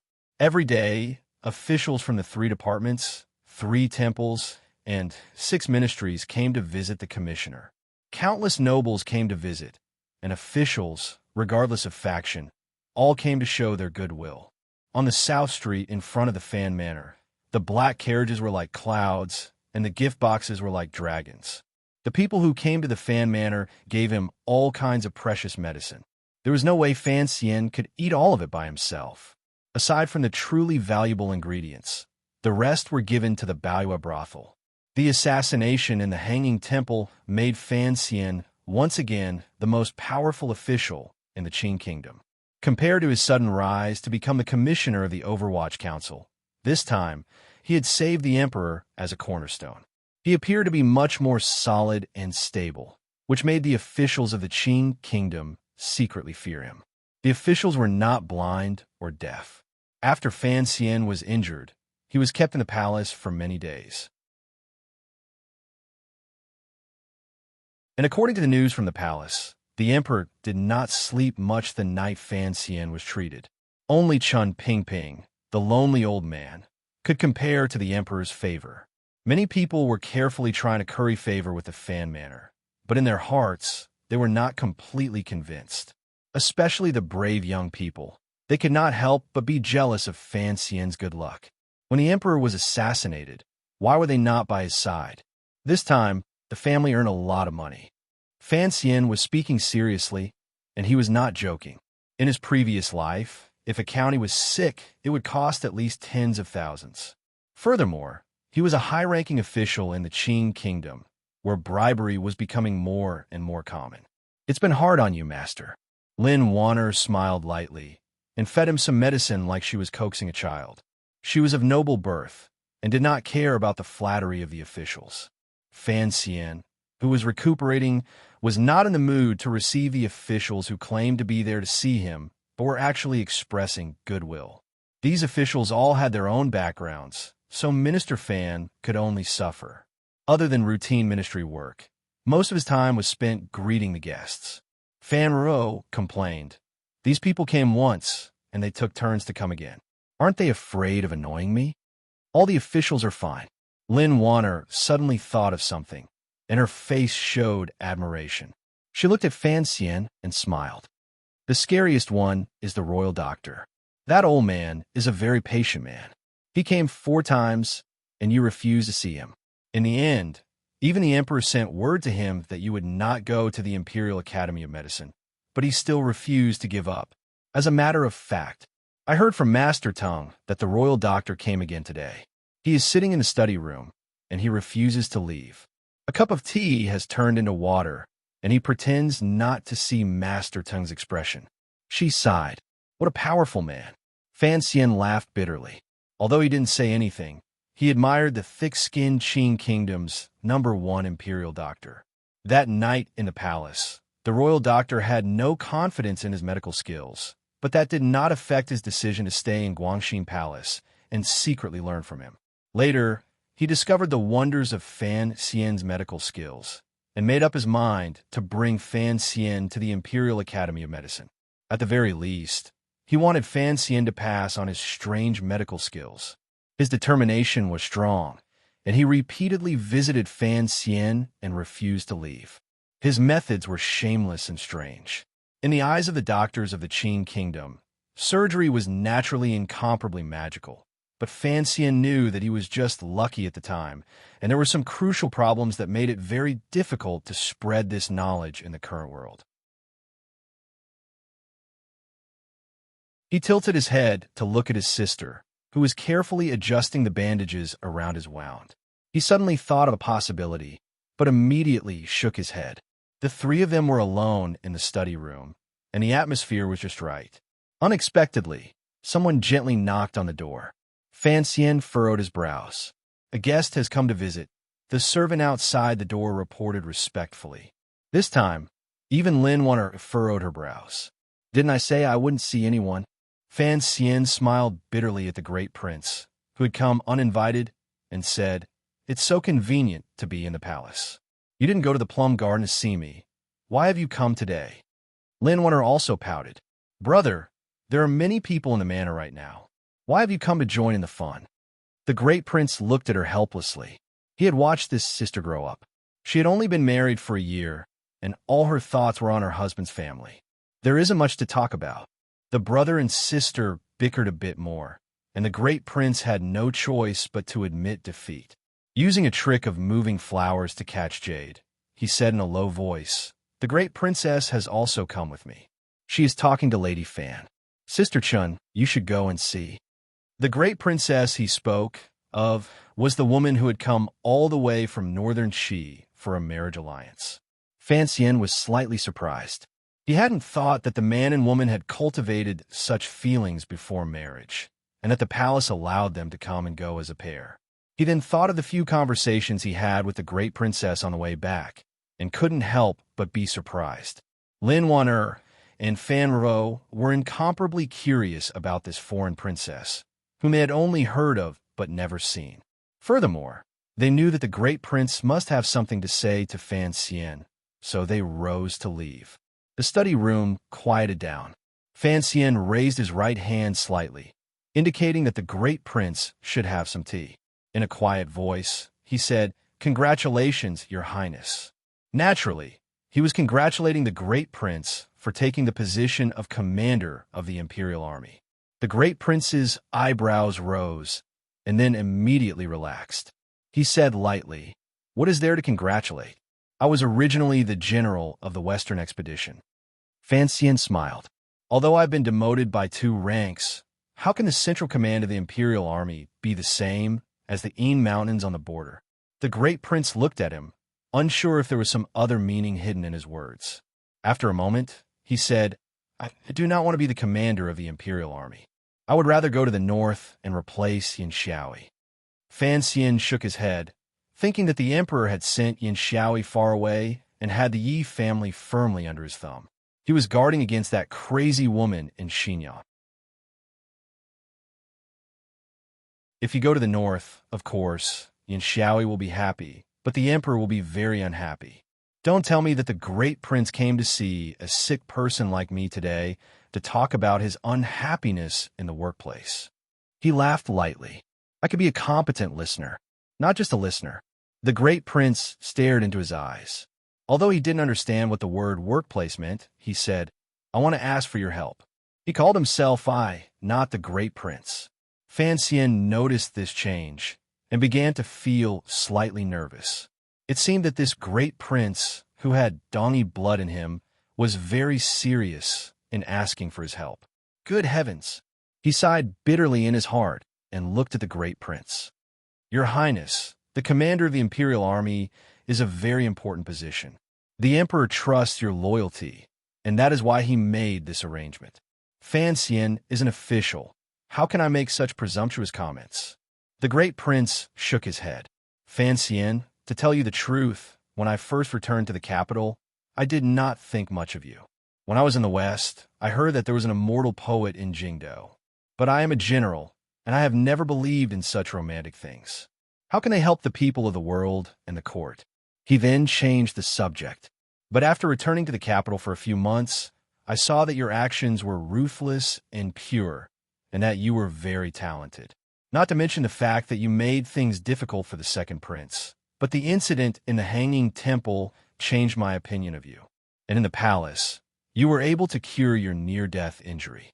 The prince, whose face was slightly dark, said solemnly, "Now, I cannot think of anything in this world that can trouble you. So in this matter, you must help me." Faced with countless compliments, Fan Xian fell silent. Chun Pingping had once said that the great prince in front of him was different. Since he was young, he had purposely stayed away from the palace. He wanted to be as far away from that chair as possible. Now, the emperor, who killed without a blade, was going to drag him into muddy water. No wonder he wanted to resist in his anger. The great prince's power was mostly in the military, and the court did not have many talents in the field of strategy. But the fact that he had come to find Fan Xian was unexpected. Although Fan Xian was happy to see that among these brothers, there was one who could maintain a rare open-mindedness and brightness, and he sympathized with the other's situation, he still shook his head firmly. "Your Highness, it is not that I do not dare, it is not that I do not want to, it is that I cannot. After all, Fan Xian is only an official. The Overwatch Council cannot meddle in the affairs of the court." The great prince sighed. His visit today was a bit presumptuous and even risky. But looking around the capital, other than Fan Xian, who else could he go to? Could it be that in the end, he could only go to Qin Garden again? The Emperor has made up his mind, and no one can change it. I think Your Highness does not need to go to Qin Garden again. But I'm a bit curious, Your Highness, what decision did you make today? In your eyes, I don't think I'm a kind and benevolent official. Fan Xian seemed to be able to guess what he was thinking. The great prince slowly drank the fragrant tea in his cup and said, Fan Xian, you can hide it from others, but you cannot hide it from me. Do not forget, I was also in the Hanging Temple at the time. Based on the fact that you first saved my little brother and then father, I know you are a person worthy of trust. Fan Xian was silent. He did not think that the values formed in that world would make the Emperor and the Great Prince both have a strange kind of trust in him. The Great Prince came today to express his attitude to the Overwatch Council.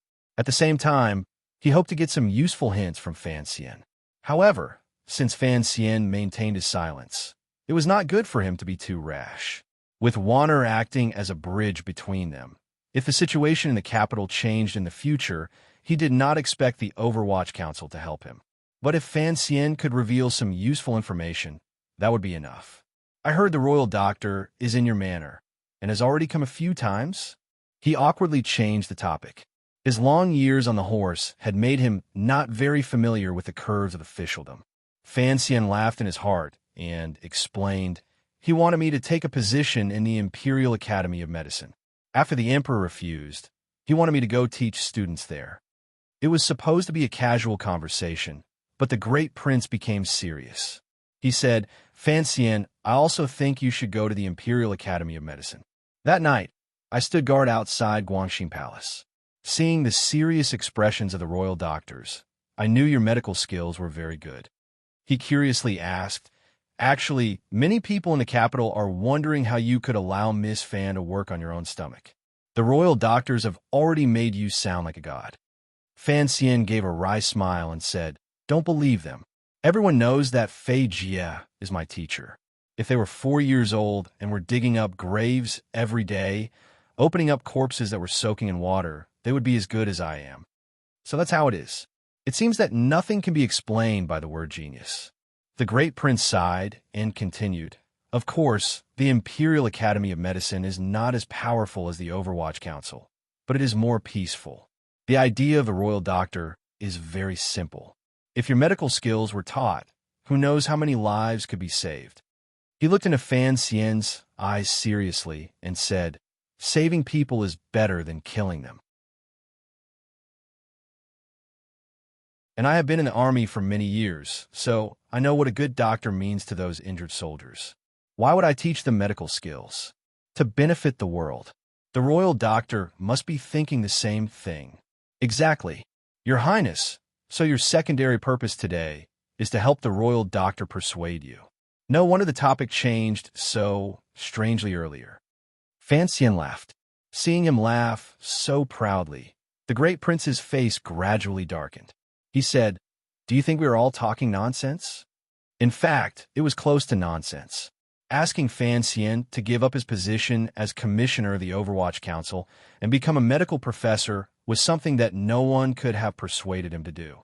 But the royal doctor and the Great Prince, these two pedantic people, had said it directly. Fan Xian stopped laughing and found that the wound on his chest was slightly painful. He was shocked and said, I am not making fun of you. On the contrary, I do have some respect for the royal doctor. There were many problems that could not be solved in surgery.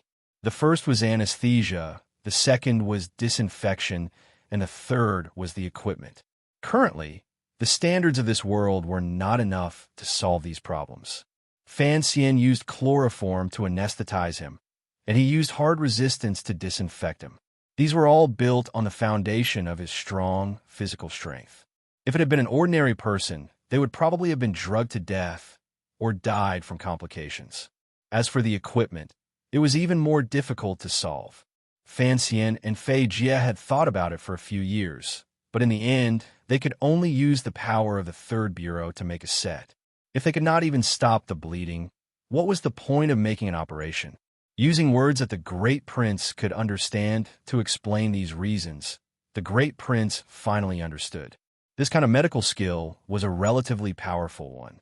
It used the injured person's body to fight against the drugs at the tip of the knife. If Fan Xian had not practiced martial arts since he was a child, he would not have been able to survive. Thinking of the soldiers in the Western Expedition Army who had been injured by arrows and died, he felt some regret. He slapped his thigh and sighed. Is there no better way? For some reason, Fan Xian's mind floated back to his sister's surprisingly steady hands. He comforted him. There are some basic things. In a few days, I will have Ruo go to the Imperial Academy of Medicine to consult with the royal doctors. The great prince nodded and said, Earlier, you seemed to be disapproving of the words benefiting the common people. This was the doubt in his heart. On the surface, Fan Xian was a powerful official who put profit above all else. But after observing him from the sidelines, the great prince felt that his ambitions were not limited to this. Fan Xian was quiet for a while, then said quietly, There are many ways to benefit the common people. Saving lives is not the only way. The great prince did not understand. For example, Your Highness, you have been in the West for many years, fighting with the Hu people and killing countless people. He said with a smile, But you have prevented the Western Hu from invading. Is that not benefiting the common people? No matter how steady the great prince was, he had to accept this flattery. Another example is me. Although everyone thinks the Overwatch Council is just a sinister and terrifying secret agency, if I can use it in my hands and do my best to lean on the right path, make the Qing kingdom unbreakable, and the people can live and work in peace and contentment, is that not benefiting the common people? Perhaps the goal is the same, but there are many ways. The more Fan Xian spoke, the more excited he became. He was very much like the middle school Chinese teacher from his previous life. He told the story of Lu Sun abandoning medicine to become a scholar with a smile on his face. Of course, it was an old story from 1,000 years ago that he had come across in an ancient book written by Zhuang Mohan. The great prince was stunned. Saving the people's bodies is not as good as saving the people's spirits. He slapped his thigh and said, But the Qing kingdom is not as weak as the country in the story. Why is there a need to use words to educate people? These words were true. The Qing people's simplicity carried a fresh sense of progress. It was very different from the air that Lu Fu found difficult to breathe at the end of the Qing dynasty and the beginning of the Republic. Fan Xian smiled and said, So, not only am I abandoning medicine, I am also planning to abandon literature. What do I count as? Abandoning medicine to enter politics? Abandoning the pen to join the army? The great prince still did not agree with his point of view. You are indeed a genius. Why don't you demonstrate everything you have learned? If you can make this world a better place. Fan Xian waved his hand with some difficulty and said, Most people want to change this world, but very few people want to change themselves. Note 1. I thought that we should reform ourselves first. Decades ago, there was once a woman who wanted to change this world. In the end, she died. Fan Xian did not want to follow in her footsteps. He was more afraid of death and more selfish. As they spoke, a clamor suddenly came from outside the window. The sound was joyous. The great prince glanced at him and said with a smile, Looks like the edict to reward you has finally come. Fan Xian smiled self-mockingly and didn't say anything. Hidden in his clear eyes was only worry for his own body. That was all. He did not rush to worry about the world. Note 1. This is a QQ signature that I happened to see. At the time, I thought it was very interesting.